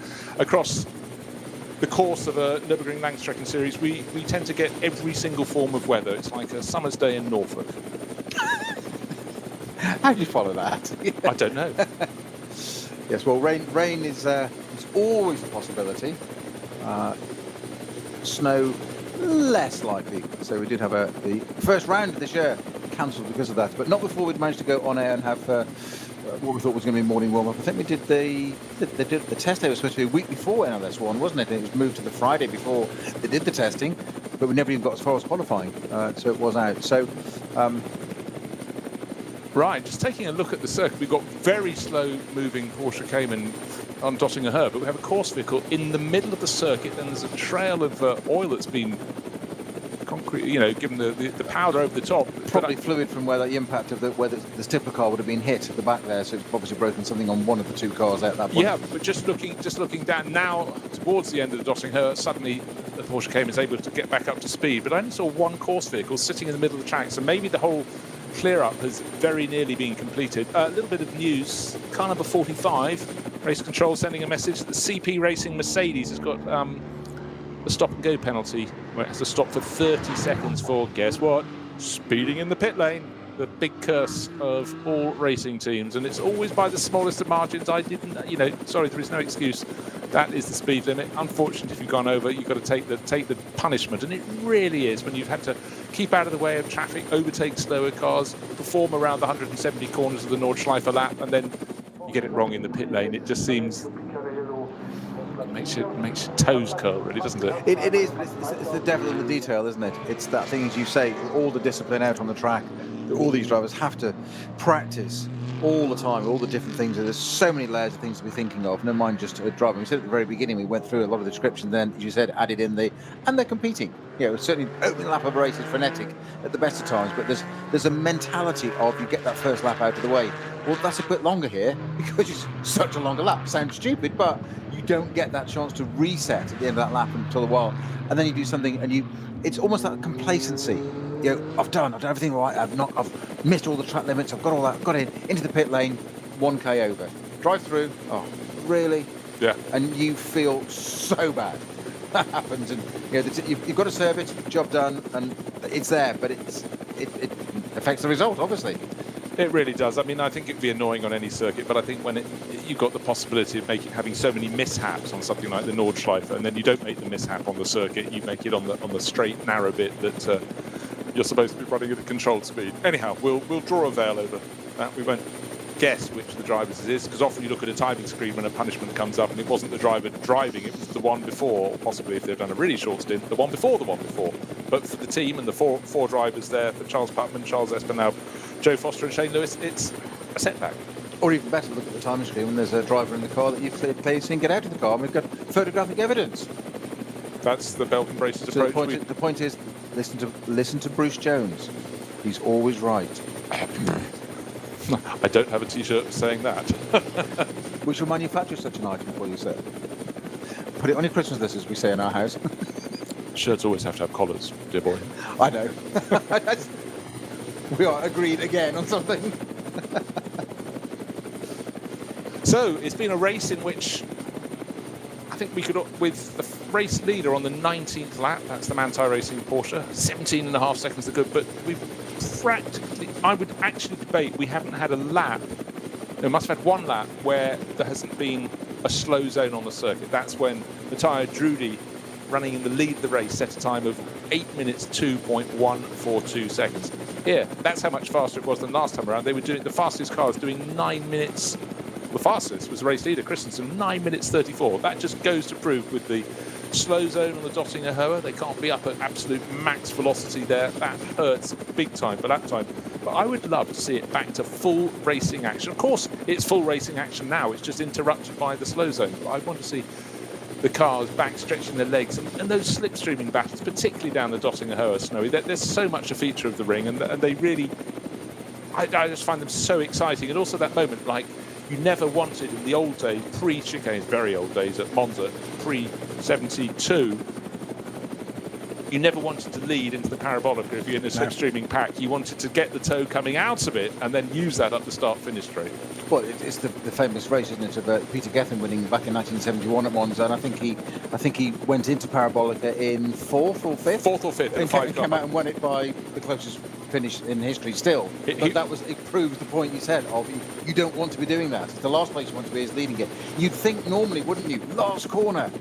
Got to lead. I'm in the lead. I've got it done. It's and it's not so. Somebody from fourth comes through and says, thank you very much. All the way by, it's a tenth or a thousandth of a second that win. It's I'm going to have to go and research. You are. Now, yeah, five cars, top five, covered by about half a second at the very most. And Peter Gethin won it by sticking his hand up to convince them that his car was in front. That was the BRM, long ago. From second place person was? Ronnie Peterson. Correct, STP March. That's why I've even looked it up as well. I've seen photographs because I was too young to. I actually was too young at that point. It's not very often I can use that phrase. No, I was quite staggered. No, that's what I thought I'd better pick up. You had to blow the dust off that phrase. Wait a second. I'd seen you pause there, and I thought that's just shocked him. It wasn't fair of me. My apology. I do apologise. Conditions sunny, racing good. Just waiting to see the timing intervals around this lap. Is the BMW Junior M6 able to keep up with Michael Christensen, who's stretching his legs very tidily at the front of the field now, just refreshing the screen to see the timing intervals around the lap. And yeah, it's looking very, pretty even around the lap, but the next lap's about to be put on the board, and it's 5 seconds gained back by Max Hess. That's what I was looking for. But all along, Tobias Muller in third place. Last couple of laps, he's gained a second, then half a second, then a second that time around. Great battle still for fourth place. It's still Alessio Picariello in the number 4 Falcon Motorsport Porsche, but the battle with Patrick Assenheimer, a 5-time winner and races in the VLN and then the NLS that we have this year to follow on in the trail of the VLN. Same thing with a different nomenclature. He's been a winner here before. Won this Ruhr-Pokalrennen a couple of years ago, actually. Metzger, no, not a couple of years ago. 2018, sharing with Hubert Haupt. He's driving for the same team. Long overdue a win then. Yeah. But, Hubert Haupt. Oh, we've got a spinner, a GT4, or as we call it here, SP10 Mercedes, right in ahead of that fourth place battle. It's car number 140 over the curbs and beyond as he tries to rejoin. Not enough lock to stay on the black stuff. Black Falcon car.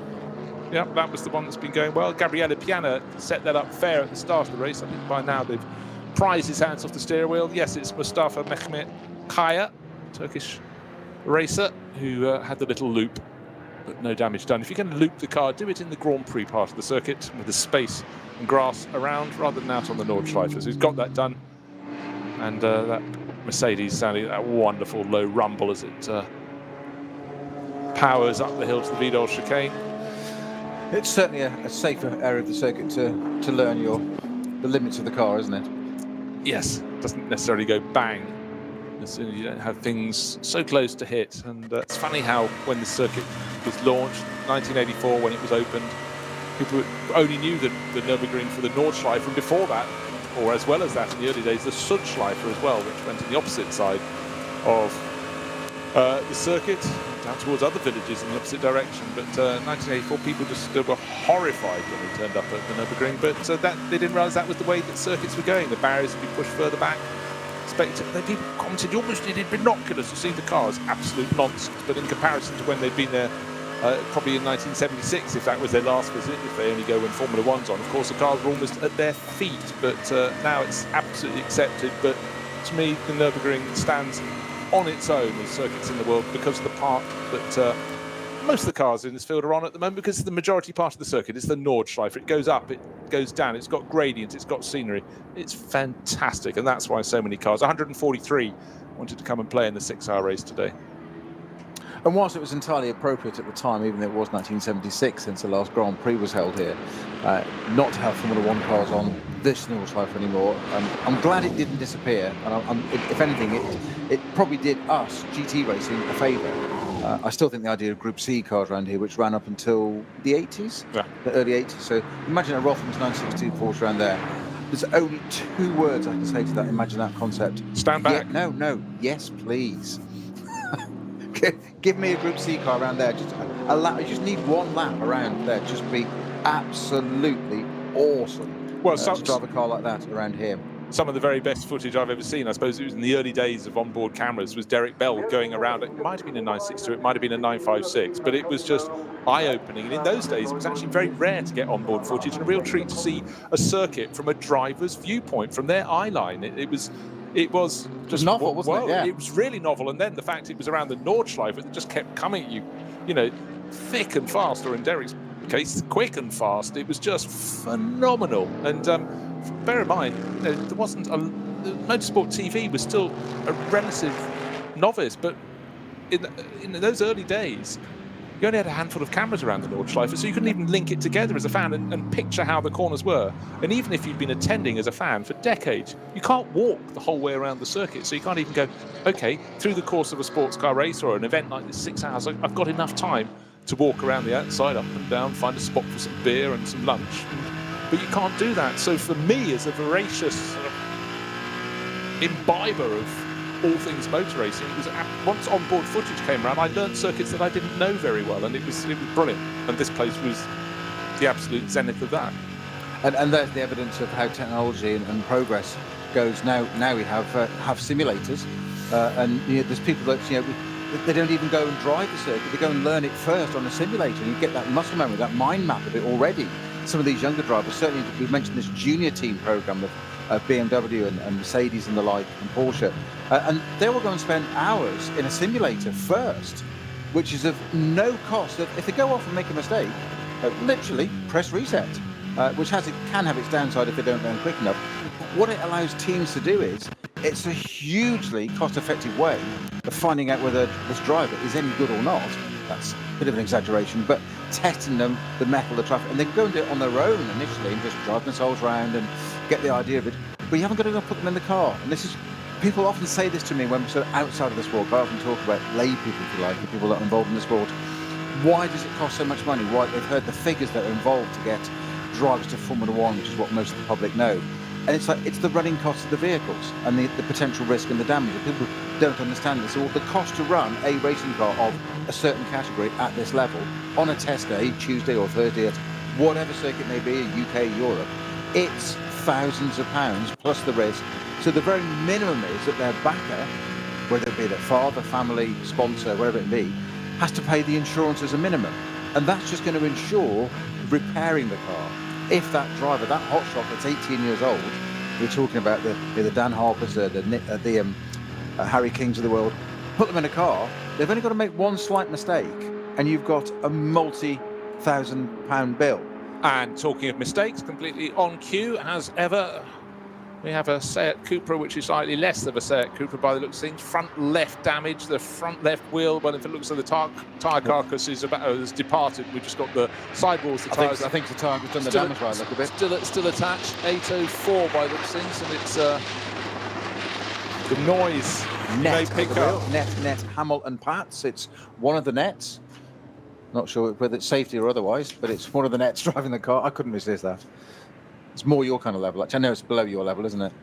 That's why you didn't. I know. I just haven't commented, frankly. No, I know. That's the bit that worries me. That's how I know it's serious when you haven't commented. But I'm just looking to see which of the cars in the TCR class that is. But 804 isn't actually on my entry list. So late entry and now at the half point in the race, limping in.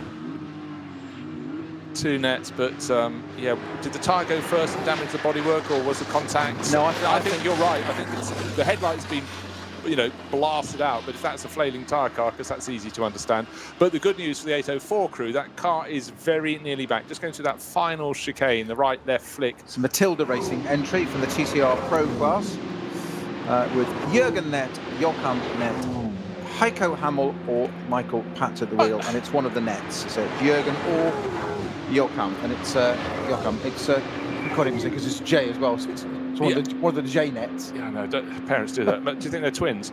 Anyhow, I was looking for 804. That's 806. Why did I not notice that? Matilda Racing, one of 3 cars in the class. That's why you couldn't find out on the entry list, because there wasn't an 806. There we go. We're done. It's down on the entry list as 806. Ah, there you go. I shall I'll correct my notes there, because you start to feel madness approaching. Get that old-fashioned thing out called a pen, strike out 806, and put a 4 instead. There we are. There we go. I'm feeling a lot better now. Yeah, it's like being back at kindergarten, isn't it? That's how I feel most of the time, don't worry. So, keeping an eye on the lead of the race. Last time around it was 12.9 seconds. The gap between Michael Christensen, he's gained a second and a bit over Max Hesse. Tobias Muller absolutely was nothing in it in his battle. He's 7 seconds down in 3rd place now, so his pace almost identical to Max Hesse. Hesse in the white, red and yellow shell liveried BMW Junior Team M6, picking his way through the traffic, going through turn 3, turn 4, it's on the Grand Prix loop, and then just a little short blast until you don't drop down the slope and turn to the left and then the right and down to the hairpin at the bottom. You cut through and effectively rejoin on the leg where the field come up to the Schumacher S. 5th place car, the number 6 entry, the Patrick Assenheimer Haupt Racing Mercedes is in the pits. First of our front runners to do that change. We'll just have a look how many laps he's done in that car.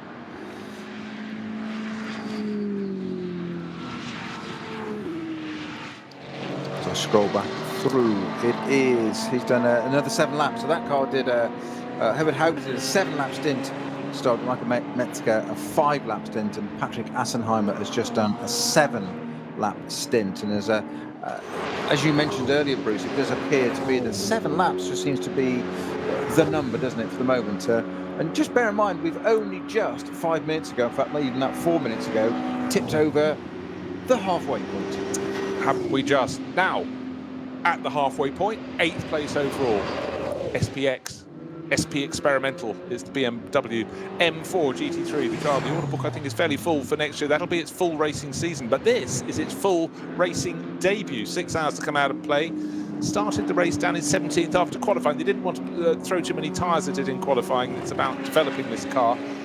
Take a look at the times. Okay, they're slightly misleading because we have had the slow zones around the circuit, but just trying to see what Philippe Eng has done. Now moved up to 7th place. An 8-minute 41-second lap. That's faster than the race leader. It's faster than pretty much everybody. The only person who was faster in the last group was the driver in 4th place. Alessio Picariello did an 8-minute 39-second lap. So Picariello is starting to drop Patrick Assenheimer. If you think back only a lap ago, Snowy, Assenheimer was what, a second down, you know, very much on the tail of that second of the Falcon Motorsport Porsches, but this time around certainly Picariello's dropped him quite comprehensively. 8.5 seconds to good, and lapping as fast, or nearly as fast, is Philippe Eng. He's the next one down the order. And don't forget, when the very first section of this race, when the track was still clear, Augustus Farfus set the fastest lap of the race for that car with an 8.05 compared to other people doing 8.06s, 8.07s. The whole thing was different because a lot less traffic and slow zones, etc. So it's not that Augustus Farfus is that many seconds quicker than Philippe Eng. It's just that's what the car could do. At the time, it set the fastest lap of the race on its debut. It's not bad. It's not bad. It may be beaten yet, but I'll be surprised if anything goes any quicker than that during the rest of this race. Yeah, I mean, and again, just throw it back to the fact we've had so few laps where there's been absolutely clear running, but certainly looking at the car, it looks more nimble than the M6. Maybe that's in my mind, just because I think the M6 is a larger car, but certainly it moves around the track with some alacrity. But maybe that's also Philippe Eng, just simply attacking. The 804 Seat Cupra back, well, is in the pit garage now, but that front left-hand corner, it's the sort of thing a teenage new driver has to apologise for a lot of time. A little bit of front-end damage on their Corsa. Yes. Yes. I think the reason you like the M6 is it's more age-appropriate for you. It could be. Maybe I've got longer legs. Now you've moved on from the 635, moved into a modern M6. I always like the 3-litre CS, actually. I always thought that was a rather fine-looking car. Yes, I had a CSL. Don't go there. No. I knew someone else who owned one and spent a lot of money he didn't have. So, just to reiterate, Michael Christensen for Manthey Racing, leading by nearly 13 seconds from the BMW Junior Team M6. And that's a car with 2 wins so far this year, whereas Christensen's car only won the opening round. And so, again, cream rises to the top. And for Falcon Motorsport, they've got their 2 Porsches in 3rd and 4th positions and lapping at decent speed. Patrick Assenheimer just dived into the pit, so he's blinked a lap or so earlier than his rivals. Maybe it's a special tactic from the Haupt Racing team. The last lap or so, he'd been dropping back from the tail of Alessio Picariello. Now, our leading cars have been setting 8 lap stints, so I was slightly... correct. 7 you laps. said 7. I said 7 laps, my apologies. That was their opening stint with the formation lap. Yeah, thank you. My apologies for that. So, yeah, Estra and Harper were in the leading cars that have now switched to Christensen and Hesse. They are currently on 5 laps apiece. Olsen also did what did they? Yes, the Falcon Motorsports car number 3 in 3rd position. I thought you were yodeling. There's time yet. It's 2 hours, 52 minutes, don't worry. I'm building up to it. He did 8 laps as well. Muller in that car, the number 3 car, the Falcon Motorsports car now is at 7 laps, so they're about to lap off, owing us a pit stop. The 4th place car, I do like this, the 3rd and 4th place cars are 3 and 4. Makes it a lot easier, doesn't it? They are, Picariello did 7 laps, Ragnar did 8. Picariello in the car now with 5 laps already, a little way behind on that one. Interesting though, the number 6 car in 5th place, the Haupt Mercedes, that had 5 laps, Haupt and Metzger, and Assenheimer now has 8 laps on the board in that car. So we're due some pit stops in the next, I was going to say the next few minutes, I've done it again, once again, the next few minutes as in a couple of laps. Well, a couple of laps is virtually 15, 16 minutes away in, well, if it was 15 minutes, they're doing very well. Let's call it 16, 17 minutes out of fairness to them. But it's still a little way off yet. So you say, oh, they're due in any minute now. Well, they're not. They're due in any lap now, which is very different here. Yeah, you have to redo that for the Nürburgring every time, don't you? Yeah, don't boil the kettle straight away. They'll take a little longer coming round. So one of the teams that has done a 3rd pit stop is the Haupt Racing team, number 6 Mercedes. Patrick Assenheimer brought it in. Patrick seems to have gone back out in the car. He's a driver who's had 5 wins in this series over recent years, been a champion in it as well.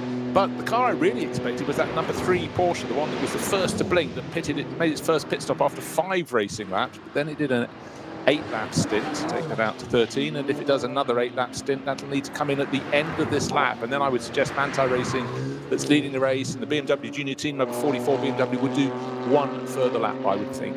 Possibly 2, but certainly if that number 3 Porsche doesn't come in with Tobias Muller for just a pit stop, don't expect a driver change, it's just a 2-driver lineup in that car.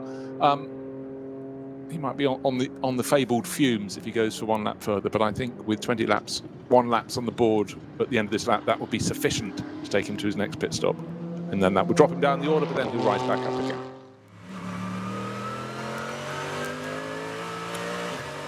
Just looking at back down the order, talking front-running cars, we've still got the Valkenhorst BMW number 34 has Ben Tuck at the wheel, am I correct?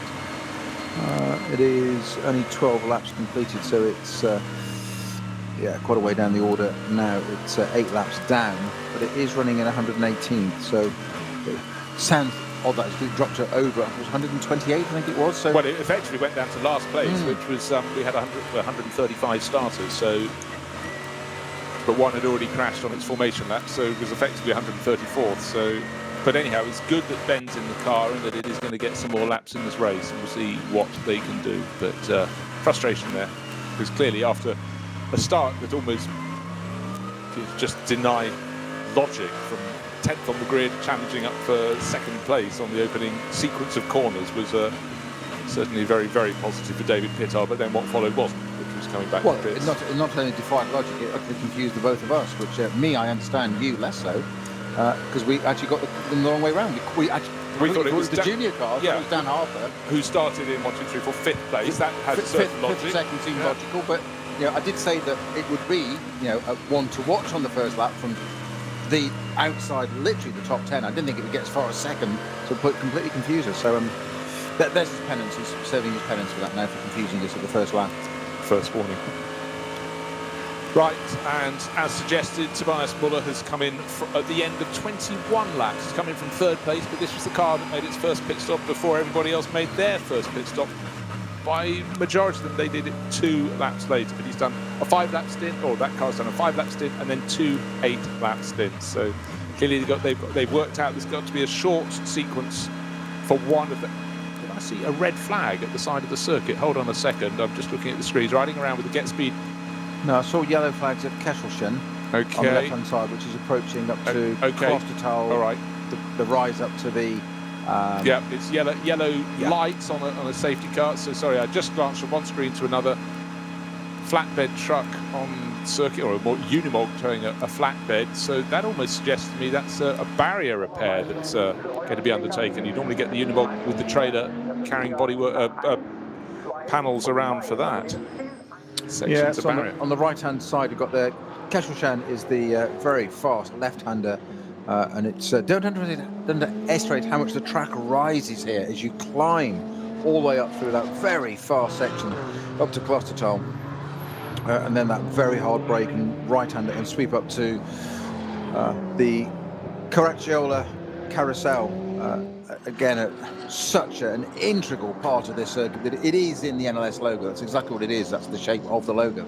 It's that hairpin back, and it is it's banked. You dropped in. It's almost like it's a throwback to when this circuit opened in the 20s, 30s, that era where it was concrete and it was banked, and they did things like that, and we don't do that anymore. Although I've heard that we got in Monza this weekend that there's a campaign being started, or from some authorities, to get the banking restored at Monza in time for its centenary next year and usable. Now, it won't be for Grand Prix cars, I grant you, but the idea of, I'm sure you've been there and walked up the banking at some point, we've all done it, but the same here, it's that throwback to a different era where you dropped into this concrete bowl.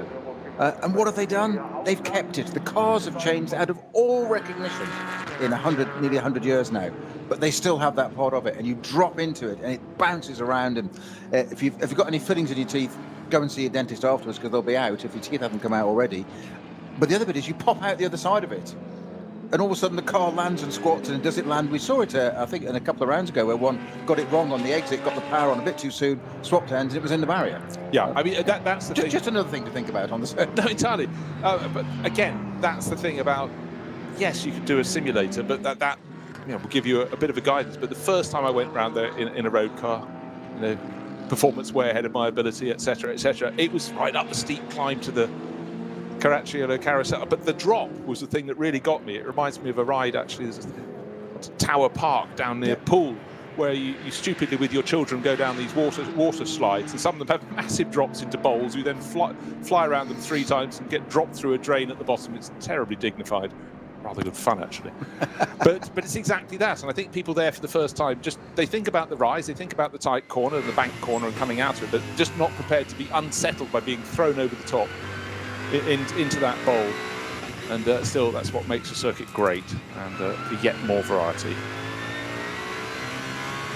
Last couple of laps have been very good for the race leader. Michael Christensen has gained a few more seconds, 3 seconds nearly last time around over the BMW. He's giving chase but falling back, but as he did that, of course, the car that was running behind, the number 3 Porsche, came into the pits last time around, so he's dropped off the tail. It's still those top 2, 911 and 44. They seem to have been some of the strongest runners in the championship this year. The 911 car won the opening round, and then 2 of the mid-season rounds, round 4 and 5, which were the 3rd and 4th races, went to Harper, Hesse and Verhagen, their 1st and 2nd today.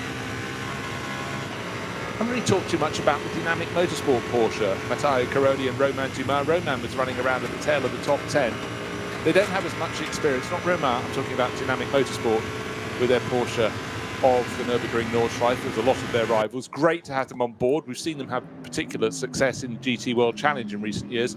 But again, it's a learning experience. And for Matteo Caroli, very talented Italian driver, he's there or thereabouts. He's just served his 2nd pit stop. In fact, that's why the gap's come down a little bit. But really, the story of this race at the moment is it's basically the 911 Manthey Racing Porsche, the 44 BMW Junior Team M6, and the number 3 and 4, the two Falcon Motorsport Porsches, they're the top 4. I can't see anybody else coming in and spoiling their party. It's a question of which one is going to end up at the top. We had a bit of stereo vision there.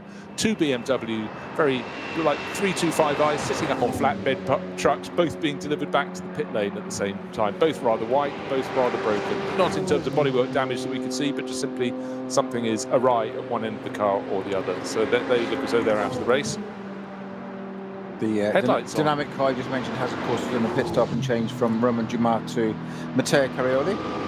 He's taken over the wheel of that Porsche, and we also have from SPX, our leading car, in that category, my apologies, is the M4, and its debut, running 6 with Enger at the wheel of that, who is now just swapped over. Or is it Enger that's just gone out in it? I think it might be Enger that's just gone out in the new M4.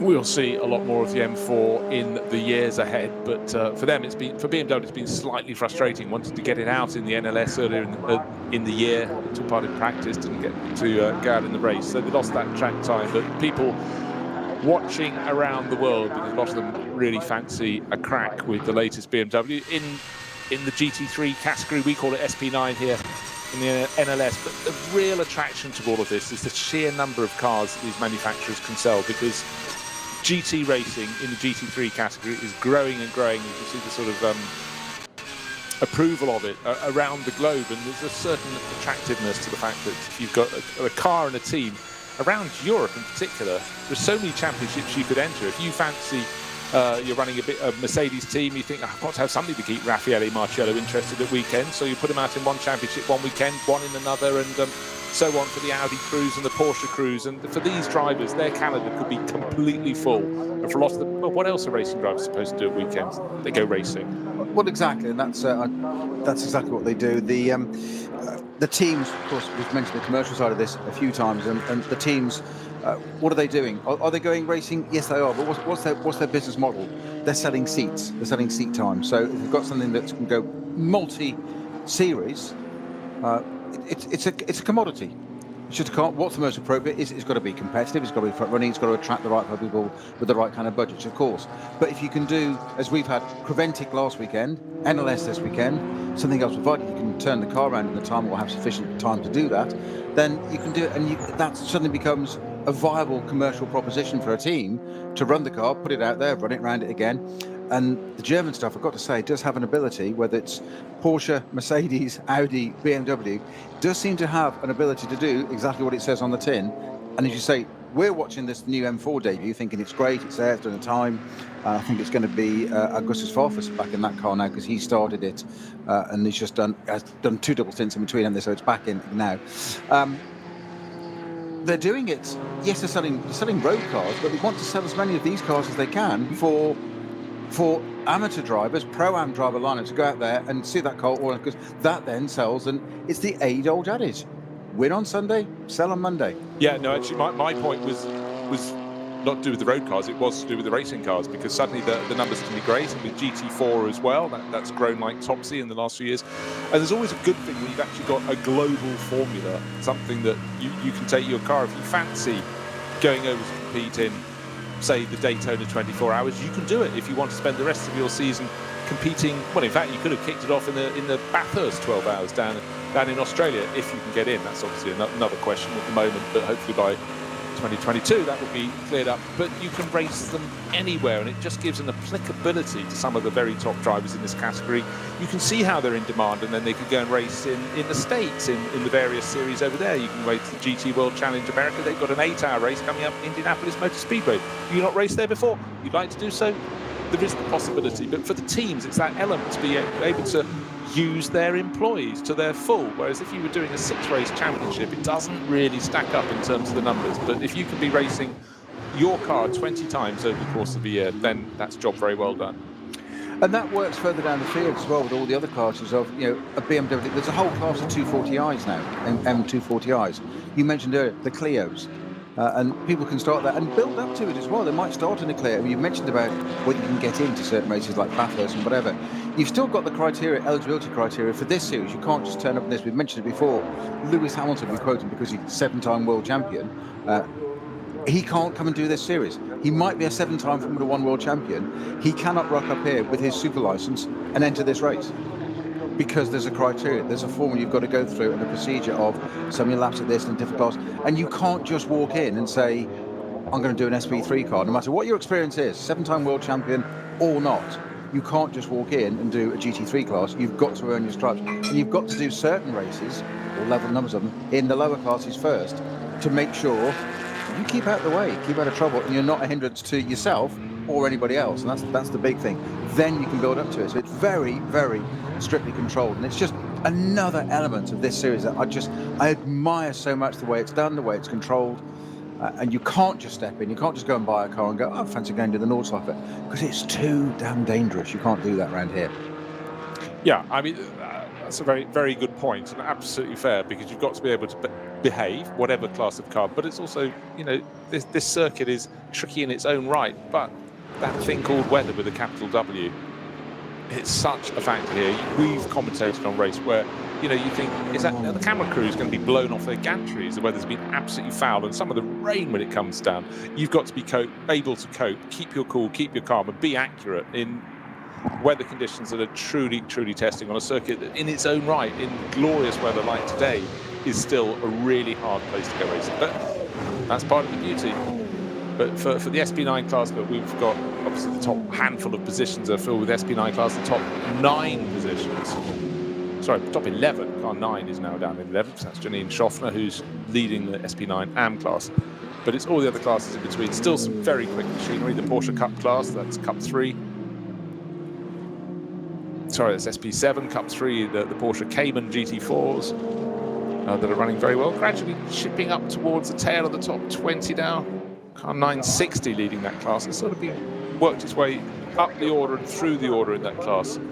Who's at the wheel at number 960 at the moment? Let's see, leading the Cup 3 class at the moment it is Max Kronberg. Yeah, leading a 21st position overall, several places up ahead of 976 in class. Right, again, we're just having these flurries of runners coming through the pits. One of the teams that's made a pit stop recently, got its 3rd pit stop done. Patrick Assenheimer on board. It's the number 6 Mercedes crew from the Hout Racing Team. Bilstein sponsors it, yellow with the light blue tops to its wings, flanking colours down the side of the car, and the tail end of the car, blue underneath as well. Custard yellow, as we call it in these quarters. Lapping at actually pretty decent pace at the moment, but again, very early in its stint time. We've got a code, what was a 120, it's now a 60 at Schwalbenschwanz with the, I think it's car number 57, if I'm correct. That's, well, if I'm correct in it being the number 57, the number 57 car is most certainly the Black Falcon Identica 911 GT3 car. That's from the SP7 category. And it's falling down the order, so that would be correct. It was leading the class in 20th position overall, and it's now fallen down to 22nd, and I think we'll drop more. Where was that? Schwalbenschwanz. Just onto the beginning of the first left-hander. It's a double apex, well, double corner, a double left. It's at the beginning of that, and it's. I think it may have been removed itself. It's to my best information, which is thank you, Time Certain Clock on Twitter coming in with that. It's stopped. It doesn't suggest that it's had an accident at this stage, but it's certainly not moving. That is a code 60 there at Schwalbenschwanz. Mercifully, it's on the way in. The reason I say that is that allows them to go through the second part of it and pick up speed again to get that all-important run out onto the Dottinger Hohe. That's just the driver bit in me wanted to Exactly. So, Janine Schaffner into the pits. That's the 3rd pit stop on the board. It looks like she's staying on for the next stint because her co-driver, Boris Krantz, I think, has just walked around the front of the car and he hasn't got a helmet on. I'm quite good like that, you know. And in fact, the car... You've done this before, haven't you? It was probably someone from another team just taking a look at the car walking past. But if you just happen to, sometimes you look at the screens when you're covering races like this, they're pushing it back in the garage, but what they're actually doing is just pushing the car at 45 degrees. It makes more space in the pit lane. Swing the nose around so it's not pointing straight down the pit lane. But when you start a race with 135 cars, space is at a premium. So they can't have the cars all just parked parallel in front of their garages in the pit lane. And teams know that, but it almost always catches me out. I think, they're swinging it around. But they're not swinging it around very far at all.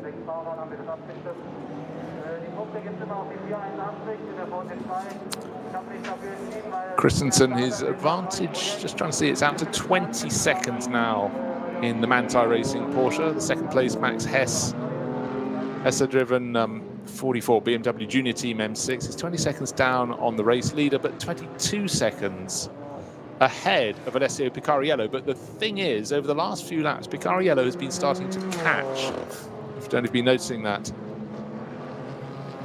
They've started to catch Hesse. So Hesse's in third place, looking quite safe. But Picariello, the driver who went out in really tricky conditions this morning, snowy, when it was damp when they went out, and then worked his way through traffic. And looking at the highlights of qualifying, at one point, there was about a 6 or 7 car gaggle that Picariello had to pick his way through.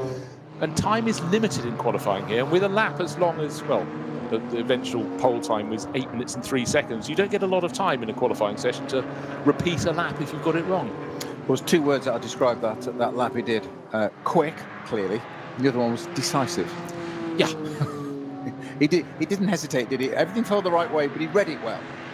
Yeah, and also, as somebody of his caliber would do, but the degree of risk, but also just bearing in mind that, okay, the others that he had to overtake were not racing, but they were also trying to get a qualifying lap in conditions that clearly were going to be fastest at the end. It's all relative. Dried out, and he did his time right at the end. That was the time in which he was interrupted, but clearly not too badly. He was on pole by more than a second, so I think it was 1.3 seconds at the end. And into the pits from the race lead, the Manthey Racing Porsche. Stick that one down in your notepads. 23 laps on the board. So that's been, they did a 7-lap stint and then 2 8-lap stints. So they're possibly doing their maths that their final stop will be a short one. So really the last of the front runners will be coming in. I expect Picariello to come in because the BMW is coming from second place.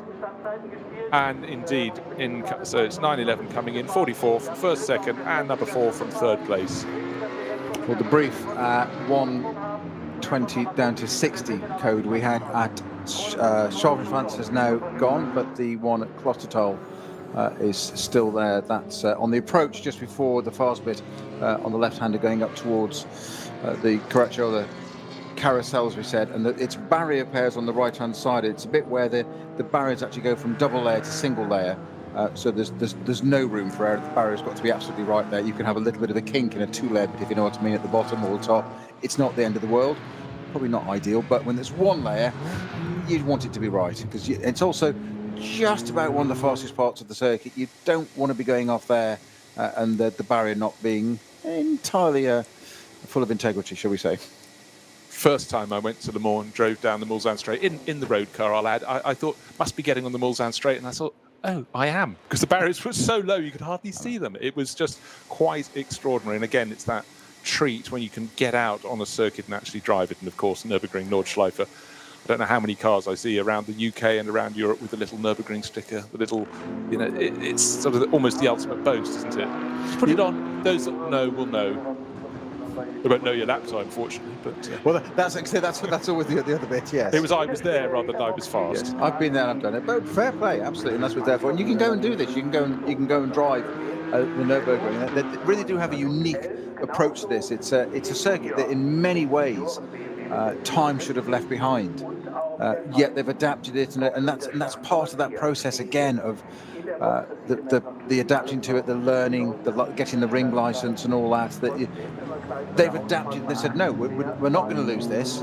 It's going to be maintained. It's going to be here, and that's how we're going to do it. And you're going to make sure that the drivers have a certain standard, etc., etc. Going back to think of, Lewis Hamilton, F1 drivers can't come up and do this. Although I would like to see an F1 car around here. It will probably never happen in our day, will it? Probably not be allowed to do it. I was just having a little think. I bet Tim Gray knows the last person to drive a Formula 1 car around the Nordschleife. I have a feeling it was probably someone like, I have sort of half an inkling, Nick Heidfeld went out in something like a BMW Williams. It would have been a BMW Williams. Actually, more likely. But again, that would have been really, really something very special to see. That research we're going to do earlier, the Peter Gethin Monza win. Yes. Back in 1971. 0.01. 0.01. So the 100th. 100. 0.6 covering the top five. Yeah. Yes. Who was third?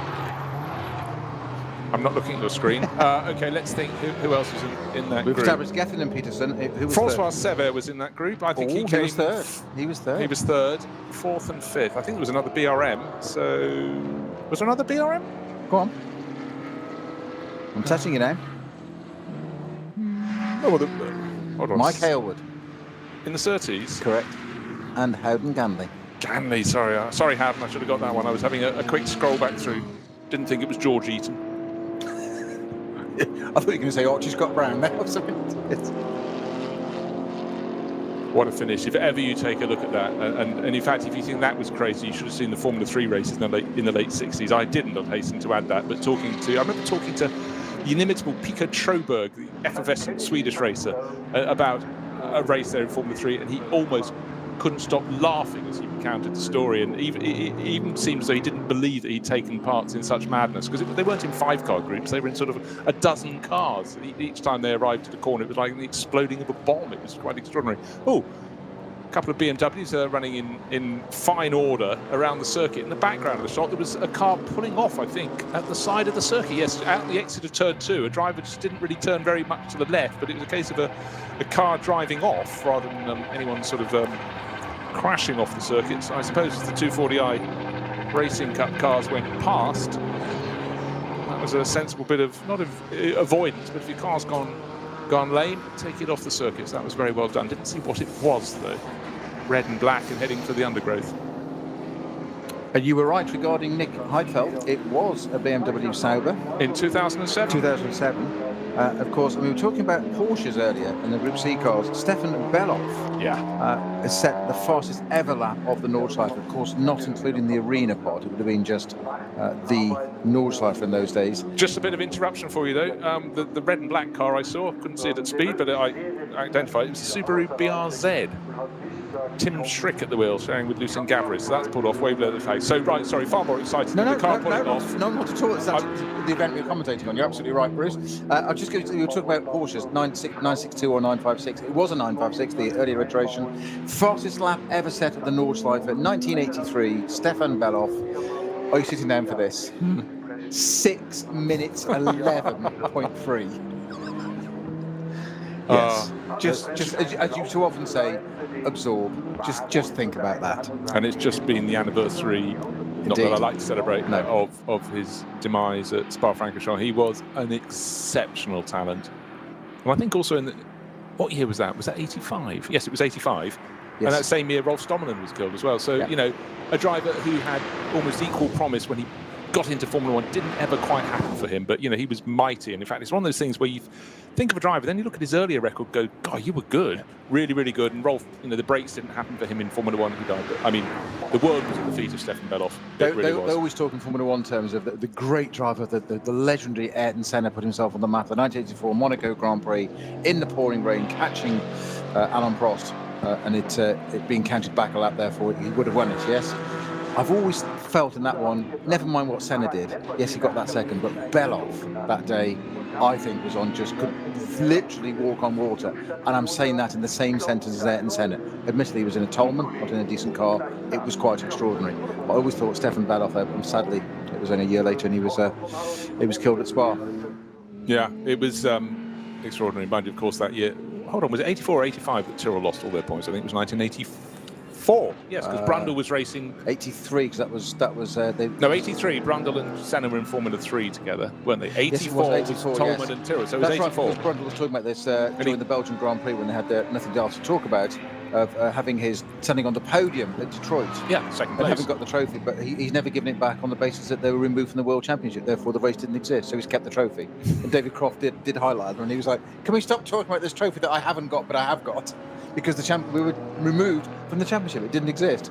Yeah, so that was Stefan Beloff and Martin Brundle. In fact, I can't think many teams have ever had two such promising Formula One rookies in the same year. The Fricadelli Racing Porsche sitting in the pit lane having a pit stop. Axel Jeffries, as I pointed out, was brought into the team this weekend with Klaus Abelin and Felipe Fernandez Laza. So at least I've now worked out who was removed from the team or who wasn't there this weekend. So Julian Andlau had been brought in, but then on the entry list, the young French Porsche racer.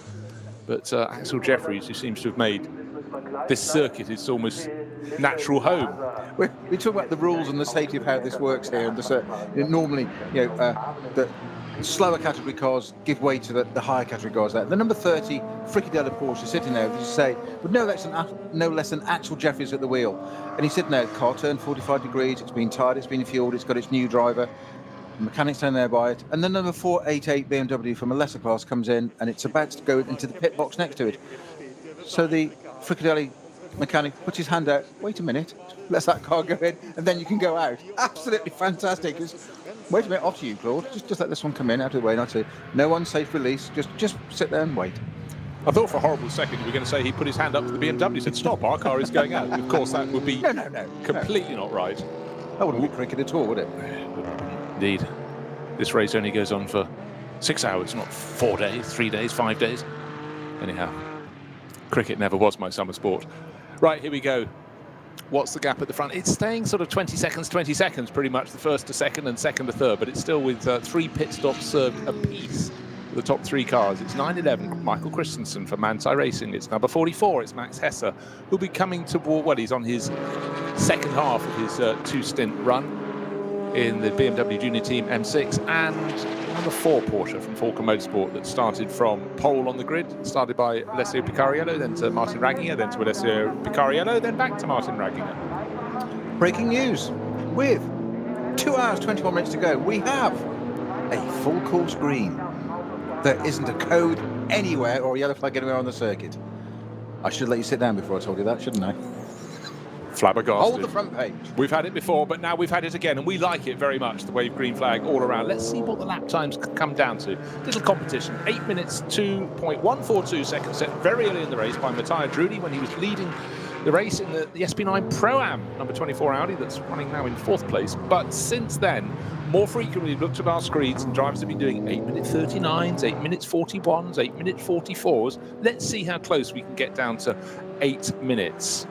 Clear track we've had since the start of the race. We started with 135 cars. I would hazard a guess that we've probably lost about a dozen from those. So we've still got, let's say, 120 cars out on the circuit. So lots of cars to possibly get in the way, but rather fewer than at the start of the race. But track conditions perfect, and now the dark clouds have rolled away. The sun is shining. The circuit looks fantastic, and the quick guys are going to show just how quick they are.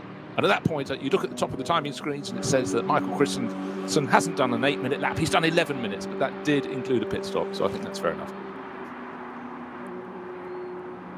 In fact, hold on. 23, yes, of course it did. They did 7 laps, 8 laps, 8 laps. So it was the out lap from the pits. Well, that second place car, the BMW Junior Team M6. The number 44 car with Hesse at the wheel now has just set the fastest sector 4, only by a couple of tenths, but it's just starting to bear out that which you said, that the traffic's a little clearer. The traffic's going to be no different. The 2 Falcon cars crossing the line together, literally line astern, whilst different in position. No, they are actually. It's Ragginger and Muller in 3rd and 4th, cars 4 and 3, numbers reversed. Watching Ragginger there and Muller in that car. They are our SP9 Pro cars. We've got Assenheimer just across the line now. So let's look at times. A little way off yet. Of course, the top 3 cars set 11-minute pit stops, as you said on the last lap, because all 3 have pitted. So we need that one to shake out. That's the first of those Falcon cars. So the second place one hasn't yet pitted. That owes us a pit stop. The Muller number 3, the second of the 2 Falcon cars, I mean. Yeah, so nose to tail, but the number 3 car will be the first of those that duo to pit. But 8 minutes 4, now an 8 minute, that was Patrick Assenheimer. So first proof that with a wave green flag, green top conditions, we can get very close to the pole time in much better conditions right now. But 8 minutes 8. Not when you get a code 60 at Dottingham. We had our moment, and some people managed in that 8 minutes to get it all right, but Dottingham, eh? Yep. Currently, no vehicle on display, just an intervention vehicle there, but nothing actually displayed for the car. It's halfway along the Dottingham. Well, hopefully that's just going back to a gap in the barriers and will be withdrawing. And if it's moving under its own power, then of course that shouldn't take too long. Might be the next minute, and it depends where the drivers are in the top class cars. Where around on the lap they are as to whether they can make it pay. It's actually showing the number 57 car behind the barriers already, so you may be right, it may already be out of station. That's the Black Falcon car again. Yeah, it went from the lead of the class and it dropped down. So, conditions set fair, 20 seconds between first and second place. Michael Christensen from Max Hesse, but with the wave green flags all around the circuit, we're starting to see some very quick laps indeed.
Zwei Familien.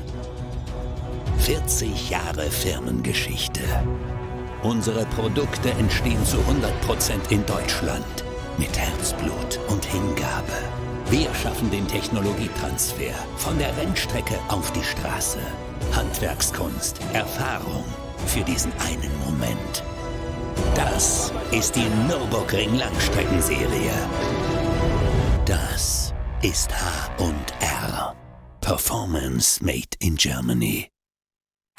Sicher ans Ziel. Auf allen Straßen, bei jedem Wetter. Mit den zuverlässigen Sommerreifen von Falken. Jetzt Falkenreifen kaufen und Tankgutschein sichern.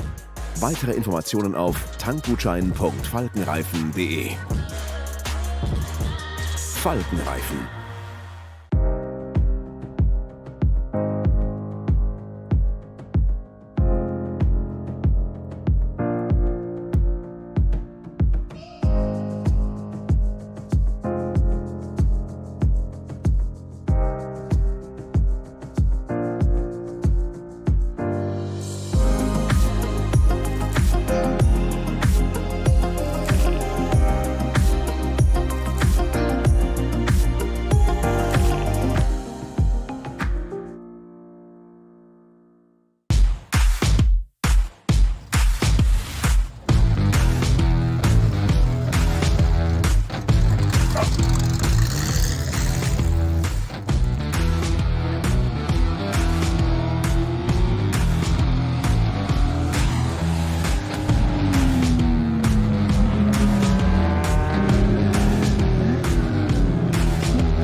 Ein hartes Duell. Kollision zwischen den beiden. Damit ist das der Führungswechsel. Zu dritt nebeneinander. Maximale Reaktion. Da brennt der Falken-Porsche. Drama. Das Auto hat einen längeren Boxenstopp. Vorsicht. Und hier kommt der Gesamtsieger. Der Rowe NLS Rückspiegel. Am Sonntag um 18:30 Uhr auf diesem Kanal.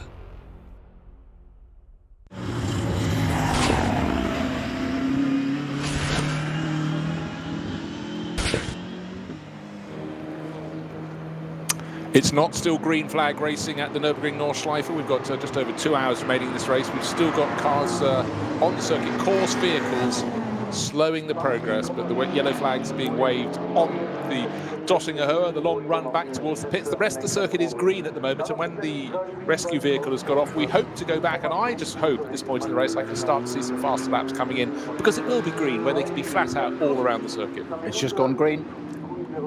Fantastic. Right on cue. They read your script, Bruce. I'm writing as fast as I can. Yeah, you should try shorthand sometime. Yes, I know. In your line of work, it might help. Yes, semaphore, it's so last year, isn't it? So, 20 seconds, the gap between first and second, and then another half minute back to number 4 Porsche. So it's the 911 Manthey Racing Porsche, the number 44 BMW M6, third place and fourth place, 4 and 3, the 2 Falken Motorsport Porsches. Fifth place is the number 6 Helm Racing Team Mercedes. Sixth place. It's really worked its way gradually up the order. The Dynamic Motorsport Porsche crew, Matteo Caroli at the wheel at the moment. And then number 35, that's one of the Walkenhorst Motorsport BMWs at the wheel at the moment, is Jörg Müller, smiling Jörg in 7th place. Then the first of the SP9 Pro-Am runners, and it's car 24. Started from 3rd on the grid, started by Matteo Drudi, driven very well, then Patrick Kolb, then Lorenzo Rocco di Torrepadula, and then back now into the hands of Kolb. That's 8th position overall, just ahead of the car we've been watching with great interest. It's in 9th position at the moment. It's been SPX, it's not SP9, it's the experimental class, equivalent performance, but it's the new BMW M4 GT3 making its race debut. That's very special, real accolade for the Nürburgring Nordschleife. And then we have the Fricadelli Porsche in the Pro-Am class of SP9 in 10th, and the leading runner in SP9 Am by a minute and a quarter is Janine Schaffner, 11th place overall, so still having a good run. She's had a good old stint, and then it'd be back to Moritz Krantz, one would suggest, to take it towards the end of the race. She may do the final stint, so I think Moritz will get in for at least a couple of stints.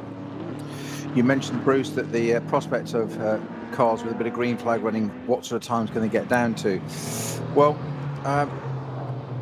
the second place car, number 44, driven by Max Hesse.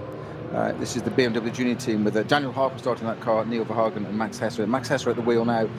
It's just popped in, not an 8:40 or a 30 or a 20 or even 10. He's just took in an 8:05.1. Just to say, green flag, we can do it. That's how much, which is also the flip side of this, is the safety aspect of this. That's how much it slows down the circuit for Code 60's Code 1 around the circuit. Yeah. Enormous amount, 30-40 seconds. Look, from his point of view, I think the green flag was maybe slightly kinder to him than it was to Michael Christensen. He's just taken 4 seconds out of the race leader. He needs to do that 4 more times to get onto his tail. It won't be that easy, but when you have these slow zones, and it's how you catch them. If there are multiple slow zones around the circuit and they're there for a while, then they catch everyone pretty equally. But if it's a very quick slow zone, because we'd only just celebrated going green all over for the first time since the opening part of the opening lap of the race, and then we had the little course vehicle running down the Dottinger Höhe, so the yellow flags came out. But now back at full racing speed. Want to see what Michael Christensen can do next time around. But remember, still course vehicles on the circuit, that we seem to come up with a theory that the Porsche is normally very good at the start of this stint, and in today's conditions this could be completely erroneous because of the placement of traffic, placement of slow zones. The BMW seems to come on really strong, and don't forget that Dan Harper at the end of the second stint of the race moved right onto the tail of race leader Kevin Estre and got his nose in front 2 corners before they both dived into the pits, and then did get muscled back out of the lead. But at the end of that stint, certainly Dan Harper, and maybe now Max Hesse, have really found some good speed in the number 44 BMW. Well, ordinarily, Bruce, on an NLS round, which is 4 hours long, we'd be starting to wind up now, thinking that we're into the last lap. We've got 9 minutes to go. Is it going to run to another lap? Are they going to hold the pace back? We haven't. We've got another half of an NLS round to go. Another 2 hours to go still. Fantastic. So, plenty more to focus on. For the teams, it's also a way of dividing the hours, dividing their stints. The stints will be pretty much as long as they were before, but again, you often have, let's say, 3 regular stints and a shorter one. It's when you drop in the shorter one. And just remember, the car that's running in 4th place at the moment was the one that did the short stint first. They only did 5 laps on their opening stint in the race. The vast majority of the rivals in the SP9 class did 7 laps. So in some ways, they sort of have to give that back at the end of the race, but certainly shuffled the pack.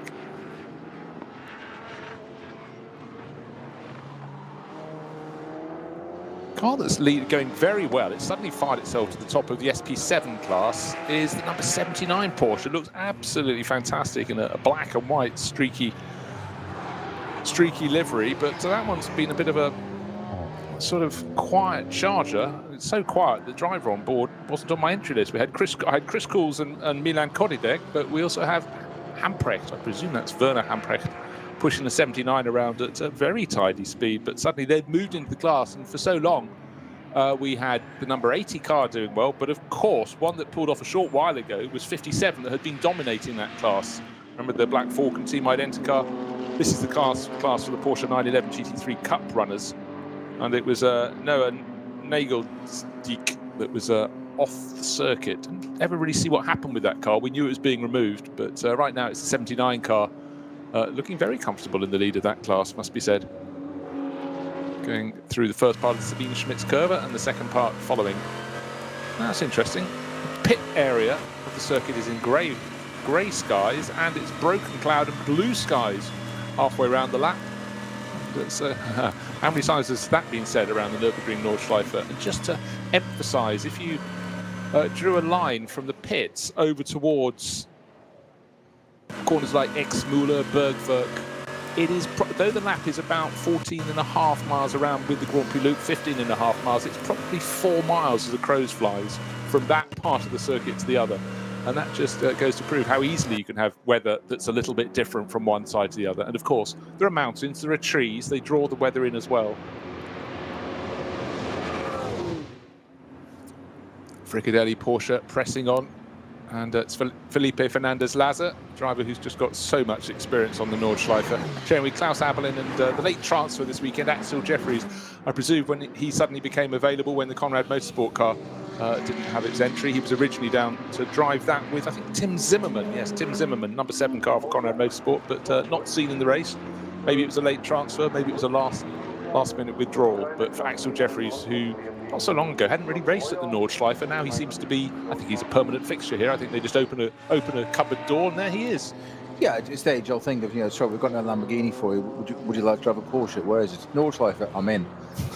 I have my ticket. I was already here. Yes, why are you phoning me? I'm here. I'm at the back of the garage. Ready. Yeah, and helmet in hand and overalls. Yeah. For Axel, he's really taken to GT3 racing. He's Zimbabwe's finest racing driver since John Love, one would suggest, who very nearly won the South African Grand Prix in 1967, I seem to recall off the top of my head. But presumably you were there covering that for Autosport, were you? Yeah, yes, smoking a pipe, wearing a deer stalker, I'd have thought. But, for years he was a Lamborghini champion, based himself in the Middle East, and really did well. But once he moved across from those Super Trofeo cars and got into a GT3 class car, he's just looked very, very quick. And raced for that crazy team, Mad Panda Motorsport, last year and came second in the GT World Challenge in the Silver Cup class. But he seems to be in ever more demand, and certainly whenever you see him interviewed, he's very, very enthusiastic. And ever since he started racing in the Nürburgring Nordschleife, he's haven't seen him put a foot wrong so far. So he's certainly really, really risen to the mark over the past couple of years.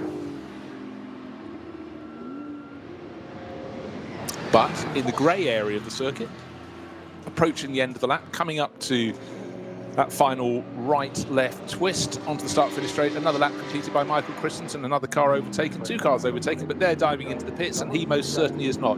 How good is his lap going to be? Last time he did an 8-minute 9-second lap. The flag is green. 8-minute 1.897. New fastest lap of the race, as it happened. So no longer is Matthias Drudy. We're only talking small margins, a quarter of a second quicker than Drudy managed, but that was right at the start of the race. But it's great to see really what these cars can do. It's so difficult when you're commentating to find laps and marks. You think someone's gained an advantage. No, they've just simply been blocked by a slow zone. That's how they lost 5 seconds. Right, next one across. Oh, it's even faster. Max Hesse, 8 minutes 0.997. Let's call it 8 minutes and 1 second between friends. So he's second fast. He's fastest of all. He's 15.6 seconds down on the race leaders. That's been a better lap. He's gained, well, another second. Last time around, he gained 4 seconds. So what's happened there is Christensen didn't get the break with the green flags. This time he has, sets the fastest lap of the race. It's immediately toppled. I want to see what Martin Ragginger can do. He should be about another 20 seconds down in third place in the number 4 Falcon Motorsport Porsche, waiting for that to cross the start-finish line. Now he goes through 8 minutes 10. Well, that's why he's fallen back. He's fallen back quite comprehensively on that lap. He's now 44 seconds down on Hesse. Not so long ago, he was about 22, 23. So it really has been a case of the BMW coming on stronger and stronger towards the end of its stint this time around, as it did in the end of the second stint of this race. In the context of a sub 8 minute lap, I was going to use the phrase, it's only a matter of time. Then I realised how corny that sounded. But it is only a matter of time before that gets established. You were saying there, 8:01, 8. It's just it's there. I didn't mean that to sound quite as cheesy as it did. Sounded fabulous, Peter. Okay. There speaks Bruce Jones, my agent. Any work, just book it through Bruce. Yes. But interestingly, he said, the car that's in 9th place has just banged in the 4th fastest lap of the race. It's the BMW M4 GT3, the new one in its first race. Augusto Farfus, 8:02.7. So that's impressive indeed, because we wanted to see, this is why I really wanted to see green flag running for all sorts of reasons, but I just wanted to help gauge my understanding of how competitive this new BMW M4 is. You can be sure, however fast it is this season, it'll be even more developed and even faster next year. But I do hope it's going to be in the remaining races of this year's NLS, a chance to see it develop yet more, and that's why they enter it in these races, and particularly on this one, the 6-hour race, plenty of time to chip away, to develop, not to tweak as you go. You've got your setup at the start of the race and you race with that for the duration, but take whatever's thrown at it in terms of weather, in terms of track conditions, instead of traffic conditions. But certainly so far, as it works its way into the top 10, it started 17th. There haven't been that many trips and fumbles in the top class cars, so places have been gained. And in Augusto Farfus and Philipp Eng, they've got 2 drivers who can absolutely deliver. But it's going to be a bit of a climb to advance a great deal further, because Snowy, they're more than half a minute down on the car that's running next up the road, which is the number 24 Lion Speed Audi that started 3rd. So yeah, the car that started 3rd is ahead of the one that started 17th, but you know what I'm saying, it's still a bit of an ask to catch up, but that's what they're doing, little by little, closing in. Good job they've got 2 hours to go then. Plenty of time. Plenty of time to make it up. Well, I think they may. But I think what we're just starting to see is that BMW is going faster and faster. And in fact, last time around, it took 8 seconds out of the number 24 Audi. So yes, again, it's about traffic a little bit, but Patrick Kolb is nobody's fool. So that's a really impressive lap from Augusto Farfus. Just waiting to see how it'll scroll down the screen. That's Christian Cronjes is now getting a go in the number 34 BMW. Don't forget that was the one that David Pittard started. Lots of time, too much time in the garage. They've only got 17 laps on the board, whereas our race leaders have got 26. You can see how much time is lost, but at least the 3rd driver is into that car. And don't forget, they've already won one of the rounds this year, so they won last time out, VLN 6. So what a setback for them. What looked like a heroic opening lap, opening fraction of the opening lap. All went very wrong indeed, and that pit stop and then subsequent extra time spent repairing the number 34 Walkenhorst Motorsport BMW M6 has cost them dear, but we can start to see some quick times coming out of them. Not unfortunate with a code 60 at Exmuller for the 717 BMW 325i from V4 class. That is off at the right-hand side of there. I'm not sure whether that's accident or just parked at the side, but that's the Langer and Lot driven entry. Now again, see the 57 Porsche that we reported having been recovered from the track is sitting in the sort of area for broken cars on the outside of the circuit at the Sabine Schmitz curve. It's effectively the pit lane at the entrance to specifically for Nürburgring Nordschleife section. You couldn't see the damage at the front end of the car. We debate actually, we do have yet to find out what was arrived with that car. Didn't see any accident damage.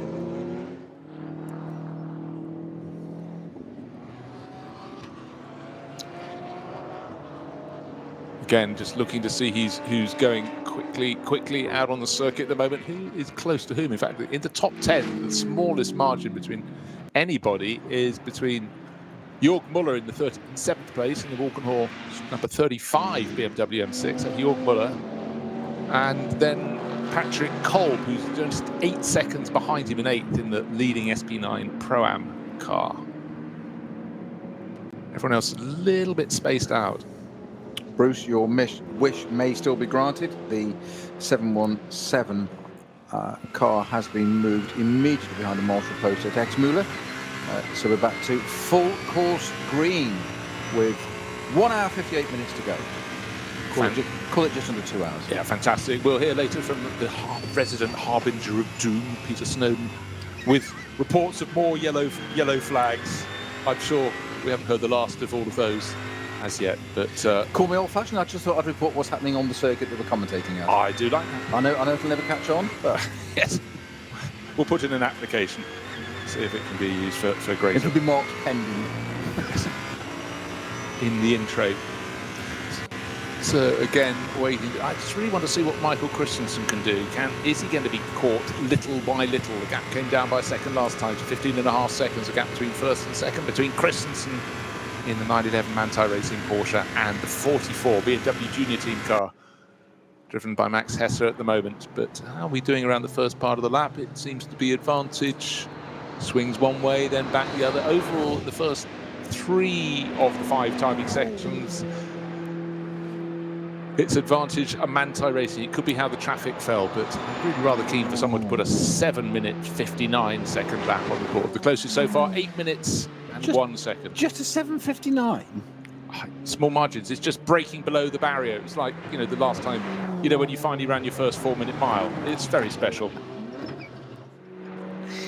Said Roger Bannister on my left. Oh, there I was, following Chris Chataway. Yes, and all of that.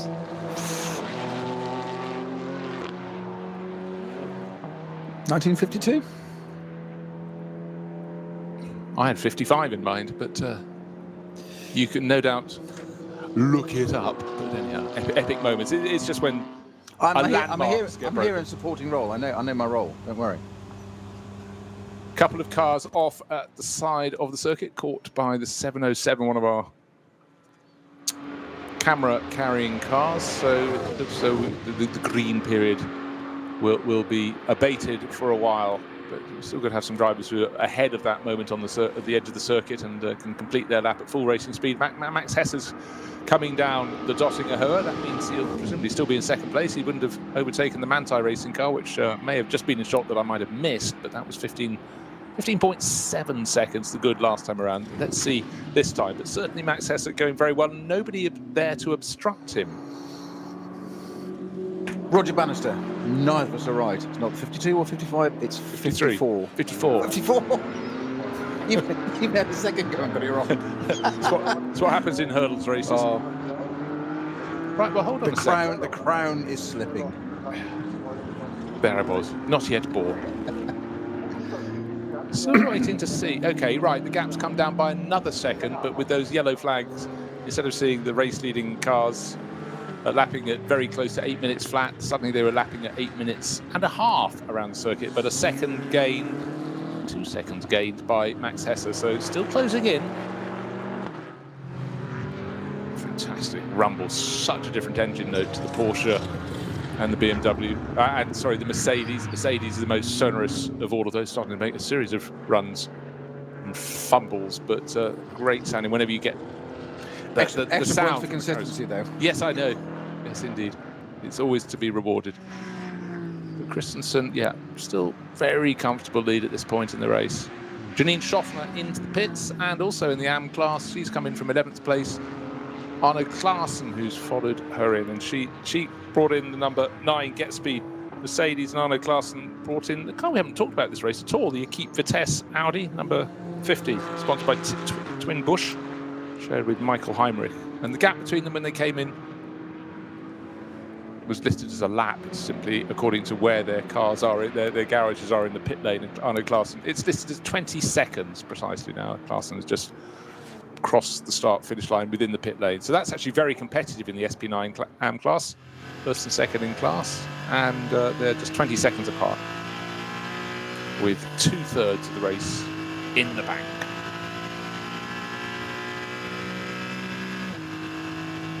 Matteo Caroli, sorry, also has just come into the pits as well. He's kind of a lap ahead of them. So he'd have completed 27 laps. He would have done it along with Romain Dumas. And now I expect Romain to get back on board. That's coming from 6th place overall, some distance behind the Mercedes that's in 5th in the Hout Racing team.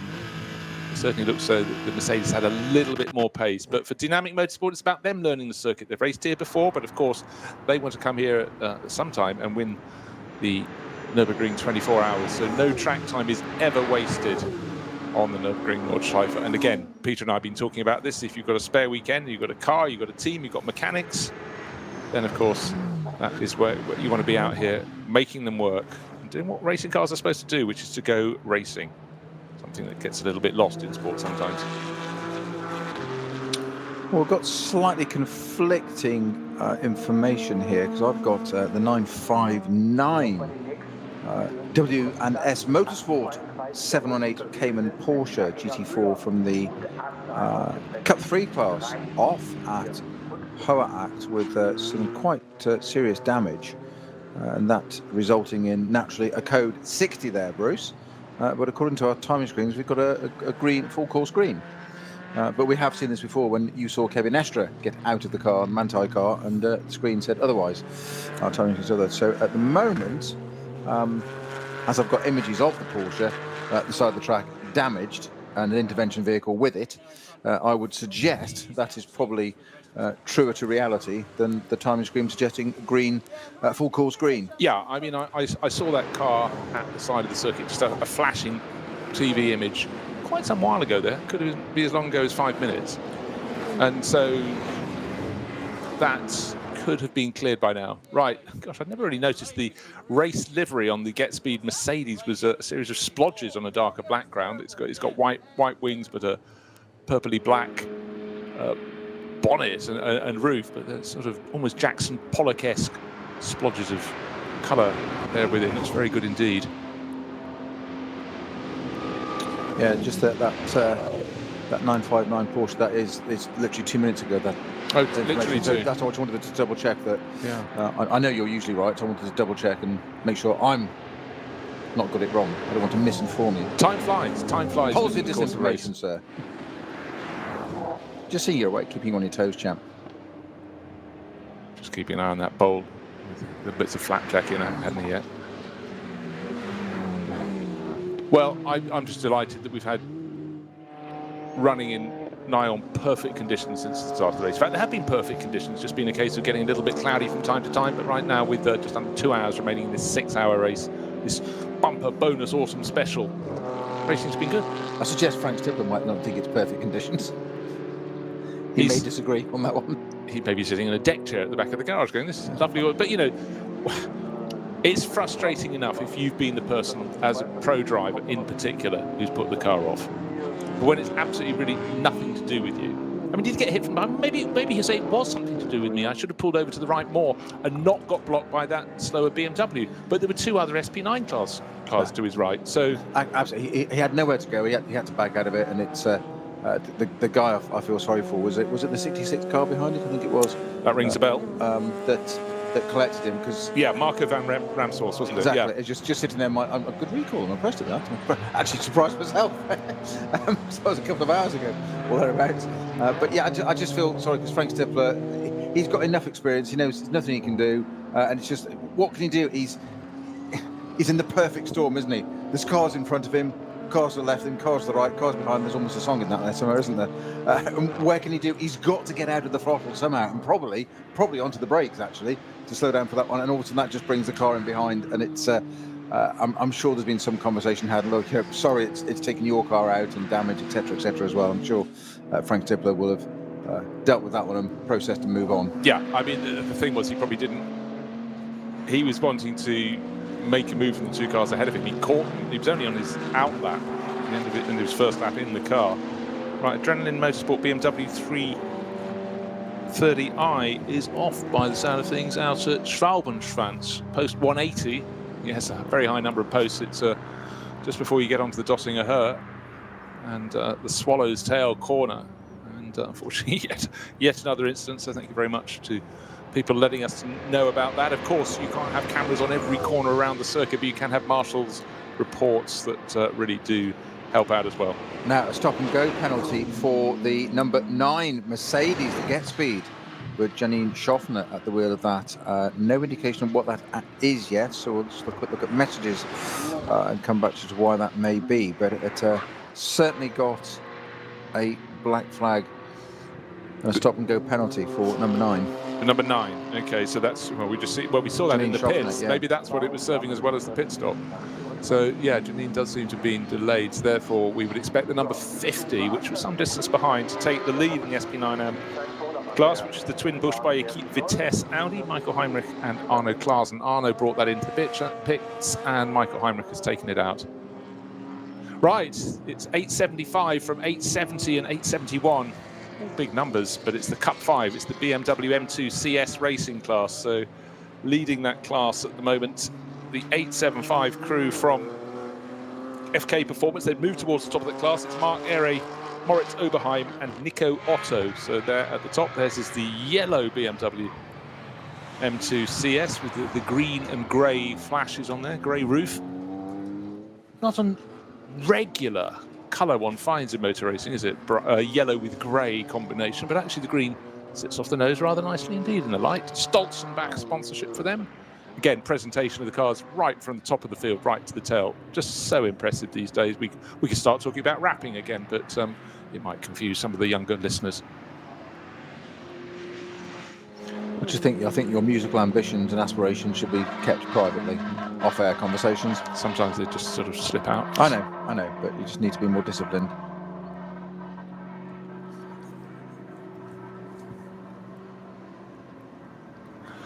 So metronomically, it is still that Porsche at the front, but I have to say, Bruce, we said it earlier on, but that car that's in second place, the BMW Junior team, they're always up there. They've won 2 of these NLS rounds already this year, the normal 4-hour distance. We do have this one 6-hour this weekend. Next year we've got a 12-hour as well on the same weekend this time next year. Looking forward to that already, if you're not pushing your life away, but looking forward to that one already. And of course then we have the qualifying 6-hour race here, usually springtime, ahead of the 24-hour event, which isn't an NLS round, but it's effectively an NLS 24-hour. I know they don't see it that way, but we do. It's effectively a 24-hour of an NLS round, and it's the usual teams doing that. And it's a lot of the teams, a couple of rounds before that, we get suddenly an influx of teams doing their prep, doing their data acquisition, ready for that 24-hour. It's still the big one, isn't it? Oh, it's enormous, the Nürburgring 24 hours, but also you get the mix of car changes. There are more cars in the top class. Instead of having what we had this weekend, was it 14 cars in the SP9 category? In fact, including the Pram and Am, 19 cars were listed on the entry list. Not all of them quite made the start, but you've then got, what, 40, 50 cars in that top category. You've still got the mix of cars that go down, but not as far, of course, as the Dacia Logan that competes in the NLS in such production form. It wouldn't be quite so safe to have that out with that many cars in the top class running around. Right, taking a little look. It's very close between the 2 Falcon Motorsport Porsches. They're running 3rd and 4th. They're only 3 seconds apart now, but number 3 should blink first again and come in to make its next pit stop ahead by 1 or 2 laps. Well, the car right behind that, Patrick Assenheimer in the Haupt Racing Mercedes, has indeed pitted. This is number 6 car from 5th place. That's sitting right behind the 2 Falcon Motorsport cars. Porsche it is at the top. Manthey BMW Junior team in the M6 in between. A brace of Porsche, the 2 Falcon entries driven by Martin Raginger and Muller. And we now have Patrick Assenheimer in the Haupt car into the pits. That's going to promote Roman Dumas for a short minute dynamic Porsche back into 5th potential. They'll probably not know he's a lap down. No, well, he's not. But no, he's not. He's already done the 4th pit stop. I did notice him coming in, I think, last time around. The thing I was just noticing on that last lap, the first half of that, Max Hesse was taking quite big chunks out of the lead of Michael Christensen. Then in the 4th timing sector, he lost something like 8 seconds. So it swung the other way, 5 seconds, but it swung the other way. and they're now 17 seconds apart. So the work of the last couple of laps has been thrown away by, not by Max Hesse, but for Max Hesse. Again, just how the cookie crumbles, where the slow zones were around the circuit. But still the fastest lap of the race, set by Hesse, 8 minutes flat, well, almost 8 minutes flat, 8 minutes 0 seconds, 0.997. So super quick indeed. Quarter of a second faster than the next, 9/10 of a second faster than Christensen, who was a quarter of a second faster than that very early quick lap set by Matthias Drudy. Fantastic autumn sunshine out over the circuit at the moment, and we'll keep that to the finish if we possibly could. Looks great on the photos, doesn't it? It does. I require that as well. I do think things should be in an attractive setting wherever possible. Okay, just quickly looking at any messages from the pit lane. We mentioned this one a short while ago, the stop and go penalty for car 165. Yeah, that was a minimum pit stop, yeah, wasn't it? Short pit stop time, yeah. I thought it was someone else. I was scrolling back to see if anybody else had had one in recent history. The trouble is you can go into the sort of down the rabbit hole of examining lots of things on timing screens if you click on them and go into the back catalogue.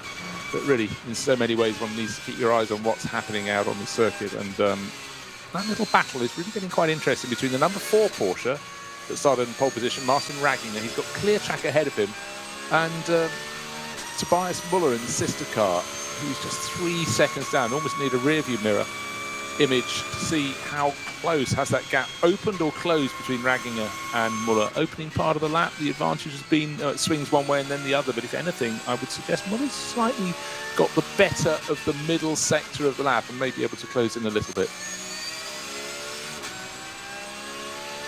So third and fourth, but having started first and second, they want a little bit more than third and fourth with Mark Falcon Motorsport. But at least this year, you see, they can concentrate on just running one make of car. They've got the 2 Porsches, whereas in previous years they had a Porsche and a BMW to just complicate matters up and down the pit lane. Right, Atzenheimer's car has exited the pit lane, so Manuel Metzger is back on board. That's the Hout Racing team number 6 Mercedes back out. Well, it came in from 5th. Will it be behind the Cairoli car that's now in the hands of Dumas, which is the Dynamic Motorsport Porsche? I'm not quite so sure that it will be, because there was quite a tidy advantage for the Dumas car ahead of Muller.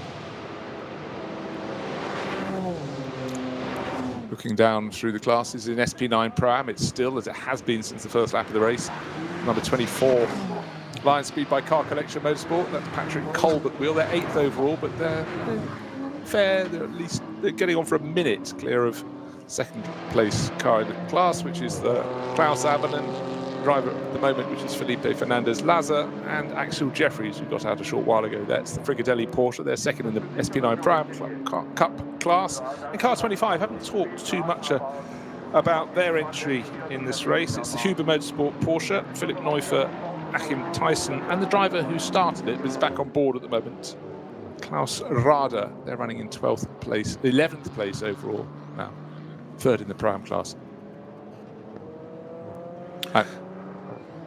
So we talked a few moments ago about the speeds involved and the marshals working at the side of the track, and the fastest part of the circuit, Kasselchen, that's had quite a lot of barrier repairs and attention there.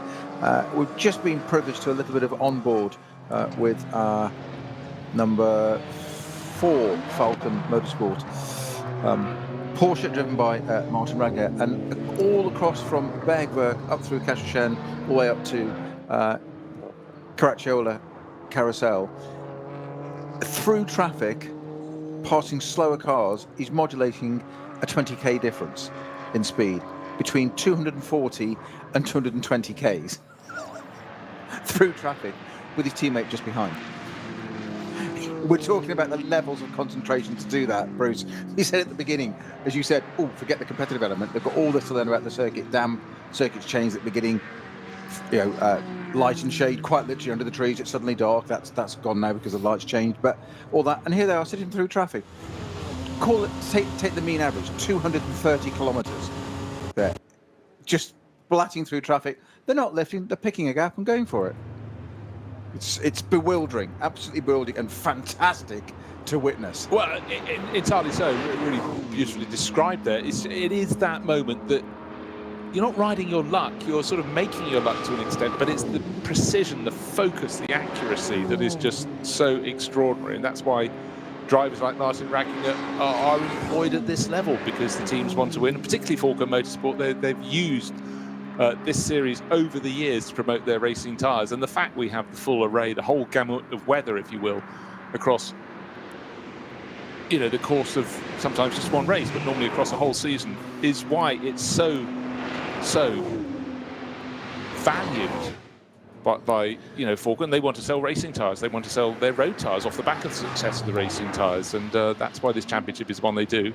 As you just saw, a little mistake on the screen, one of the Porsche Cup class cars, eyeing up the #1 rink and licensed BMW, the champion. And I think just missed the braking point coming up into the very end of the lap, clattered a curb, and you think these small things. There they were, the only two cars for about 400 metres, and one very nearly dropped. That's the class leader now in the hands of Kodidek, number 79, class leader in SP7. So it could have been quite a big result, thrown away out of the window, just one little moment in perfect conditions of inattention. What they describe as a bunny hop, isn't it? The car happens to be black and it's got a yellow rear wing, so it's almost like a highlighter line, quite literally highlighting as the car dances around. Is that bunny hop? I've got a bright yellow rear wing and that's my marker. That's what we're doing. The flip side of that, travelling through at the pace of the front-running cars, and you're saying the Falcon boys selling the tyres, etc., etc., and that's what they're here for. The flip side of that as well is also a credit to I keep wanting to refer to them as back because I'm not sure that's the best phrase, but the other class competitors, the other layers of this, but also to the officials, we've mentioned a few times, of this discipline of earning the license to run here. It's all very well us just congratulating and eulogising about the faster cars, Martin Ragnar, etc., going through the field, but you can only do that with the work of the other people. They have to help you be able to do that as well, and they're keeping out of the way, and that's a vital part of it. And that is part of this discipline, which I think still comes back to what we said of, you just can't walk in and do this series. You have to have gone through a process, and that's because you have to keep out of the way of the other people, but safely. And that doesn't mean hopping out of the way, because actually that is the worst thing you can possibly do. Any sudden change of speed and direction from a slower moving vehicle, let's say a different class car, whether it be an intervention vehicle or a cup car, whatever, it can suddenly take it out. We've seen it there with Frank Stippler, caught out. I mean, to face it, a man of huge experience, vast experience at the Nürburgring, and he gets caught out by a slower car. Unfortunately, there's another one right behind him having a little bit of a draft, thinking, oh, I'm sitting behind Frank Stippler, I'm going to get a bit of a tow here. Oh, no, maybe not. Yeah, exactly so. The hardest job is, frankly, for the drivers in the slower cars. It's not the slower drivers, the drivers in the slower cars, because they have to look forwards, backwards, as well as normal sideways. And on top of which, just looking over your shoulder, you were saying that, and what's on course? A flatbed truck going slowly with a course vehicle behind it to sort of as a safety device, coming down towards the end of the lap. But you come round, you're really committed to being quick onto dotting her and something. Oh, there it is. But you have to look out for these, which I think encapsulates the fact you can never ever relax. Now, a car that's been going quite well, but it's fallen down the order a bit, is 979, which in the Porsche Cup class, well, not the Porsche Cup class, sorry, it's the class, the best supported cars class. 20 cars starting at 979 Mulner Motorsport. Marcel Hopper, Torsten Volter, and Aris Balanian, Belgian racer. But again, maybe I've been caught out by Mulner Motorsport by running so many cars in that class in particular. That seems to have gone down the order a little bit. But again, looking really, really crisp in that blue over white livery with the black nose, the black tail. Mulner Motorsport obviously competing both sides of the Atlantic over recent years, but very much their home is the Nürburgring in terms of their spiritual home, as it is for so many German racing teams, and with so many based just across the road. It really is a very special place for them to come racing. Right, race control, number 38, stop and go penalty, falling below the minimum pit stop time, so that's going to undo the good work. 38 is the Dynamic Motorsport Porsche. That's the car we've been talking about recently, Romain Dumas and Matteo Caroli. Caroli just handed over to Romain Dumas, but alas, 1 second too little, next to nothing. Now it's really going to count. You think about a drive-through penalty for that. In fact, a stop and go for 1 second. You have to, the time you undercut your pit lane, your pit stop by, you have to come in, think of all that time, slowing down through the pit lane and then going out, and you've got to be stationary for just 1 second to give back the second you gained. So you blow a whole lot more Unbelievable, isn't it? It's just talk about exponential, very definition of it there. 1 second stationary, and it just alters the whole race for you. Thank you very much, Michael Werner, for that, helping us out on that one, firing across the messages from race control. Always good to have those, because they can really make or break someone's race. And if you haven't managed to spot them, it's well, actually, talking of problems, one of the Renault Clio is having a little bit of problem getting its one of its rear wheels bolted back on. That will trickle back into the race. But we've seen before, have we not, Peter, cars going down to turn 1 and finding one of their wheels overtaking them. So we're rather happier when they spend a little bit longer just to make sure they're all affixed very firmly indeed. As a mark of understatement, it's not ideal, is it? Yes, yes. Suboptimal, as some people call it. So, right, the number 3 Porsche came in last time around. Don't forget that was getting very close to the tail of Martin Ragging of the sister car. They're only 3 and a bit seconds apart, but we knew the number 3 owed us its next pit stop sometime soon, because that was the one that was first to blink, the first one to make its first pit stop, as much as 2 laps ahead of the bulk of the other SP9 runners in that first stint at the start of the race. And Dumas has now come in and served that stop-and-go 1-minute penalty and has just rejoined the race. So expect that one to fall back down behind. It got up to 5th place, but it's going to fall back down to 6th, possibly even to 7th after that drive-through penalty. So let's make a note. After 29 laps, in came number 3 plus 38.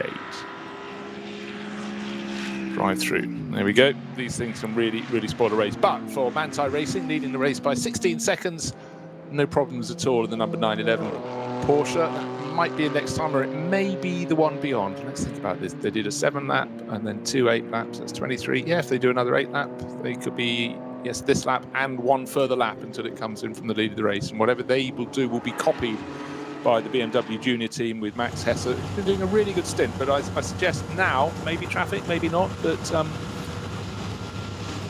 middle part of the second of the 5 timing sectors always is an advantage.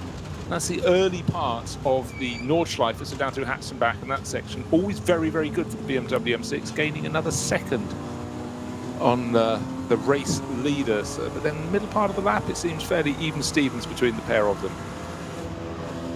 But no real response at the moment from the number 4 Martin Ragging-driven Porsche. That's nearly another 53 seconds back in 3rd place. So just over a minute, nearly 1 minute 10 seconds covers the top 3. And by Nordschleife standards, that is really quite a gap. But by Nordschleife standards, we've normally ended this race and part way into the celebrations. We're normally about half an hour ago had the checkered flag come out, but this time around it's 6 hours rather than the regular 4. If you're only planning to allocate us 4 hours, please give us a couple more hours of your time to watch and listen to this racing action, because I think this could be quite an exciting finish in this one. And is the number 3 crew still in the hunt or not after the fact they've put their 4th pit stop in? It's certainly building up to it, isn't it, Bruce? And of course we've got the pit stop aggregator element to come in fairly shortly. It's on the cusp. It's being prepared. It's being unfolded, taken out of Bruce's leather briefcase. He's got the iron out and got all the creases out of it. It is a very old copy. Oh, that was me. Just be careful on the edges. Just be careful on the edges there, don't burn it. It's suitably thin. I think it just aged the amount of times you've ironed it.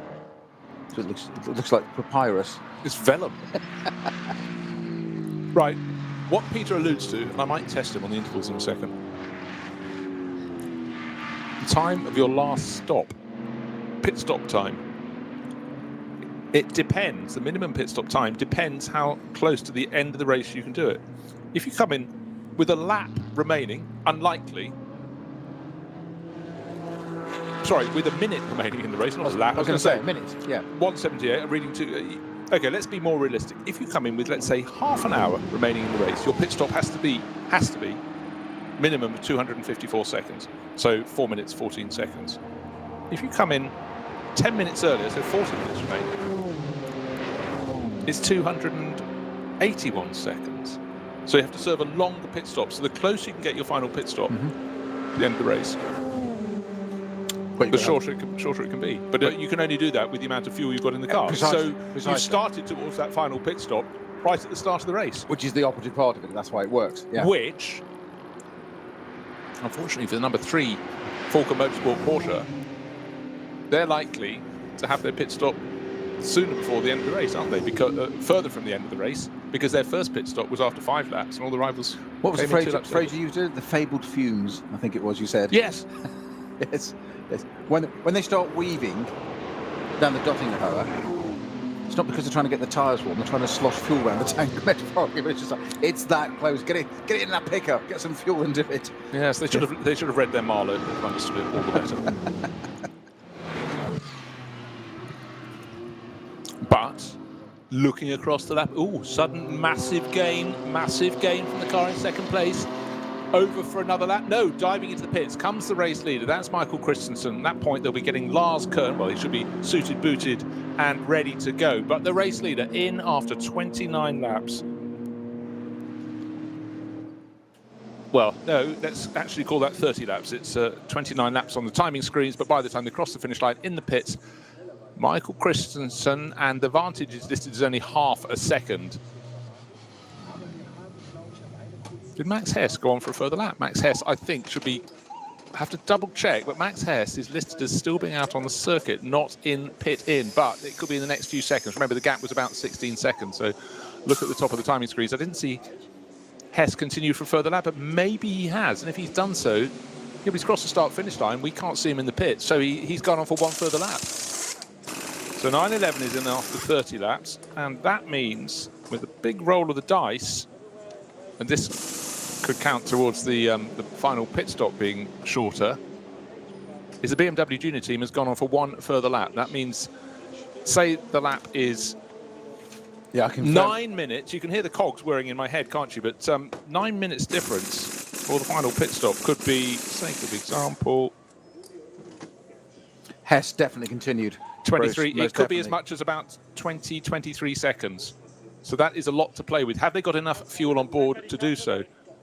In fact, is that Lars Kern who's got in, or have we got Kevin Estra back on board? I think Kevin Estra is going to go back into this car. Just for the visual, we've got Hess is at the second part of the Sabine Schmitz curve, about to go onto the Hatzenbach, onto the Nordschleife, whereas the Manthey car is still sitting into the pits. But the third place car, the first of the Falcon Motorsports Porsches, is in as well. So we've got Martin Raginger, number 4, in third position, into the pits as well. Still some that damage taped up on that Manthey car from that earlier impact when something popped into the back of it, but it doesn't seem to anything damaged other than bodywork.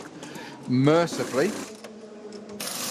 Unusual at this point in the race, well, A, for them to still be racing, because it normally ends after 4 hours, but for the cars to actually look so clean. We're so accustomed to seeing cars looking absolutely filthy racing around the Nordschleife, whether just dirt off the circuit, but normally it's because there's been a rain at some point in the race and cars have kicked dirt onto the circuit, blown up into the face of the cars, or been sprayed from the car in front onto the nose. But the car's looking remarkably clean. A bit of bug action, but actually looking great, particularly the Manthey Racing Porsche. But what sort of pace are we going to get from Max Hess around this lap? Or has he got enough fuel on board? There's always a question you have to ask yourself.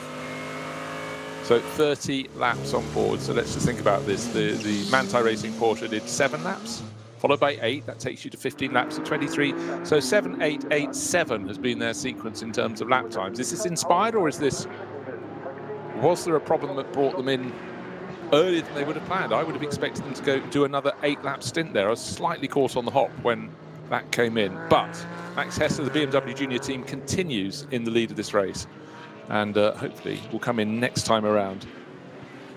So yeah, just Christensen and Estra. Lars Kern appears to be removed from the entry list alongside the 911 car. He was down on the initial entry list, but quite often it's sort of decided on the day, almost not as a whim, but they've decided how they want to split this race. And we were talking early on, weren't we, Peter, about, I said to you, if you were a team manager, how would you split your drivers around a 6-hour race? And we saw that quite a lot of the very quickest crew just had the 2, and I think we basically agreed that that would be the better way to go, particularly in circumstances where the track conditions are looking fairly level, fairly balanced.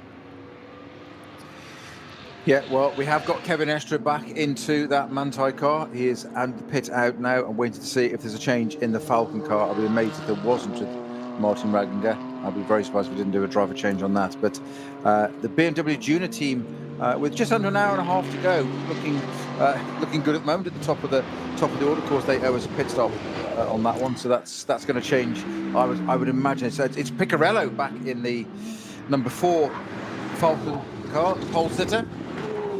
He won't be happy being down in third, will he? No, and I happy think starting pole. I think that don't forget that partway around the opening lap, the Falcon Motorsport Porsche that started first and second were down in 5th, 6th, and maybe even I think it might have been 5th and 7th before they slightly recovered. But now we've got a big flurry of cars coming into the pit lane. But don't forget, pace of Picariello. It's the fact that Max Hess, if he can get this lap in, and then that final pit stop will just be a little bit shorter than the rivals. And so the longer you can eke out your penultimate stint, the closer you'll be to the end of the race, therefore, ergo, the shorter your minimum pit stop time will be. It might seem small fractions if there was no built-in time penalty as there is here, or time matrix framework, call it what you will.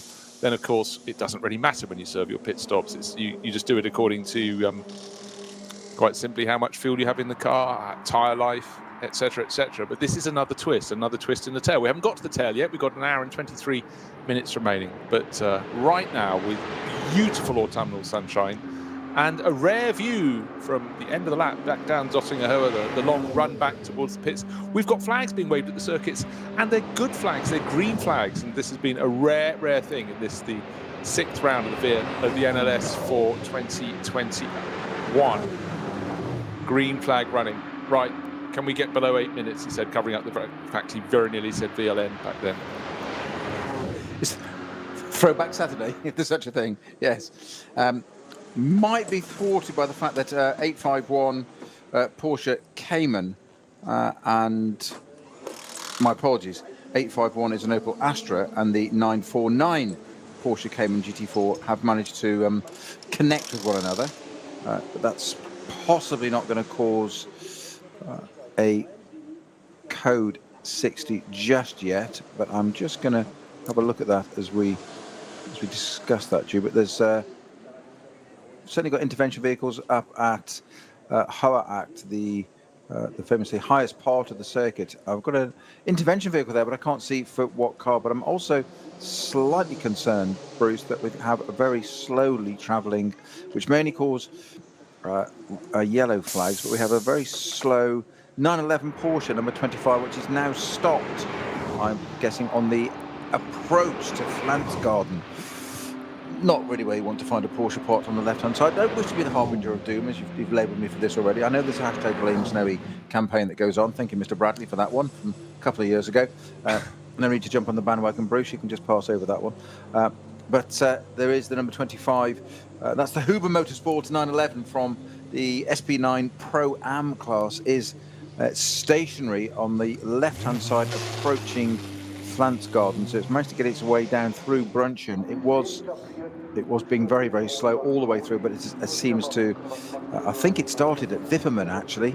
I think, as in going slowly, but it seems to have, whatever malady it has, assuming it hasn't run out of fuel, it has seemed to limp on a bit, but it has now stopped at Flansgarden. Right, it looks so it's the penultimate stint for the race leading, the Pro-Am race leading Audi that started third on the grid. Came in from, I think, 7th place, car number 24, the Lion Speed by Car Collection Motorsport Audi. And I was sort of expecting, as Patrick Kolb got out, to see Matteo Drudi coming in, but they've got one more pit stop to serve, and it looks so Drudi will go in to do that last stint. He did the first stint, and it's Rocco on board at the moment, so he's back out to lead the class. And second in the SP9 Pro-Am class, a couple of positions further back, is the Fricatelli Porsche. Third in the Pro-Am class, actually fallen down the order a little bit, but with the drive-through penalty, don't forget, was the CP Racing Mercedes. 15th overall, but in the pits at the moment.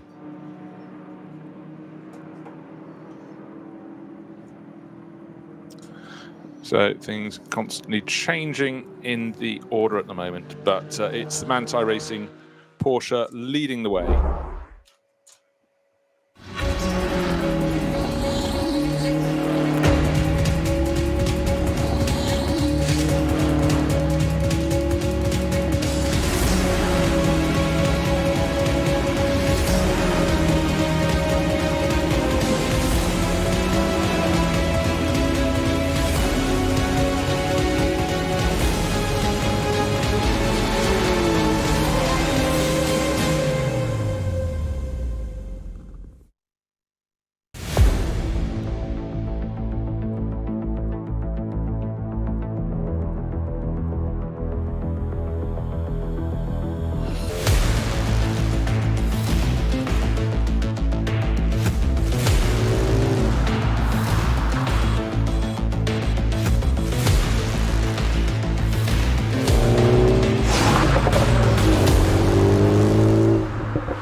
2 Familien.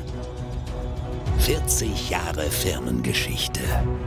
Unsere Produkte entstehen zu 100% in Deutschland. Mit Herzblut und Hingabe. Wir schaffen den Technologietransfer von der Rennstrecke auf die Straße. Handwerkskunst, Erfahrung für diesen einen Moment. Das ist die Nürburgring Langstreckenserie. Das ist H&R. Performance made in Germany. Sicher ans Ziel. Auf allen Straßen, bei jedem Wetter. Mit den zuverlässigen Sommerreifen von Falken. Jetzt Falkenreifen kaufen und Tankgutschein sichern. Weitere Informationen auf tankgutschein.falkenreifen.de. Falkenreifen.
Ein hartes Duell. Kollision zwischen den beiden.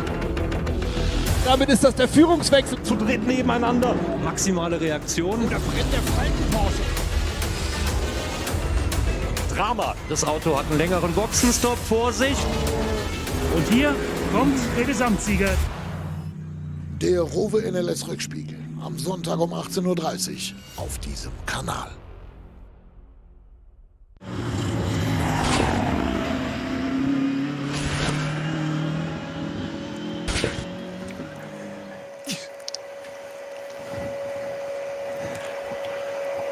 Looking down the Dottinger Her, looking to see which car is it going to be. Is it going to be, well, it's Neil Verhagen who's just gone out of the pits, or will it be Kevin Estre who took over a lap before in the Manthey Racing Porsche who's in front? The clever money surely has to be this time around on it still being the Manthey Racing car. But when it comes to the final pit stops, the next time they call in the pits in this 6-hour race, yes, not the regular 4 hours, a 6-hour race, the 44 BMW from the BMW Junior team will have a shorter final pit stop, and it could be by the very similar margin to the gap between the two cars now. So they could come out almost nose to tail. It's going to be a mathematician's delight. Paul Truswell, knock yourself out. Part of the radio show team. Some debris sitting on the circuit towards the end of the Dottinger Hoa, just when the track kinks to the left, just past what we call Estre's Trench. And there's a bit of tyre debris lying right in the middle of the circuit. So that could be very difficult to ignore and to avoid. The Estre Trench, that sounds like some tourism spot in the First World War. Well, it does, but I remember back in we were talking earlier about BMW 635 CSIs and the like, and famously James Weaver competing in the Tourist Trophy at Silverstone. He dug his own trench out of Club Corner, constantly hooking the left rear wheel into what was a little bit of dust, and then it became a little bit of a dip, and then it became a trench. But lap after lap, Autosport always knew it as Weaver's Trench after that. And I feel in similar vein, Kevin Estre, where the track kinks to the left when they're getting towards the end of the Dottinger Hoa before Tiergarten, that should be called Estre's Trench, because when it comes to race overtaking in traffic, that's where he goes.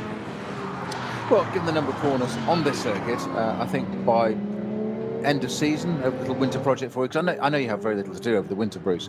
No books to write or anything to do like that. But I think you should find appropriate names for all of the corners on this circuit. There's a challenge for you. The gauntlet is at your feet, sir. You give me almost a century of racing around the Nürburgring to select the finer exponents of all of that. Even on the Grand Prix section of the circuit where there's space aplenty, one of the GT4 Mercedes hooking a rear wheel, trying to dig his own trench. Okay, you can have that corner, I see. It was as if they were listening to us, wasn't it? Well, this is what we're supposed to do. The commentators at radio show are saying that's what we've got to do, so that's what I'm doing. Dropped a wheel to one side. Let's see who it is who's very kindly done that for us. If I give you the number, I'm sure you will pick it out. I think 165. It's the Schnitzel arm car, so that's Marcel Warchowitz or Marek Bockman. Let's have a little look-see down the SP10 class, how they're lying at the moment. And 165, the class is being led by the 177. That's the Pro Sport Aston Martin. We saw that earlier in the race. And that's got Nico Verdonk on board. And he's leading it from Reinhold Renger, who's in 165. He's the third driver in 165, one of those late entries that is absolutely part and parcel of the NLS series. It seems you put down your wish list and then you get extras coming in. Reinhold Renger, a lot of wins in the Asian GT World Challenge events before. Of course, well, it was still Blancpain when the last of those series was run in 2019. Attempts to run them in 2020 and 21 have been laid low, but I'm very much hoping to go back to those races again, because seriously, any race series that takes you to circuits as great as Suzuka and Fuji gets my vote. Also great, I always enjoy going to race at Shanghai, where the cars look tiny.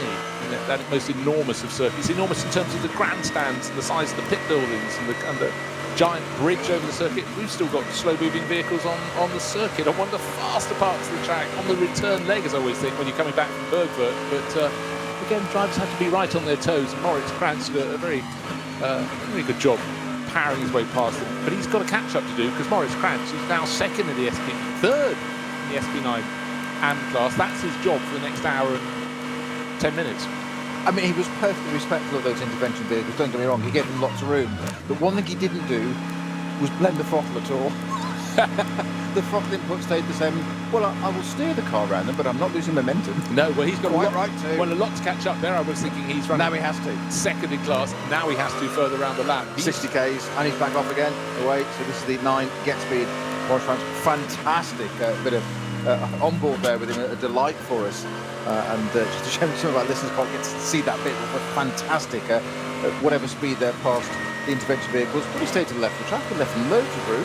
But it's called the letter of the law, and he was interpreting it as it suited him. But as soon as he gets up to a bunch of Porsche Caymans, bang, bang, bang, straight past the lot of them. But again, being really bold, he is trying to win the SP9 AM class, but they're down in third place. That at the moment is being led by the number 50. That's the Audi from twin push by Equipe Vitesse.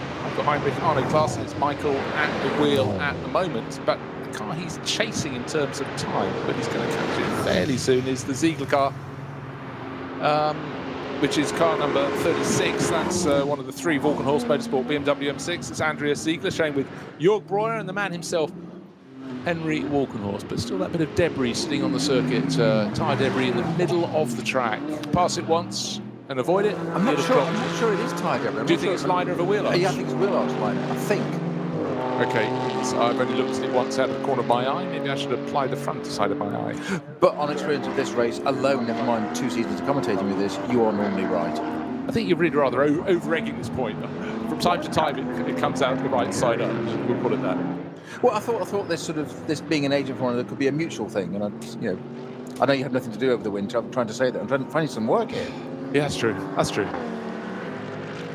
My wife would try. You try and help people. Yeah. Well, I was saving you from the gardening. That was the whole point. Garden build. Oh, don't go there.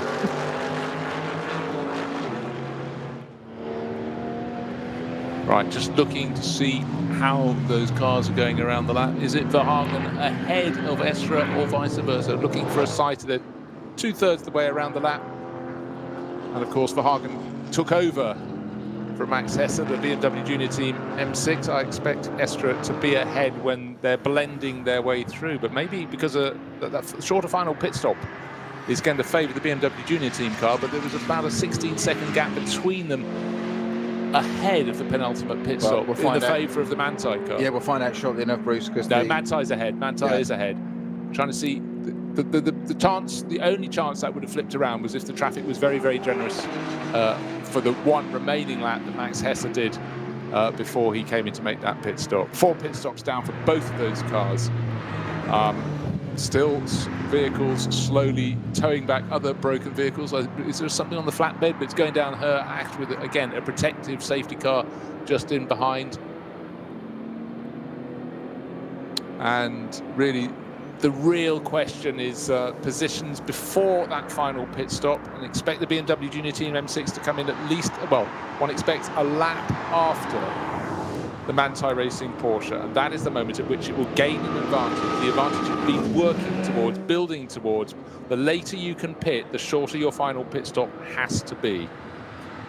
And that is definitely a factor. As Neil Verhagen, we were talking a short while ago about Moritz Krantz within the letter of the law, avoiding course vehicles, spotting them, but then Neil Verhagen, he didn't do it in a straight line, he did it around a series of corners, the final series of corners at the end of the lap, trying to reduce his deficit to Kevin Estre, or more to the point, not lose out anymore. Right, 22 seconds down. So that has not been kind, that penultimate pit stop, and where the traffic came, where the slow zones were to Verhagen. Now the Americans got to focus, because the way they've cycled their drivers was a 2-stint run at the start for the opening driver, which was Dan Harper, a 2-stint run for Max Hesse, and now the 2-stint run to the finish, effectively giving them 2 hours, 2 hours, 2 hours, but slightly less for Verhagen. We talked earlier about the presence of some of these vehicles on track, the sheer physicality of them, the sheer size of them. Certainly this, we mentioned the GT3 Mercedes AMG, how big it is, how menacing it is with that grille, but also this M6 that's got a massive footprint, and a huge credit and fair play to the intervention vehicle driver there. I think it's an Audi SUV, who at the top of Tiergarten on the right-hand side obviously saw Neil Verhagen approaching at how much of a closing speed, quite rightly say, within the rules, in his M6 GT3, and he took to the curb to keep out of his way. It's what they mean. Talk about a closing distance, and we've talked about this before, speed differentials. You've got an SUV on the track doing its own business, protecting the vehicle coming back. Neil Verhagen, as you said, just weave between them, and all of a sudden, I think I better take a bit of curb, keep out of the way here, which he did. Climbed into the passenger seat, frankly, right? Well, 949 was one of the cars that had a clatter a short while ago, and it's definitely a rather shorter Porsche Cayman than it was at the outset of the race, on the flatbed, and it's very much, well, binked at the front end. Well, and the back. I think a clatter is an understatement. I think it's that's one that won't polish out. Certainly delivered black on the flatbed. The 482 Adrenaline Motorsport BMW that's got a fairly heavy rear end impact, but quite low, oddly enough, because lights and boot are okay, but there's an awful lot of damage. That's also on a flatbed, an awful lot of damage to that car. And is that... Well, I was very worried for a second. I thought it was the BMW that was chasing the lead. It's the Aston. I think it's the Pro Sport Aston. Let's just identify it. Stopped on the Her Act. White flags are being waved, but that was a car, the Aston Martin, if it's the one we're thinking it is. If it's 176 or 177, they're both the Pro Sport cars. Running in SP10, look down the timing screens. The top car in SP10 at the moment is 177, Nico Verdonk. Look on, that's down in... it's not the Pro Sport, it's the other one. Is it? Okay, and at that point, the car that was second in the class, Reinhold Renger, the 165 Schnitzelarm Mercedes, is reported to the pits. That could have been a change of position at the top of the class there. Let's have a little look. Down in, they are just outside the top 20. My apologies, it could be because there's two, because on our entry list, the 177 entry, it actually has a picture of the Porsche alongside it, and it's the... I think it could be that one. It's in the final sector. Yeah. It stopped, and it hasn't completed the final sector. Oh, my God. So for Nico Verdonk, Jean Glorieux, Maxime Dumaret, this could be really, really major disappointment. With just over an hour to go, we're still waiting to identify. With some of these long sectors around the lap, you can be led into making a conclusion that they've not completed it. That's because it takes so long to complete, but we'll keep an eye out for that. Yeah, two totally different colour schemes on those Pro Sport Astons. One white and orange, makes it easy to stand out from the green and orange. But it's definitely one of the Pro Sport Astons at the side of the track, which is a great shame. With it just coming up to, we're almost into the final hour, Bruce. Hasn't it flown? Hasn't it? It's quite extraordinary. Can we have an extension, please? Can you just, come on, give us another couple of hours at least. Must say at the moment, looking at the light on the circuit, yes, the shadows are a little bit longer than they were early in the day, but it's just been it must be a fantastic day to be out on this circuit. You take any day where the weather is good on the Nürburgring. I was talking to John Watson a few weeks ago. He was there with the GT World Challenge, and he said, Bruce, he said, extraordinary. This has never happened before in all my time of going to the Nürburgring. I went there for 3 days, and every day we had bright blue sky and dry weather conditions, and frankly I can't think of any visit I've had. I've had some fantastic weather, but quite often, even if you get brilliant weather in the summer, it can be followed by a storm the next day. So there was a man who's been competing there since the late 60s, deeply impressed, thought the whole place was fantastic. But we've all been there days when you can't go racing at the start of the day because the weather's a bit low on you. The clouds are hanging down over the circuit, you've got fog, everything gets delayed. But so you do take it with both hands when you get an opportunity like this today. Just to confirm, it is the 177 Pro Sport Aston that's parked at the side of Dottingerhoe, causing the code 60 that we have there at the moment, naturally, whilst that car is retrieved. There's an intervention vehicle with it being hooked up to the front of it, ignominiously being towed back out of the way, but it won't be very long before they get that sorted and behind the barriers to safety. In fact, it is just a matter of metres, and I do mean 1 or 2 metres past one of those gaps in the barrier on the basis it can't be pulled backwards. It's a shame that they can't put that, so it's been pulled back out onto the track for the ease of rather than bouncing down the grass and taking splitters off it. And just as the Dottingerhoe starts to rise to the Tiergarten, they keep over to the right-hand side of the track for their position there, and that there's a little bit of almost a lay-by and a pull in there, and the car stays on tarmac and can be rolled easily. It just looks something mechanical almost with that. Well, there's no accident. We saw it slowing, and it just pulled, and then it turned onto the grass. So obviously a system reset hasn't sorted it. But what we did see was, of course, as we spotted that pull into the side of the circuit, was it out of fuel? The car it was racing against, which was the Schlitz-Alarm Racing Mercedes, reported for fuel and a driver change at the end of that lap. Did they just put a little bit too little fuel in? Did they go 1 lap too long? Or was it simply a mechanical problem and it just went on them down the Dottingerhoe? Pro Sport will let one know. But what was looking like an Aston Martin racing sort of day in terms of the class, Pro Sport Racing have been leading that. It's suddenly gone to Schlitz-Alarm and Mercedes. So it'd be very galling for the Aston Martin crew looking for a circuit they love. And Aston Martin Racing do a lot of business around the Nürburgring Nordschleife. And for them, this will be very, very disappointing indeed. And for a driver of Nico Verdonk's calibre, you know, he had that one very much under control by the looks of things. Until, of course, that's always the moment, isn't it? A retirement. So, slow zones around the circuit. The last pit stop very much went the way of the race leader. They came in from a 16-second advantage. The Manthey Racing Porsche ahead of the BMW Junior Team M6, and after the last pit stops, it went out to 22, 23 seconds advantage. But, just going to say it again, when it comes to the final pit stops, if there is a lap later, if BMW can go a lap longer, which it ought to be able to do, its final pit stop will be appreciably shorter. So the Manthey Racing car cannot afford to back off at all. It's got to eke every second it can find as we go into this final hour of the race. Just 11 seconds to go, then we flick past 5 hours. And for the Aston Martin Vantage from Pro Sport Racing, such disappointment for Dumoulin, Gloria and Nico Verdonk. And when I say Dumoulin, in this car it's Maxime. In the sister car in 176, it's Guido Dumoulin, just to separate the pair of them. However, on the upside, it is being towed on its wheels back to the pit, so it does look exactly as you said, something mechanical, electrical, totally undamaged. That car is possibly being returned to the pits by the intervention vehicle. This is the 177 Pro Sport Aston Martin, which will reappear in the pits very shortly, and hopefully we'll get an idea whether that's going to return. There is an hour to go, we just went under, so it is worth recovering. There's another hour's worth of data to collect, but we will see. Slow zones we have currently at Brunchen and leading into Flantzgarten. It's just clearing after Flantzgarten.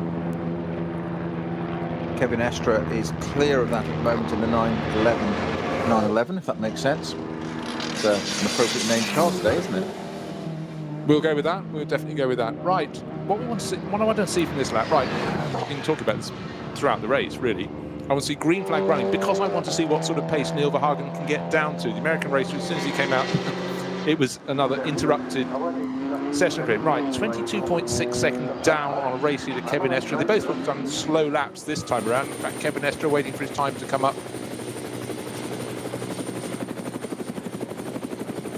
At the end of 33 laps, 9 minutes flat, 9 minutes 2. Yeah, that's clearly not assisted by slow zones around the circuit. Those should be clearing, and if they can clear, then it'll be a better lap for the chasing Neil Verhagen. But in true outright pace, the only way to really judge their speed at any point in the race is to have a green flag, because a lap this long, one driver can get hit by a slow zone, the other might get away with it. But I sense the gap has gone out from, yes it has, it's gone from 22 and a bit seconds to 27.4 seconds. Verhagen's really going to have to put the pedal down, but they've got a different pit stop strategy. They have indeed.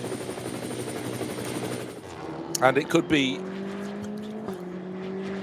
let's see, 20. Could be the decider. Well, no, absolutely could. So Verhagen's just got to keep chipping away, but he cannot afford to lose many seconds around this next lap. He's just lost 5 seconds or 4 seconds on one lap. Might not have all been his moment, but what he wants to do is settle down at full racing speed. He doesn't want these slow zones. He wants to get into the zone that his teammates, Dan Harper, who started off so spectacularly, Max Hesse did some fantastic laps mid-race.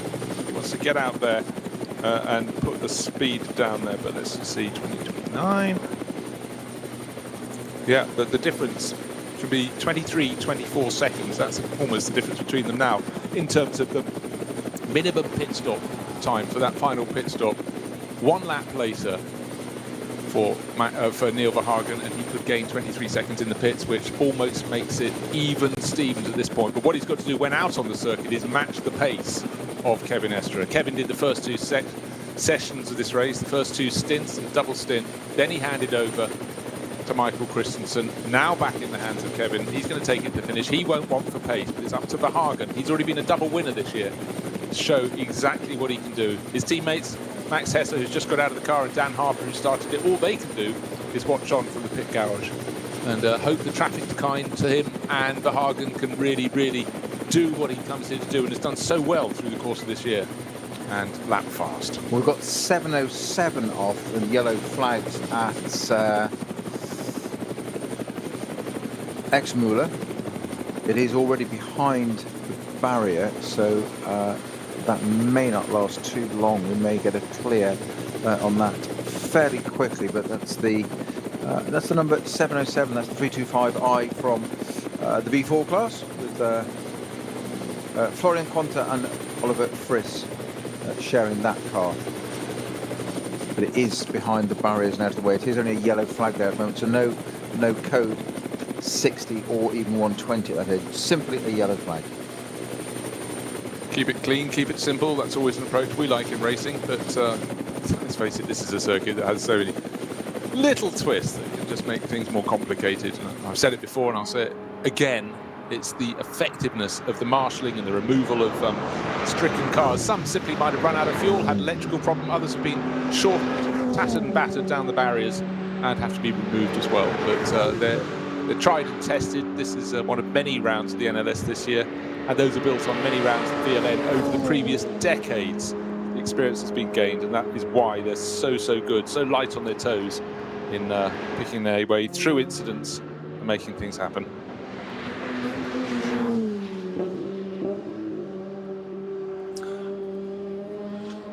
Now, always have to look where the number 1 crew is in the race. Where are they in class? They're on screen charging around, and this is Rink, Brink and Lyson, who've just won so much in this championship over the years. They don't race in the top class, they race somewhat down the order. They're 74th overall, but you know what?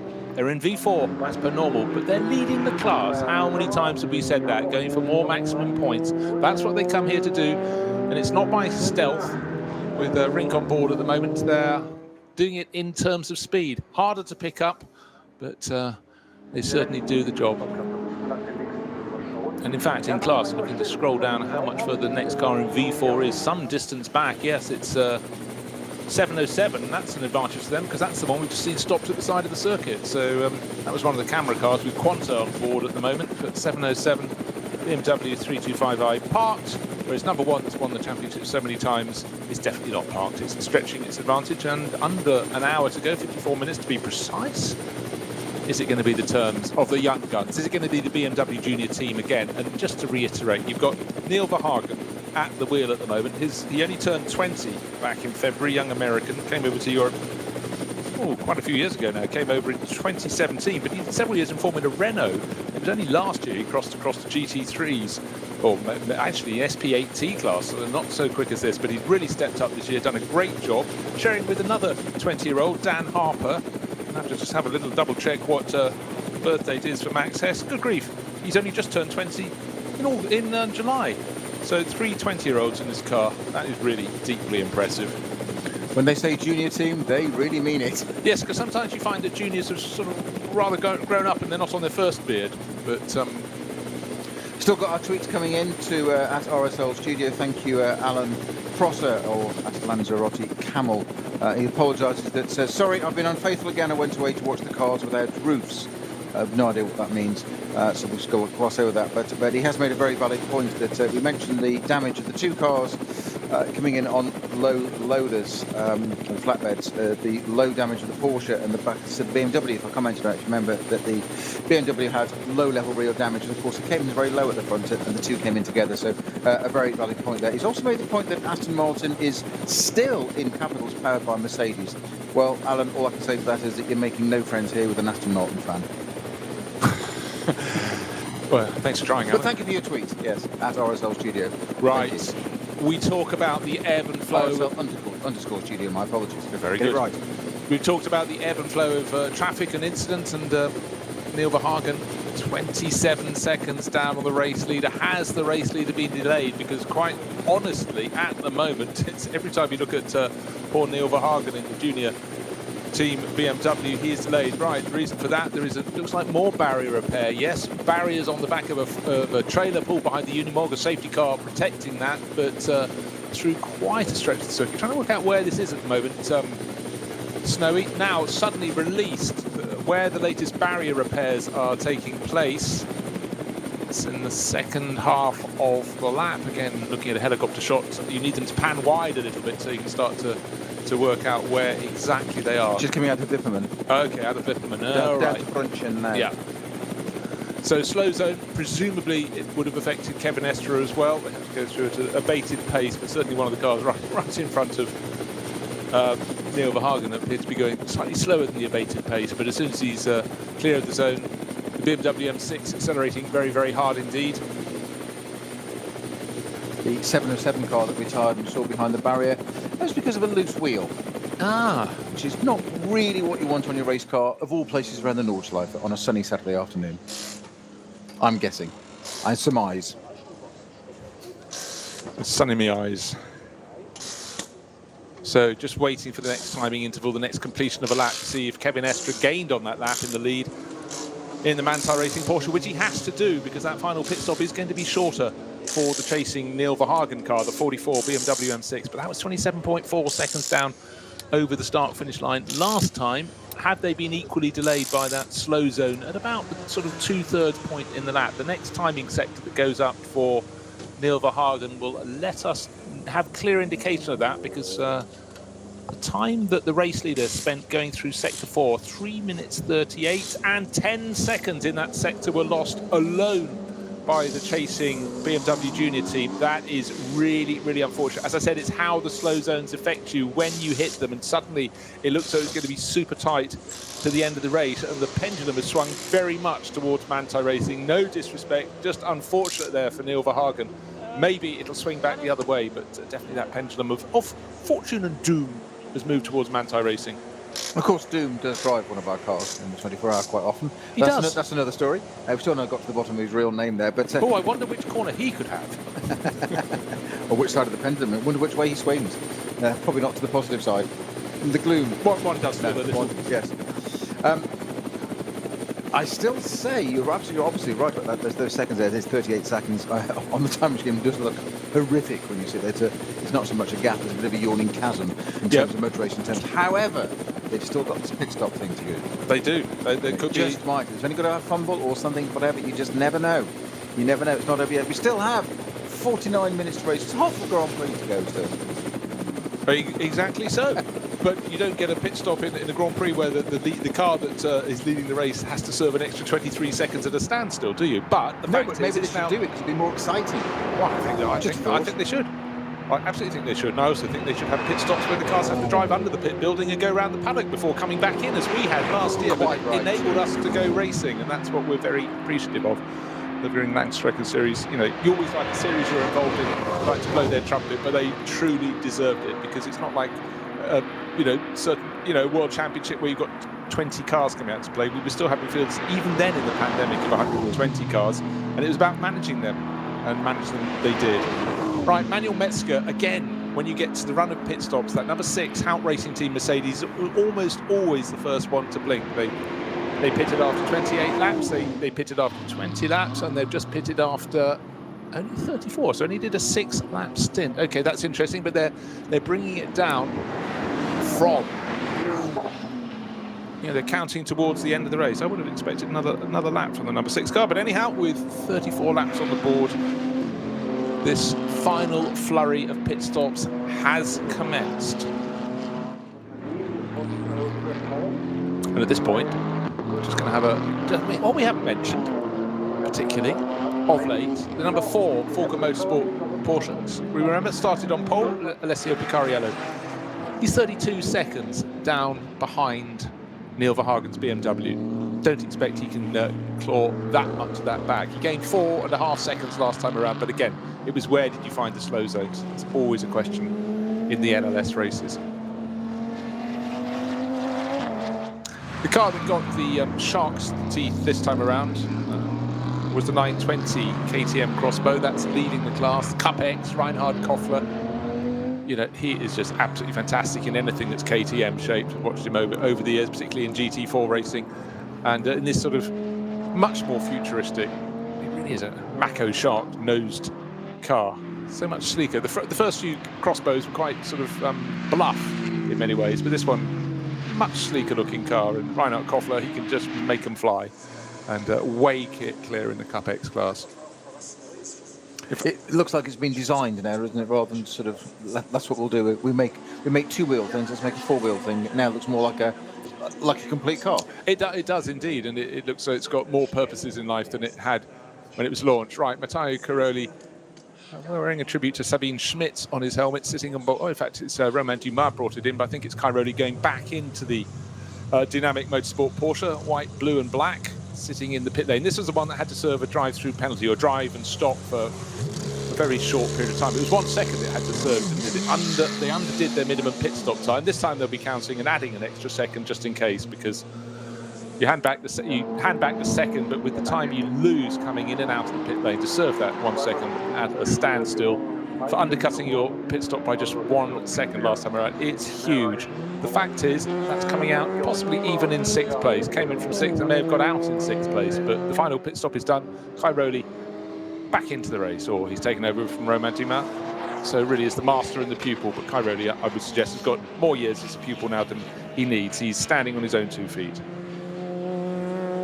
And that's again another one of these things that changes throughout these NLS races and seasons.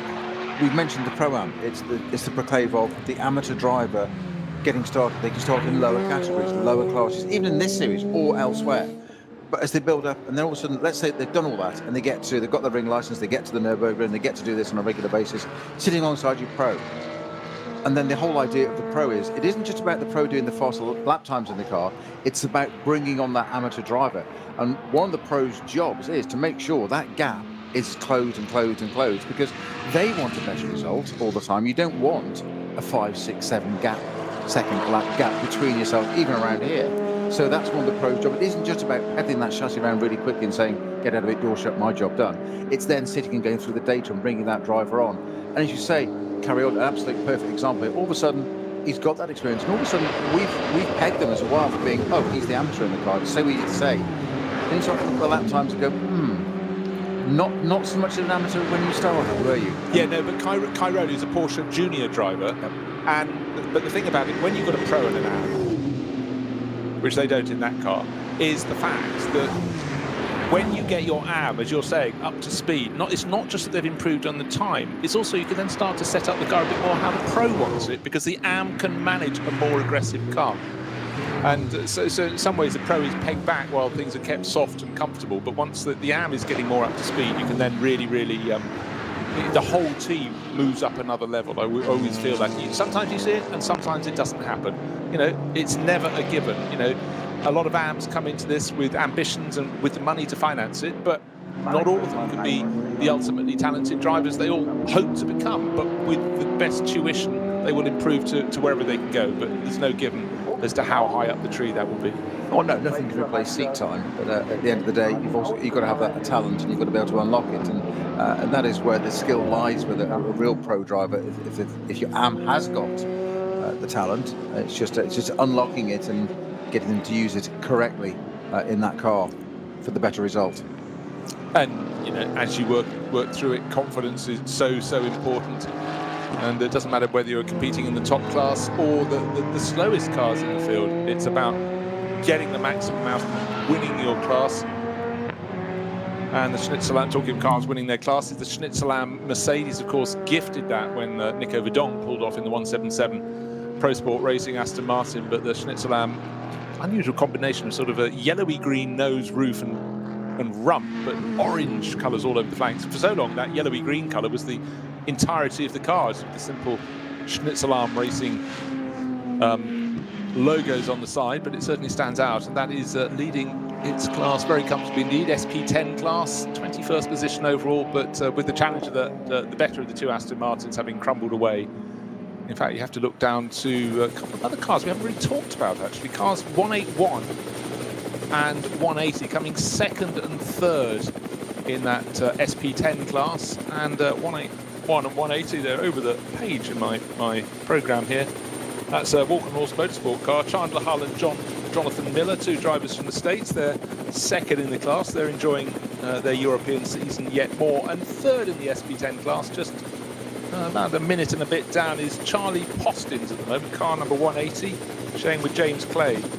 Charlie Postins in the programme, listed as American, but I think his parents think he's British. But James Clay sharing with him. That's a Team Avias or Rennsport BMW. They're both in BMW M4s, but leading that class, as I just said, by some margin in SP10. It's Marek Bockman at the wheel of that 165 Schnitzelam Racing Mercedes, just taken over from Reinhold Renger, who put in the sort of laps you'd expect of a pro racer in that car, and really put in some quick times there.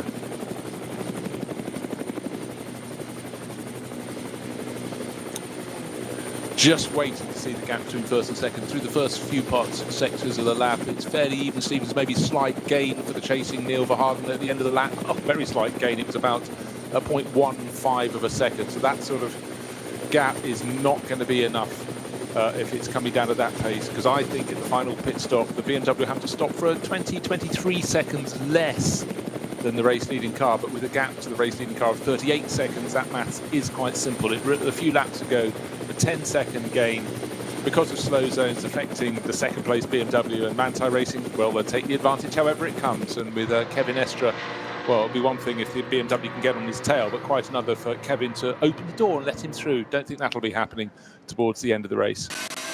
Manthey Racing Porsche just going through the double apex Sabine Schmitz curve onto the Nordschleife. That's where I feel. Right, gird your loins, tighten the belts, and you start going down the slope. Let's play.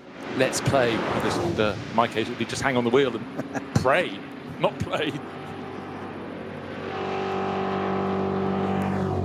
I'm just looking to see if there's any gain from that. That's quite something at this point in the race. The top three cars just lapped. Listen to this. 8 minutes 22.5 for Kevin Estre, 8 minutes 22.4 for Neil Verhagen, 8 minutes 22.9 for Alessio Picariello. So the first three cars, half a second in terms of lap speed, covering them around the course of that lap. In fact, not even quite half a second. So a very, very impressive pace. In fourth place, Dennis Olsen in the second of the Falcon Motorsport Porsches, lapping 8 minutes 23.4. So very, very close in terms of pace.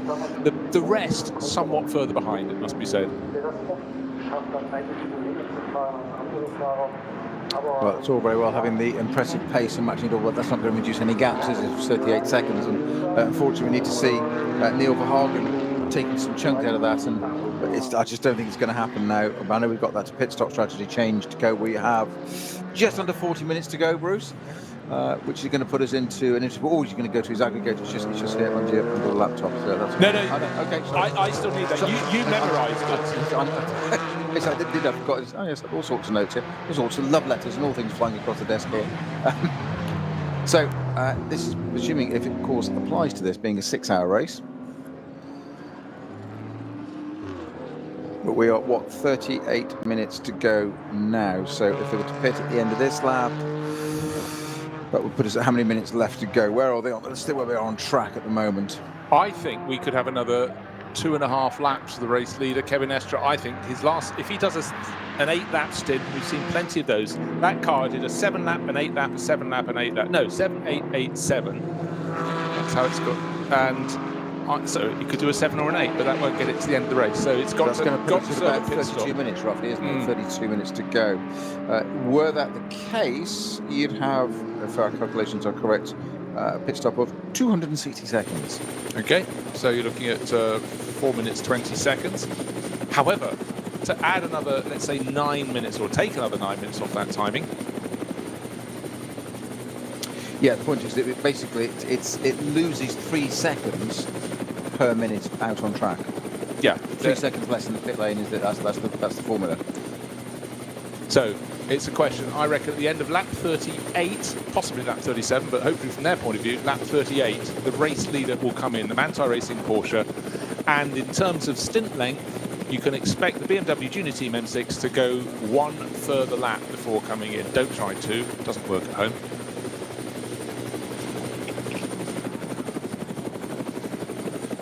And I fear for Falco Motorsport that 3rd and 4th will be the best they can hope for in this race, barring incident up ahead, because those top 3 cars, as I pointed out last time around, matched their pace to within half a second between the top 3 runners. So no advantage being gained in any direction at all around the first part of this lap. In fact, I tell you what, if you're Max Verhagen, you'll be slightly frustrated, because though he's gained in the second sector, he lost almost a whole second in the first of the 5 sectors around the lap. Then he's gained another half second back. So again, it's going to be very, very close indeed. But the BMW Junior Team are wanting more seconds to come their way. They really wanted a couple of seconds a lap being added or being taken away from the race lead. That would get them towards the zone when it comes to this final pit stop. Their final pit stop, their minimum pit stop time should be shorter.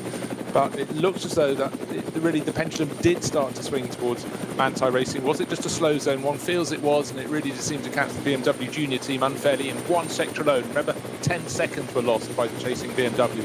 You can't claw that back, or can you? Let's see. 36 minutes remain. 6 hours of racing. Normally we have 4. We'll be treating you with 2 extra this weekend at the Nürburgring Nordschleife, and the weather has played its part as well. It's our summer bonus to you. It's terribly kind. 2 free hours extra. Like that.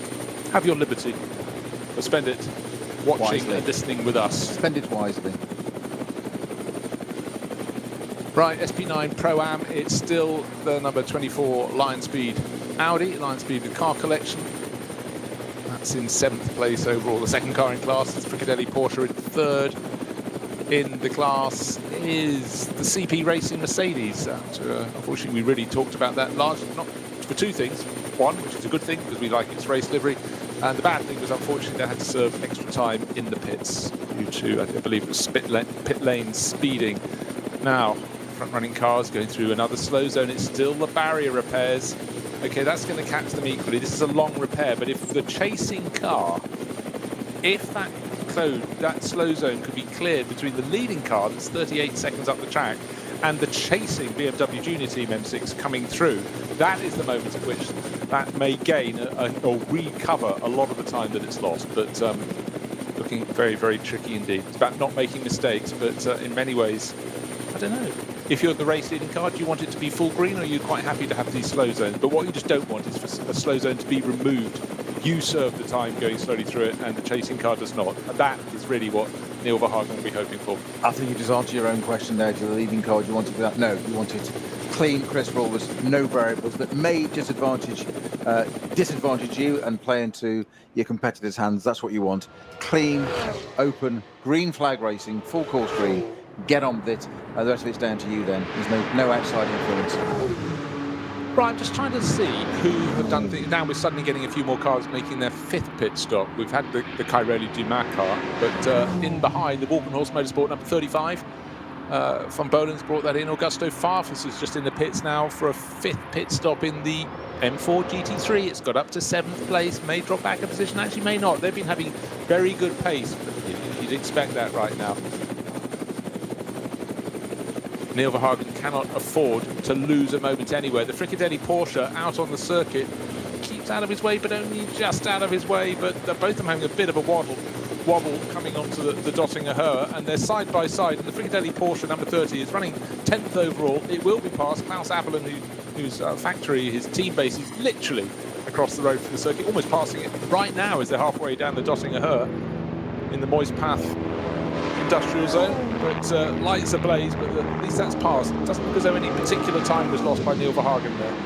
Let's take a look at the splits. Not much quarter given by Klaus Abelin there. It looks like he's not giving it up at all and making Neil Verhagen go around the outside there of the Tiergarten. That really was a case of if you really want it, you're going to have to work for it. He had got alongside, but he put him on the outside there. He could have blended out of that and just tucked him behind and got a tow, maybe come back again. But I think that was a real case of almost experience versus youth there, Neil Verhagen.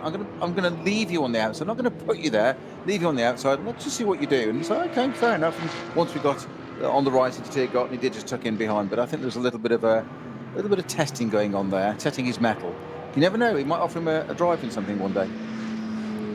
Yeah, he may, and I'm just looking, it looks like it's been another decent lap, or 8-minute 20-second lap for Kevin Estre. I think that's slightly faster than Neil Verhagen has been able to do, just waiting for confirmation of that. 36 on the boards.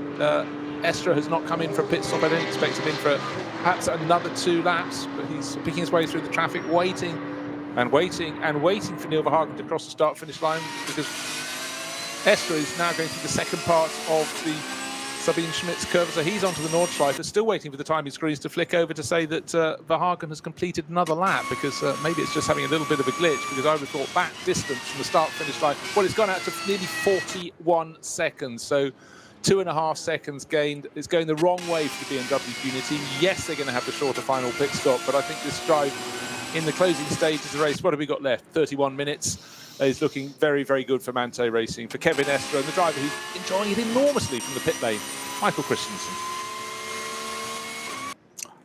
Even with the advantage for the BMW Junior team M6, I fear that gap's still going to be in the order of 25-30 seconds at the end of this race. And I just look at the pace of Kevin Estre. Whenever it is clear, I suggest that even if the positions were the other way round, you still have a chance of winning this race, because he's got the ability to. He doesn't have to push too hard at the moment. But last time around, 2.5 seconds gained, and that was them both being caught by a slow zone.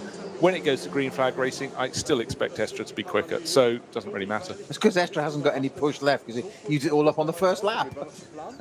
Yes, it's not Formula E, you know. Exactly. It needs a boost button to a bit more push. Give me fan boost. Give me fan boost. Yes. Why is this car so slow? You have no fans. Yes. Right. So just taking a quick look. So just over half an hour remaining.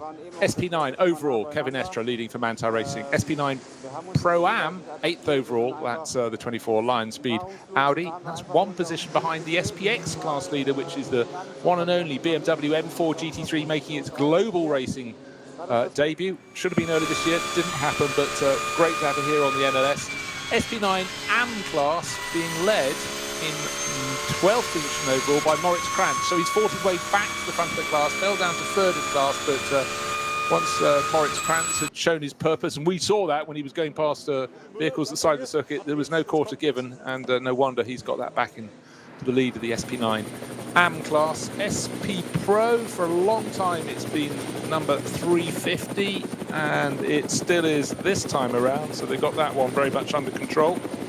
That's Harkema. And what other classes? SP7, car number 79, kept on working its way forward in the Porsche Cup class. That's RPM Racing. We saw Hamprecht, but now it's Milan Kodicic leading that class, and now it's Hamprecht back into the car. Cup 3, just out of the pits.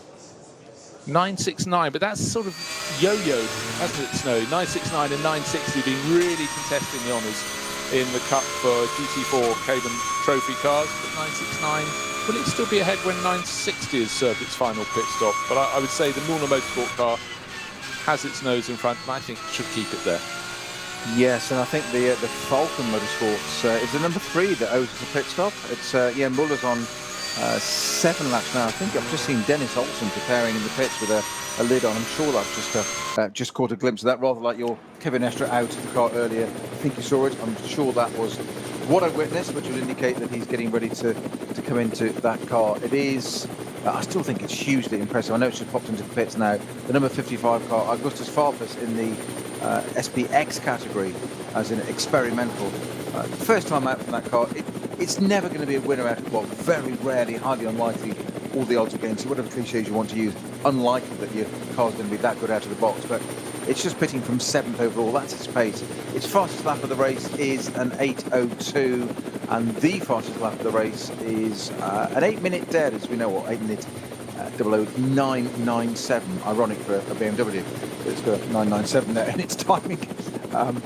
But that's the Neil Verhagen driven currently BMW Junior M6 has got the fastest lap of the race, but hugely impressive that the 7th place car, the new M4, it's up there, it's in the top 10 with 30 minutes to go, and it's setting good times.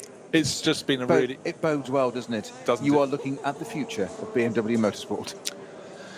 Well, exciting times for all sports car brands, and of course many of these mates. In fact, only in the past week did we have, the past couple of days, BMW announced it was coming to play in the World Endurance Championship with the LMH and LMDH prototypes as the costs were driven down.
Zwei Familien.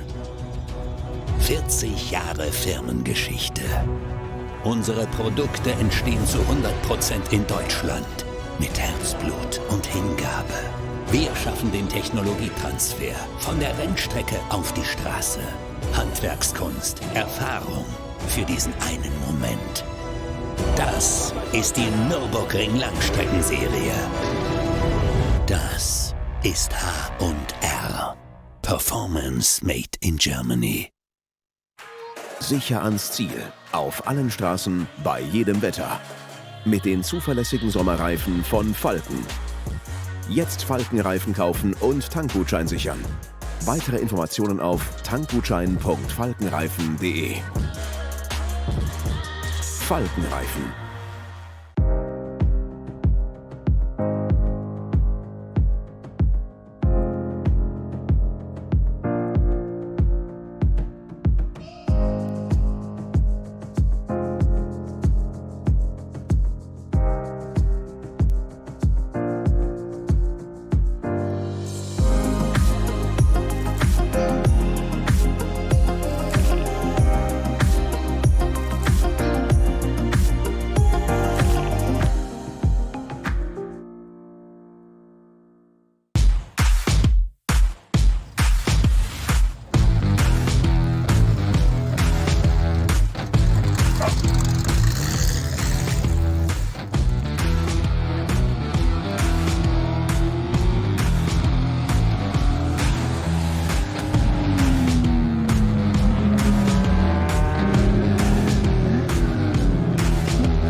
Hartes Duell. Kollision zwischen den beiden.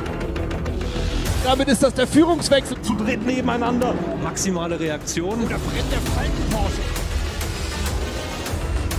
Drama. Das Auto hat einen längeren Boxenstopp. Vorsicht. Und hier kommt der Gesamtsieger. Der Rowe NLS Rückspiegel am Sonntag um 18:30 Uhr auf diesem Kanal.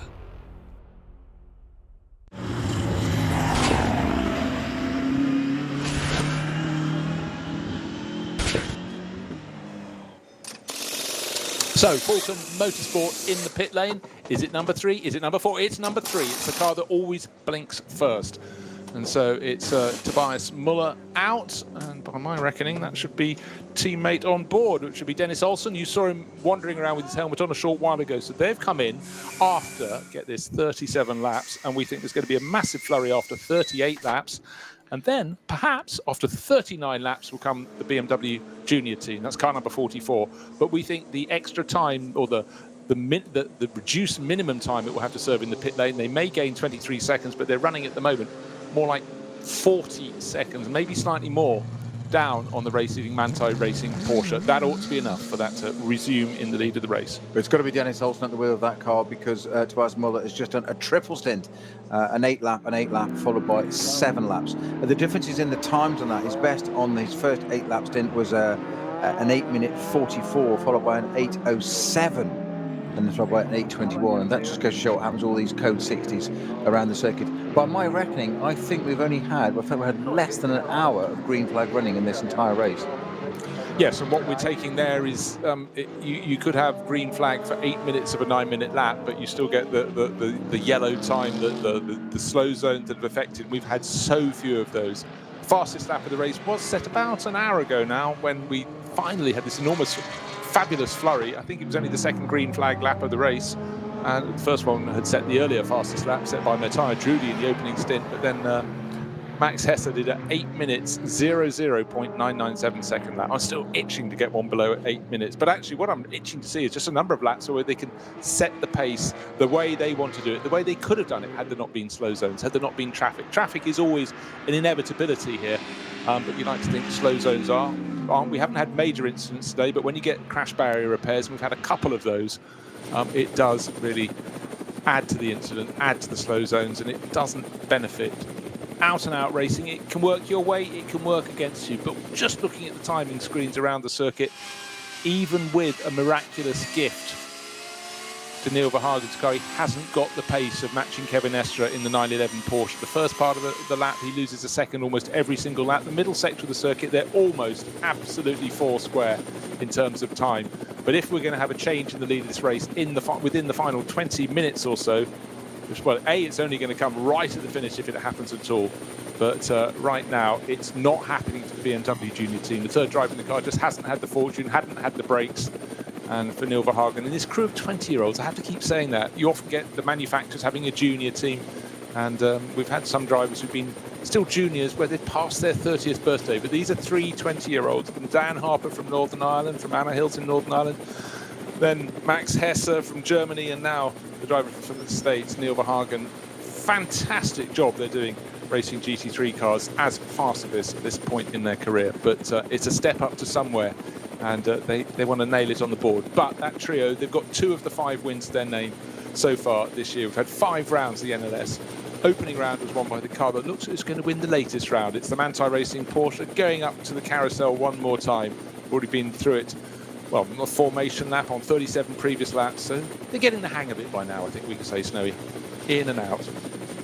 Yes, and what a fabulous vision there of the Grello going around the Caracciola carousel there, which is to say the logo of the Nürburgring Langstrecke Series, the NLS as we know it. That is the line, the circle that goes round it, and it's a great helicam shot there of it, the camera turning around and rotating around as it showed us that car, the Grello going through, almost like a drone footage. The Grello car itself, I'm talking about now, just slowing down because we're going into code 60. We've got more barrier repairs, Unimog on track, heavy damage on the right there, or on the left-hand side of the track, right from aerial view. from our helicam. So it's coming out of her axe. Yeah. So we've just seen the car through the carousel. I fancied the early repairs, maybe slightly further towards Whipperman, but maybe that was where they were. It's not the work of a moment. But as soon as he was released, pedal to the metal, off goes Kevin Estre. There may be a tiny fraction of a second gain, but actually, apart from the first sector of the lap, there might have just been traffic against Neil Verhagen in the sector, first of the 5 sectors, but doesn't really matter too much for Kevin Estre. He can lose a second or two here or there, but not in his nature at all. But he can afford to do it with the buffer they've got. I would sense this time around will be coming into the pits. Will he hand over to Michael Christensen, or will he say, come on, I'm taking the final? Well, by the time he gets to the pits, final 15 minutes in this race.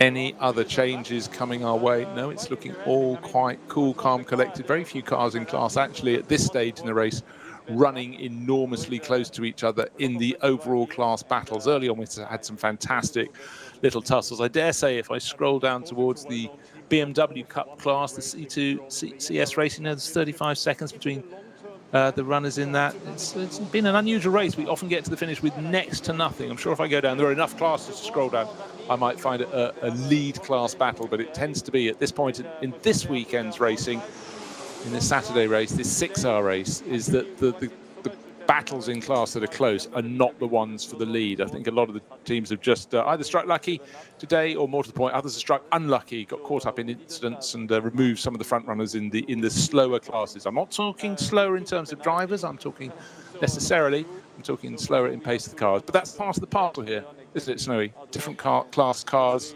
they have their own battles. It certainly is, and those guys trying just as hard and having just as much fun. The weather has held out for us. We have 17 minutes to go as the leading Manthey Porsche with Kevin Estre at the wheel looks spectacular in its grello, glittering in the sunlight, the autumn sunlight, down the Dottingham, up through Tiergarten, through the trees that just starting to go all tunnel there, much to Bruce's great pleasure. It's a slight break. Bruce is off just writing a few more verses of poetry about his trees and the various hues. And as I say that, it dives in from Tiergarten straight into a pit. So our race leader, Kevin Estre, brings the Manthey Porsche into the pits. Is he going to stay aboard? Is he going to hand over? We have 16 minutes left to go. So how long does he need to be stationary for, according to our calculations? Well, let me tell you. Right. You have to remember this. I'm quite disappointed. 218 seconds. I wasn't given a chance to have remembered it. I brought the sheet. Oh, my ball. It's a control thing. Someone's tired. Someone hasn't finished commentating for the day either. I was just thinking that, actually, yes. Still, there's lemon drizzle cake to come. Is there? Yes, that'll fortify you. Yes. Oh, don't. You'd have to trust me. Okay, looking at the gap, of course, it's an inaccurate gap. It's listed as 31 seconds from first back to second, from Estre back to Verhagen in the 44 BMW. That's the BMW Junior Team M6. But, of course, that gap came down by the 10 seconds because Kevin Estre had slowed down entering the pit lane. And right now, all that Neil Verhagen can do is not make mistakes, but he's got to take a few risks. Does he think that he's close enough in terms of time? He's going to have less time at a standstill in the pits. But can he claw back a few seconds that could make all of the difference on the track? I feel it's possibly a mountain too high to climb. But all he can do is press on. The team will keep him abreast of the situation. But if he comes in with 8 minutes to go, he will serve a pit stop that is 25 seconds shorter than the Manthey Racing car. You never know. Third place car, Picarello, is also into the pits. The other Falcon car, number 4, that is in the pits now. That will probably, I think, see Picarello stay on board that car, I suspect. I shall check on what he's done in terms of distance on that. Well, don't forget, of course, when you're pitting nearer the end, you've got less time in a pit stop to make, so you've got less time to slot another driver on board. But I really don't think it's worth the risk. 15 minutes and remaining. Yeah, they have alternated. Picarello did that first into that car was 7 laps, Raginger 8. Picarello 8 laps, Raginger 7. Picarello 7. So on their form, their strategy would look like they're going to put Martin Raginga back into that car for a run to the end. 14 minutes, obviously it's not going to be 8 laps, is it, to the end of there? So you never know. Is Picarello just stay on board for a bit of speed, save the driver change, or do they put Raginga back in it for the final stint? Well, they have to be fully aware how quickly they can do a driver change, because as I said, these pit stops, we've got a car, oh gosh, how galling, just over 50, just under 15 minutes in the race remaining, and one of the BMWs, number 179, an M4 GT3, great looking car, that was a real success. That'll be a Sorgren Sport car. That's the it's an M4 GT3 from the SP10 category with its hazards on. So good to see a BMW with all its indicators working in unison. They won't think so at the moment. They'll just be really, really concerned. Exactly, a right rear puncture by the looks of things, but no puncture at the moment. Thank goodness we're not wishing one at all on the chasing BMW Junior Team car. 2 wins in the bag already out of 5 rounds, leading the championship in the SP9 class at least, but not leading the race. And it looks like they're not going to do so. They've had their time at the front of the race, but Kevin Estre up front served his final pit stop, and this time around expect the BMW Junior Team car, the M6, number 44, to come and make its pit stop. We reckon it will have to serve 23 seconds shorter time at the pit stop, but running effectively behind by 40-odd seconds. Do the maths on that, and it's not going to come down in their favour. There may yet be an incident, but the clock keeps counting down towards the end of the 6 hours. The light is magnificent looking out over the circuit. Looks great any time of year, but it looks even better when you can see it without a fog. The fog that fell over the Spa, the Nürburgring 24 hours, it seems a couple of months ago now, and it did clear, and it almost seems when it's super foggy and wet at the Nürburgring, you'll never see it in the sunshine again, but oh ye of little faith, because we are today, and it's fantastic. You couldn't get a better scene, could you? We see the majesty of Spa. It's one of the, always acclaimed one of the finest circuits in the world. Just 60 kilometres away over at the Belgian border from here at the Nürburgring. It's something to do with the area. We will say that's got its mini microclimate, and that's been very lucky to go to Spa 6 Hour historic meeting a few years now, and that's always held in sort of late September, usually the week after Goodwood, and it always looks fantastic there. But this is absolutely beautiful. I say it's the perfect time now. We are 5 to 5 in the UK, 5 to 6 in Germany with this. So it's that perfect evening, that sort of little bit of sunlight now. If only you're just going to go into a 24-hour into a night race now. That's what I just want, that little bit, just that little change of scene. Gorgeous. You know, over the years, I mean, over the decades, travelling across to the Nürburgring, I always used to go in spring or in autumn. I very seldom used to go there in summer, because, of course, it just seemed to work that way. Of course, I went there for the Grand Prix on the modern circuit back in the late 90s, early 20s. But to me, I always think about just the glory of when the sun does come out, almost when you don't expect it around the Nürburgring circuit. Of course, the Nürburgring 24 hours, I used to go there a lot in summer, but I always used to get rotten weather.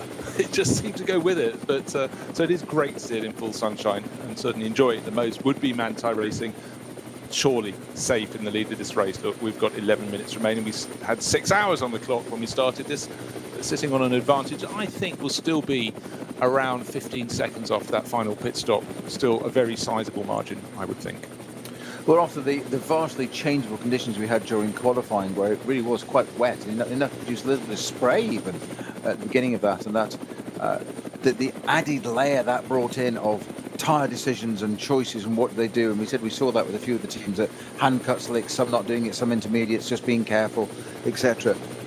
The new team, as in the new car, or BMW running the new car, the number 55 M4, its race debut, choosing to be kept careful, opt on the side of caution, not run the hand cut slick in qualifying, don't risk it. They had one issue in test day just before its debut a few months back, so let's not repeat that. They sat there, car that had been second overall in qualifying at one point dropped down to 17th. That car still doing very well, thank you very much, on its debut. Where is it now? In the top 10, exactly. Augustus Farfus with it in P10 at the moment. Set a very respectable lap time on its debut, but they've all had to think about it. And I honestly, at the start of this race, I would have thought it would not have been at all surprised to see some rain. 50-50, I thought. I really did. I didn't think it would stay like this, let alone become this beautiful autumnal weather and sunshine. Absolutely fantastic to see, and giving us such amazing scenes as we go into the final 10 minutes, Bruce. There we go. Nearly done. Nearly done, but the last 2 hours, absolutely right, Snowy. It's been glorious weather. Before it was alternating sunshine, going grey. Will there be rain? I spotted a little bit of rain on the lens of the helicam. Don't claim a credit for that, but it was there to be seen. But the last 2 hours, it's become a cracking day. But for Manthey Racing, surely this one is now in the bag. Served its final pit stop, 5 pit stops done, out for the final stint, under 10 minutes remaining, still waiting for this time around for Neil Verhagen to come in for what will be a real splash and dash. Or have they got enough on board to do it without making one more pit stop? Drum roll, maybe a trumpet fanfare, but I think we're a bit ahead of ourselves on that one. Surely it will have to come in because it pitted last on lap 31. 8 laps have been the longest stint. You talked about the fact, but a car slowing on the Dottinger Hoa. TCR by the look of it, one of the aquamarine coloured TCR cars. Assenheimer's car now in the hands. It's number 6 Hout Racing car. Manuel Metzger, he's going past at full racing speed. So is Neil Verhagen. Hasn't affected either of them. No overtaking, but that was fine. Plenty of space for them to get past. But you just feel... Now, this is going to be key, Bruce, because the Neil Verhagen is bringing the BMW Junior Team M6 up into the Tiergarten very, very shortly with 8 minutes left on the clock, so there's less than a lap time-wise. They're doing just on the borderline. He is just in the left, in the right, into the final left of Tiergarten. Is he going to go into the pits or not? The BMW is lining up. He is straight into the pits with 8 minutes to go. The second place car, Neil Verhagen, brings the Junior Team M6 on what must be one of its last races in this iteration of this platform into the pits. It really is what we thought. We just thought, had he possibly got it out there? Kevin Estre, Manthey Racing is going to resume the lead. It's so close. I really thought that BMW might just surprise us there and go past it. It blended past the pits there. I wouldn't have been at all surprised. It didn't. It's on vapours. It's in the pits. We haven't seen any nine lap stints in this race. So the Manthey Racing Porsche goes past as the Verhagen car is at a standstill in the pit lane, resumes the lead of the race. But and don't forget, we had slow zones and you had to count back from 6 hours. And as you pointed out, a lap time is about 8 minutes and a fraction. And that car came in with 8 minutes and a fraction. It could have swung their way into the pits, out of the pits, super short pit stop. It only had to be at a standstill for a very short period of time, much shorter than the Manthey Racing car, but the gap was just too much. Had there been one more slow zone, they might have eked enough to get just saved enough fuel to stretch to a 9-lap stint. But imagine the embarrassment and the championship points that would be lost, because if they hadn't finished this final lap, if they'd pulled off around the circuit with the tank dry, then they really would have suffered. They wouldn't have got any points whatsoever. You have to finish to get points, so they couldn't afford to gamble too much. They're leading their class overall in the championship, not on the track today. That's getting in the way of Manthey Racing. It was ifs and buts, but you can feel you've got a handle on the race, how many laps you're going to do. But when you get these slow zones and it drops your lap pace down, suddenly you may do 1 lap fewer. Doing the maths on that, it could have come to them. It didn't just, but it could have done. It was a factor.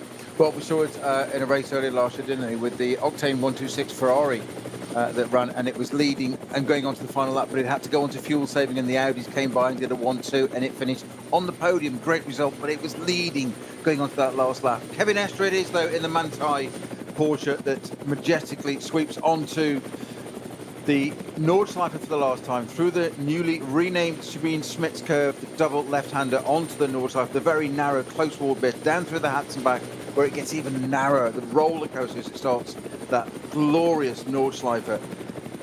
It is on our screen, opposite a second-place car, because we know that the leading car on our screen has pitted. Of course, that's Neil Verhagen in the BMW Junior Team M6. I think he stayed aboard that car. I don't think I saw a driver change there. It would be slightly odd to do a driver change at that late in the stage. It was a very definition of a splash and dash. It was for that. But it's still a stupendous effort. But it's not over yet. You just never know. There's a long way to go. It's a 25-kilometre lap. There's got to be a good 20 kilometres of this to go. It's only just started the Nordschleife. I know he's threading his way through it, not doubting any of the abilities of Kevin Estre there, but he's still got to get the job done. We've seen what can happen with other cars, bits of traffic in the way. But Kevin Estre, all he's got to do now is thread the Grano around for another 15 to 20 kilometers, and it's going to be job done for VLN. VLN, I called it VLN. I've pulled on to NLS7. 6-hour race. Well, you know, that's a classic case. You just thought the job was done. You just relaxed a little bit and you slip back. I've done it. Rather me that made the mistake than Kevin Estre, hey? Yes, exactly. But, you know, good point. On the final lap, it's on a normal circuit. It's about 5 kilometers. It's about 3 miles. Here, it goes on and on and on. So, but think if you decided to take the risk, if you were Verhagen and BMW Junior Team, they thought, you know what, I think we can squeak an extra lap. No one else has managed it, but we've had enough slow zones for us to save a bit of fuel. Let's go for it. How long would that lap feel? You're leading the race. You're ahead of the Manta racing car. That's got enough fuel to get the finish. It's just served a pit stop. It's hunting you down. You're holding on. How much do I press the throttle? What pace can I... Oh, hold on. It's going like, oh dear, we're cruising. Oh, we've got a bit more. We're coming back into the race. It would be absolutely agonising. It was the right decision not to risk it. Sensory overload. You've been listening to every hesitation, every bump, every click. Is that normal? Does it always do that ahead? Is it? And you almost talk yourself into it, the self-fulfilling prophecy, which you don't want. But Manti it is at the moment. Kevin Estre. It is, I think, going to be Porsche at the very front. At the moment, it looks magnificent on our screen because it's the wrong way round because we've got Neil Verhagen leading, so obviously it won't trip over until these cars come back over again. But Porsche's Manti, Falcon and Dynamic all going to be in the top 5. A hugely successful run, I would say, for the BMW Motorsport M4 GT3 debut on its debut in the experimental cars, SPX. The number 55 car currently running in 10th, which is where it will be. It might be 2 laps down, but it set a competitive pace. It looks like it's going to be... If it stops now for any reason whatsoever, if a wire drops off, or it runs out of fuel, any reason that doesn't damage the car, i.e. not an accident, as in driver-induced, it's still held its head high, and on its debut, it's proven what it can do. It's finished, and I did say, if it finished, it's one thing. To finish in the top 10 would be very credible. It looks like it's going to do that, Bruce, with a very competitive lap time.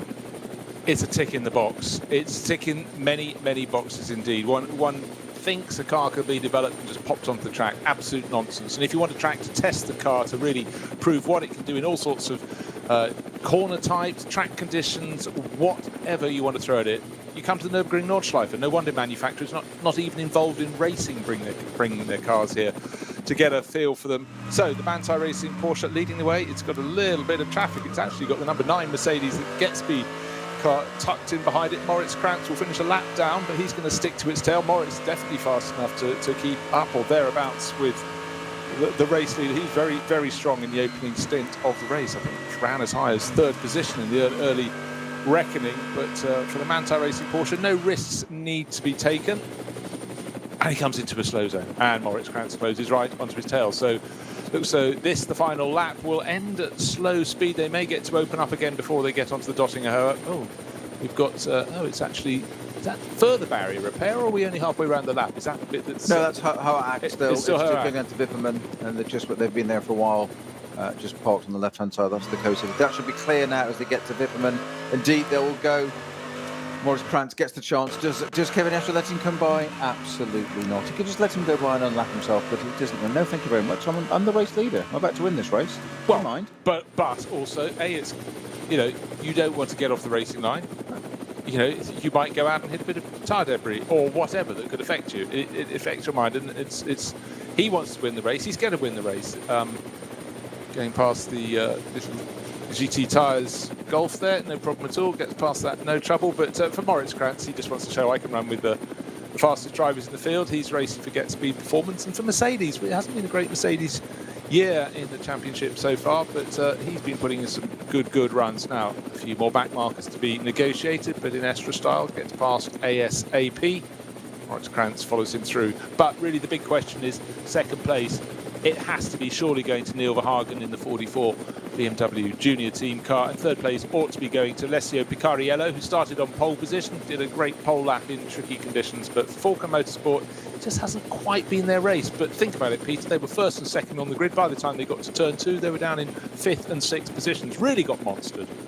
They did, and that was probably one of the biggest surprises of the race, even that early on. I haven't really said it since then, but it just surprised me that they were so far down. They just got swamped, engulfed. Any cliche you want to use. You know, but I guess there's something in their minds thinking, well, hey, some of these guys are taking fairly major risks, certainly with the car that's leading the race coming through from 6th on the grid to be challenging for the lead within a handful of corners, and also David Pittard flying up from 10th. You know, so they're thinking, hey, maybe, you know, guys, maybe we've been pushed a little bit wide. Let's be careful. Let's not pick up any damage. And I think caution, well, it'd be a good helping of points for 3rd and 4th places, but... Which is exactly what David Pittard did encounter. He did get himself some damage. He got up to 2nd place, but he collected the leading car, and did a little bit of damage there. The Manthey car got away with it. The Valkenhorst BMW didn't. As they approach Tiergarten for the very last time, it's the left, the right. It's into the final bit. It's going to be Kevin Estre in the 911 Corello takes the race win. This is the 6-hour race. Well, they won the opening lap of opening race of the series. That was the VLN 2. The first round got called off because of snow, but today that was a commanding performance, and you can tell it's getting later in the year. Kevin Estre can see precious little as he heads down towards turn 1. Sun low in the screen of his 911 Porsche. Now he swings away, so he's going to be bringing it the short way back round to the pits. A little bit of damage to the tail of the car, but the arm out of the window for Kevin Estre. He and Michael Christensen, great job. 2nd place does go to the BMW Junior team. A gap 19 seconds in the end. I still think back to one lap in particular, one of the 5 timing sectors, and 10 seconds got lost by the chasing Neil Verhagen in traffic. Really, really tricky indeed. Couldn't claw it back at all. So job very, very well done by both of those teams, and certainly points being gathered by 2 teams that have shown they can win this race. So the car's being gathered back round. Alessio Picariello does come through into 3rd place, just waiting for him to cross the finish line. Fricadelli Porsche's just crossed the finish line to come 2nd in Pro-Am, 9th overall. So it did stay ahead of the GT4 Porsche. Sorry, the M4 GT3 BMW. It's made its debut here today, but still waiting for Picariello to come into sight. Will it be? Yes, here he comes now. The blue and aquamarine Porsche. Lights are flashing. Well, they pick up useful points there, but they would have hoped for a little bit more on starting from pole position. Then again, it was a lottery in qualifying. The track was damp going towards dry at the end. Picariello seized the first moment, but in terms of race pace, not quite there today for Picariello and his teammate Martin Ragginger.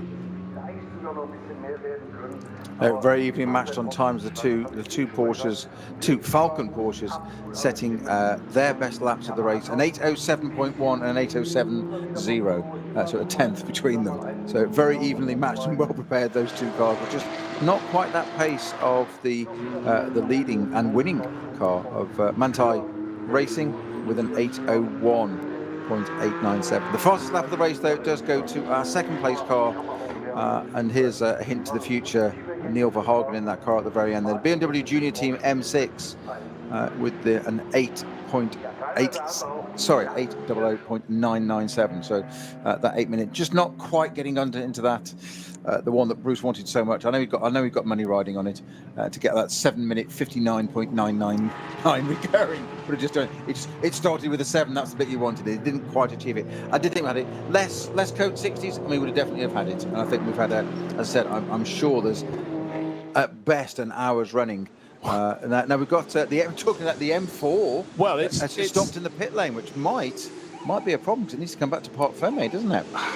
It could be 100 metres short of Parc Fermé. It's taken the checkered flag. It's finished the race in 10th place overall, 1 lap down on the outright winners. But Augusto Farfus is parked just before the white line that demarcates the entrance to the pit lane, i.e. the point at which you have to go down to the minimum speed, or to a maximum speed that feels like a minimum speed. We're out on the circuit itself. But we know for sure the winner, Kevin Estre, has reported beneath the podium on the red painted tarmac that marks the area for the top 3 finishers, alongside Neil Verhagen in the 44 BMW Junior Team M6. And we should wait and about another, actually ended up 1 minute down, dropping back on that final lap. Alessio Picariello will come through into 3rd place for the Falcon Motorsport Porsche team. But Kevin Estre, job very well done, and goes up to greet his team members, and Michael Christensen will be there to join him very soon indeed, one feels as well. Job very well done. And just looking down the classes as well, SPX, we've talked about that. Well, did they win? They crossed the finish line. Only car in class, they would have won if they finished, but did they finish? That's the question for the M4 GT3. The new BMW racer stopped just before pit in. Can't quite see it at the moment, just behind the other cars coming in. Maybe it got going again, or maybe it was just, well, let's see if that keeps the class. But actually the real triumph for them isn't winning the class. It's completing the race. It's doing 6 hours of racing, and that's what they want for their race debut. And for Kevin Estre, it's another win in the bag of an immensely illustrious career. He's been super successful pretty much wherever he races. Just wondering on the 55 car, whether just something bizarre like it ran out of fuel or something. Just, it's first time out, they don't know. It's they surely will. They've got enough of a measure and stats and information on that. It'd be a very surprising thing to do. I don't think it is stationary there anymore, but it was very strange. Unless it just pulled over to let the junior team car come through or something bizarre. Odd thing to do that in the pit lane, though. It would be. I'm struggling for ideas. I know it sounds ridiculous, but it's such an odd thing to do. There's got to be a reason, obviously. So, the one thing we can tell you for sure is the Dacia Logan started and finished the race, flashing its headlines as it comes through, looking as though it literally has just driven to the shops. So standard, and now a real feature of the NLS, running in one of the production classes, light years away in appearance and performance from the car that won the race, the Manthey Racing Porsche. But it was a really, really good run from the Manthey Racing team. The BMW Junior team kept them very, very honest indeed. There was no chance of lifting off. They had to really chase for that win. And in the end, a moment of a slow zone in one sector of the lap, costing 10 seconds. It's a bit like a car suddenly losing the slipstream, no longer getting a tow, no longer able to stay in the hunt. And then 10 seconds, it made suddenly there was no jeopardy in the final pit stop that could have come their way. BMW Junior team was going to be stopping a lap later, a lap closer to the end of the race. That meant potentially a gain of 23 seconds. It didn't make any difference. They were 40 seconds down. It wasn't going to make any difference at all. It dragged them closer, but not close enough. Just thinking, if the 55 M4 was there already in the pit lane as our leaders came through and went to their podium positions, does that mean he'd come in and actually stopped in the pit lane already, therefore hadn't actually taken the line? That is a very good point. Well made. Just a thought. Just a thought. But we'll there put already. That's yes. why cars have come apart. So has it actually even completed the last lap of the race? Sorry, see, I was actually just looking at the BMW Junior team coming in. Was the Manthey car already sufficiently far ahead of that? Anyhow, we will work it out. I was sort of thinking the Manthey car had already come in ahead, and then I was looking at the second place BMW coming in that then found the M4 GT3 no longer moving around. So, as always in the Nürburgring Langstrecke Series, it takes quite a while for the remaining finishers to come through, because some of them, their lap times could be as much as a dozen minutes. And a few incidents on the slowing down lap, and you always think that they just simply have done an extra lap. They haven't. It's just how long the lap is, and it takes a long while to come through. But fantastic sights, seeing these cars coming through in the evening sunlight, evening autumnal sunlight, looks absolutely brilliant. And the line speed by Car Collection Motorsport Audi completes its lap, its race, and wins the Pro-Am class of SP9. That's the top class here in the Nürburgring Langstrecke Series, and I think it's been a very good day out all around. Greatly enjoyed. A few little incidents, Snowy, but nothing really too untoward when you set off with a field of 135 cars on a circuit that is a real tricky treat on which to go racing. Yeah, you never want to trivialise any kind of incident, as long as people are okay. Marshals, drivers included, whatever, and mechanics, even in the pit lane, things happen, errant wheels, etc. But as you say, it's been a race full of minor incidents. So I'm sure some of the bills aren't quite so minor. I think the biggest one that caused the shortest code 60 ever was actually the Frank Stipler one, even though it was probably the biggest impact of the race. But it had it all the way through, didn't it? And we had everything. We had overtaking at the beginning. We had incidents. But we just seemed to have those pesky code 60s kept. And it did change the pace of the race. I know that sounds really obvious thing to say, but just when it looked like it was going to be a flow any time, there was a code 60 somewhere, and particularly up at Kastelchen for ages, repairing the barrier on the right-hand side. I think it was just two cars that had rattled down that. But as we said, two cars come together, you get 1, 2, 3 rebounds off. All of a sudden, you've got 6, 7 impacts, 5, 6, 7 impacts. And that's a runner barrier, and it's a lot to do there. That's why that took so long. So we had such a long time of code 60 there. Otherwise, I mean, what a fantastic race. I did think that the BMW Junior team were in with a chance there. I just wondered if it could do that extra lap. It couldn't quite. It wasn't really a big surprise that it couldn't. But I did want just for the pure entertainment, for the tension of it, for it to go past the pits, Neil Verhagen, and go, right, they're going to risk it for a biscuit and try another lap and just see what it did. But you just say the tensions and the pressures inside that car. I put my foot down. Is that a slower reaction than normal? Is it not? Is it gasping? Is it pulling up rubbish out of the bottom of the tank, metaphorically? It didn't do it. They did the right thing. They came in and they settled for second place. A great drive for them, but Manthey, yet again, it's those Porsches. Just look at it there. There's a BMW Junior in the middle there, pit lane, flanked 1 and 3 Porsches from different teams. Yeah, and I think for the 320-year-olds of the BMW Junior team, when you're taking on a driver at the top of his game like Kevin Estre, like Michael Christensen, who never puts a wheel wrong, you know, you've got to be something super special. They're the people you have to aim at. They've aimed at them, and today it didn't work, but the experience gained, it cannot be underestimated. When you're a young driver, you're trying to gain experience. You're also trying not to put a wheel wrong. You're hoping to get a works drive in the future. It's a really, really difficult ask, but I think they did a great job. Yeah, they did. I think the team that surprised me the most, they are third there now, but with the Falcon Porsches that were, you know, pole position right up there, and I just thought they didn't fade, but you said that they were swamped on the first lap, the first few corners, and as you quite rightly highlighted, Bruce, it was you don't win it on the first corner. There were some very, very brave manoeuvres there on that first few corners. We've mentioned it a couple of times there. Kevin Estre started P6 and went up to 2, 3 straight away. Went on to win the race, so that one paid off. David Pittard went from 10th with him, caught up to 6th and up to second place. That didn't pay off, unfortunately. A little bit of contact. There was that incident, unfortunately.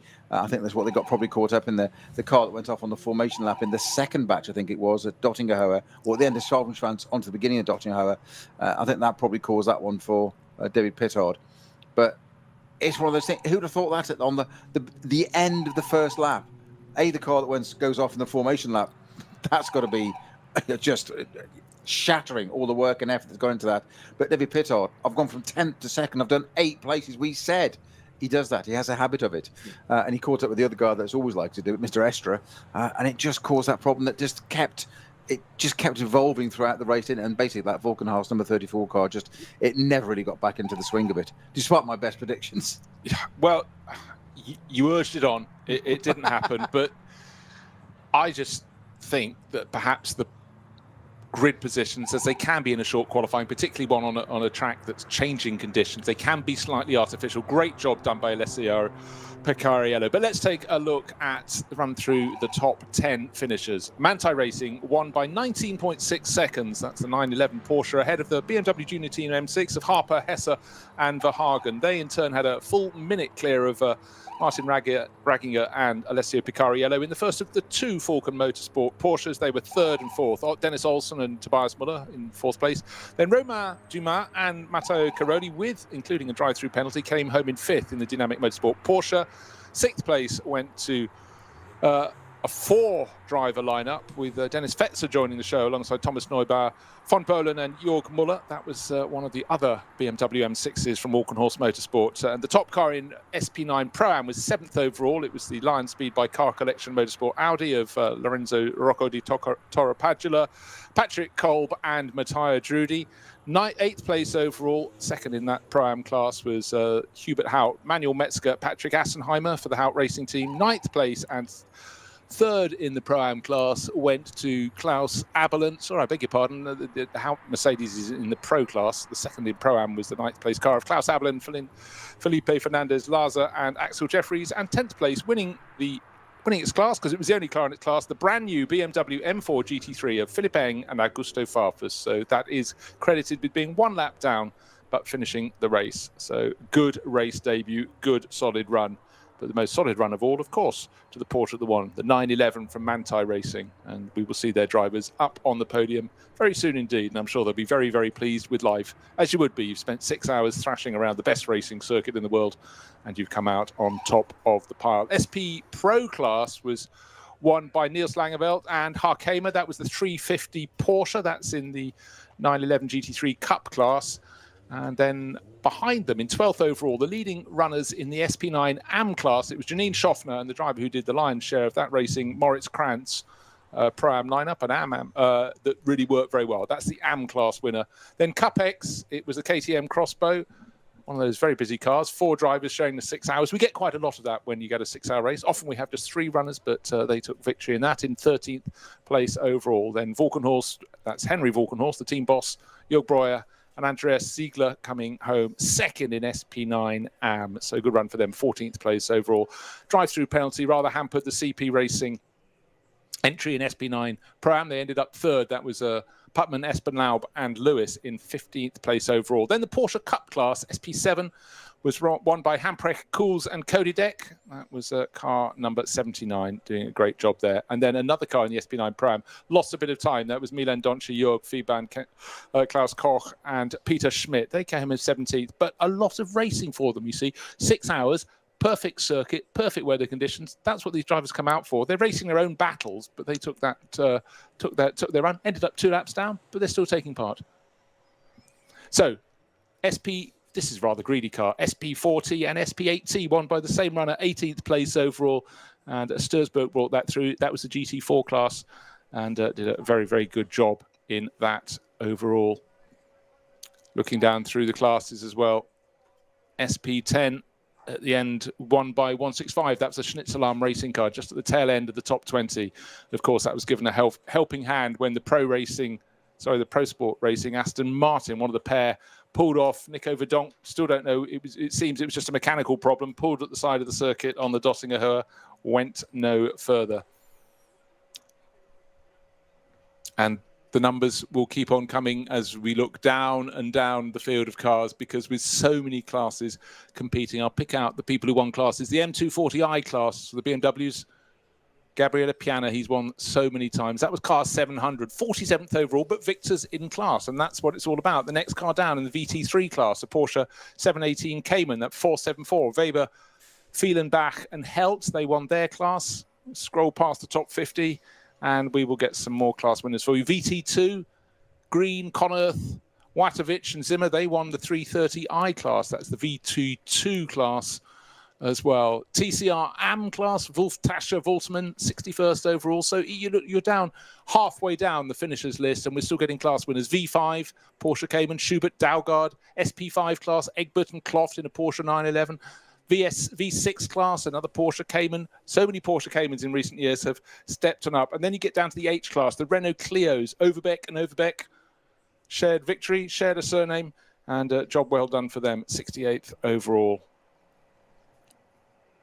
But we started with 135 runners. We had a 143 car entry list. Inevitably, we have a few, for logistical reasons, don't come out to play. But with the course vehicles now starting to peel off, go down to the championship winners from last year and years before, Rink, Brink and Lyson. They've done it again. The V4 class, it might be 73rd overall, but that's good enough for yet more class wins for them. So it's been really, really great day's entertainment, 2 hours more than normal. The weather played very much a fair hand today. Fair weather, autumnal weather, track looked great. The racing was very, very good, but it was Manthey racing, not all the way, but certainly always in a position of some form of command, there or thereabouts. And at the end, the challenge for the BMW junior team, it was a bold move, but it didn't work. And it was the consistent pace, though, of the Manthey Racing pairing of Kevin Estra, who started it, Michael Christensen, who did the middle stints, and then Kevin Estra, who finished it off, who completed their second win of the year. The first one was shared with Lars Kern, the opening round that got run this year, the second round of the championship, because the first one was called off because of snow. But the podium is ready for them. The trophies are out there, and the top 3 finishers are going to be coming out very soon indeed. This is the 6-hour race, the 6th race of the championship, the ADAC Ruhr-Pokal-Rennen classic race that's been run across the decades, and new names on the trophy will be applied later. But it's a race that's been won by some great names over the years. 2020, it was won by Matthias Drudy, who had a good stint, Christopher Mies and Kelvin van der Linde. But today, Alessio Picariello and Martin Ragging are the first drivers out onto the podium for Falcon Motorsport, the Belgian-Austrian pairing. They finished in 3rd place. So for Picariello, as he gets his trophy, he, of course, has the honour of taking pole. And then the 3 20-year-olds. Yes, 20-year-olds allowed out to give it their best shot. And it was a really good shot for the BMW junior team. Neil Verhagen, Max Hesse and Dan Harper up on the podium getting their trophies. But the biggest trophies and the biggest round of applause for the 911 crew from Manthey Racing. 40 laps of runaway fun for them. And on to the top step, it's Kevin Estre and it's Michael Christensen. Smiles around, of course, wearing their masks, so their smiles can't be seen, but you can see them around the edges of their eyes. That was a really good run for them today, Snowy. It certainly was there, and I think it's Kevin Estre that's brought up the pit bull there with 911 at the top of it, appropriately number 55 and 222 underneath it. That's 222 wins for Manthey Porsche, do you think? It could be, or it could be 55 hamburgers and 222 bottles of beer. I'm a rank amateur, clearly. Just a thought. Anyhow, it's not beer at the moment, it's fizz, it's bubbly and it's firing on the podium. It's been jobbed really well done. Great addition, the 6-hour race at this point in the championship. And next year we'll not only have this one, we'll have a 12-hour race on this equivalent weekend in 2022. Can't wait for that. And you can be sure that all of these crews are going to be back in some form, in some team or other, to take part in the NLS again next year. It's been a great day's racing, and with so many drivers getting out on the circuit in these lovely dry autumnal conditions, these will be the sort of races they all remember. They got a lot of track time today, and there was some really good scrapping. A little bit of barrier repairs, but nothing untowards. And I'd say this was a really clean running. And any time you can get this many drivers on a circuit as complicated and as testing as this, and race as well as this, I think it really is a tribute to all concerned. So fireworks, well, that's fantastic up on the podium, and it was great to have the fans back today, Peter, as well, up in the grandstands. They love it too. They don't want to be kept away, and the crew's all laughing down in the pit lane, as so they should. Just looking at the Kevin Estre teammate there, just holding up the pit board and checking with the team whether do I leave it up here or do I bring it back down again? He's getting a nod from the mechanics. You might have won the race, but don't forget the pit board. That's ours. It's up there for a reason. Bring it back down again. He only had 2 things to do, and he left one of them up there. Yeah, he had 2 jobs. 2 jobs. Pick up the trophy. Don't drink all the champagne. I've got to come back to pose the photos. But going back to the highlights, we were excited. We're always excited when there are 4 hours of racing, but we knew today we were getting 6 hours of racing. The Falcon Motorsport Porsches led away on the formation lap. In fact, not every car completed the lap. Someone crashed on the formation lap, but that was after this lot had got underway, and it was fearsome down into the first corner. The Falcon Motorsport cars were rather out-muscled up into the lead when the black and red Audi of Matthias Drudi followed incredibly by from 6th place up into 2nd by Kevin Estre, and the car to look out for was the BMW that started in 10th. At this point, going into turn 3, up into 4th, back into 5th, then up into 2nd, or trying for 2nd, and then David Pittard, just as they came across the car that had crashed on the formation lap, they had to back off. He tapped the back of the race leader of the car in 2nd place.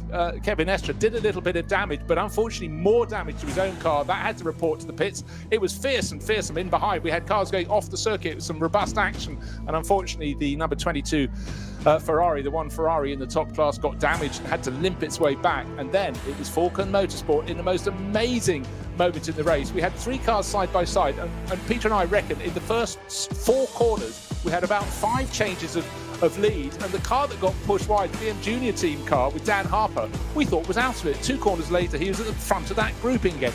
Absolutely brilliant racing. Phoenix Racing Audi, Falcon Motorsport Porsche, and in the mix right at the front of it was the BM Junior team car, but always at the front of the race we had the Manthey Racing car, 1st or 2nd.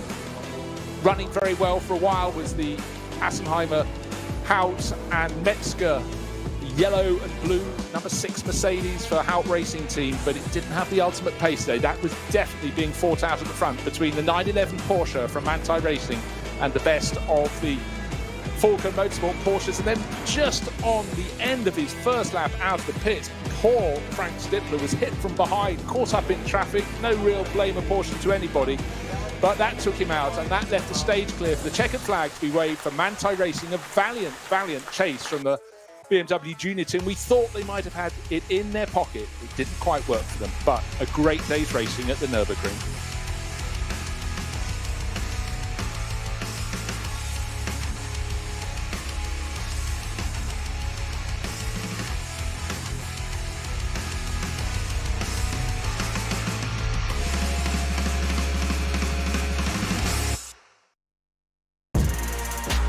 Der Livestream der Nürburgring Langstreckenserie wurde Ihnen präsentiert von Falken Reifen.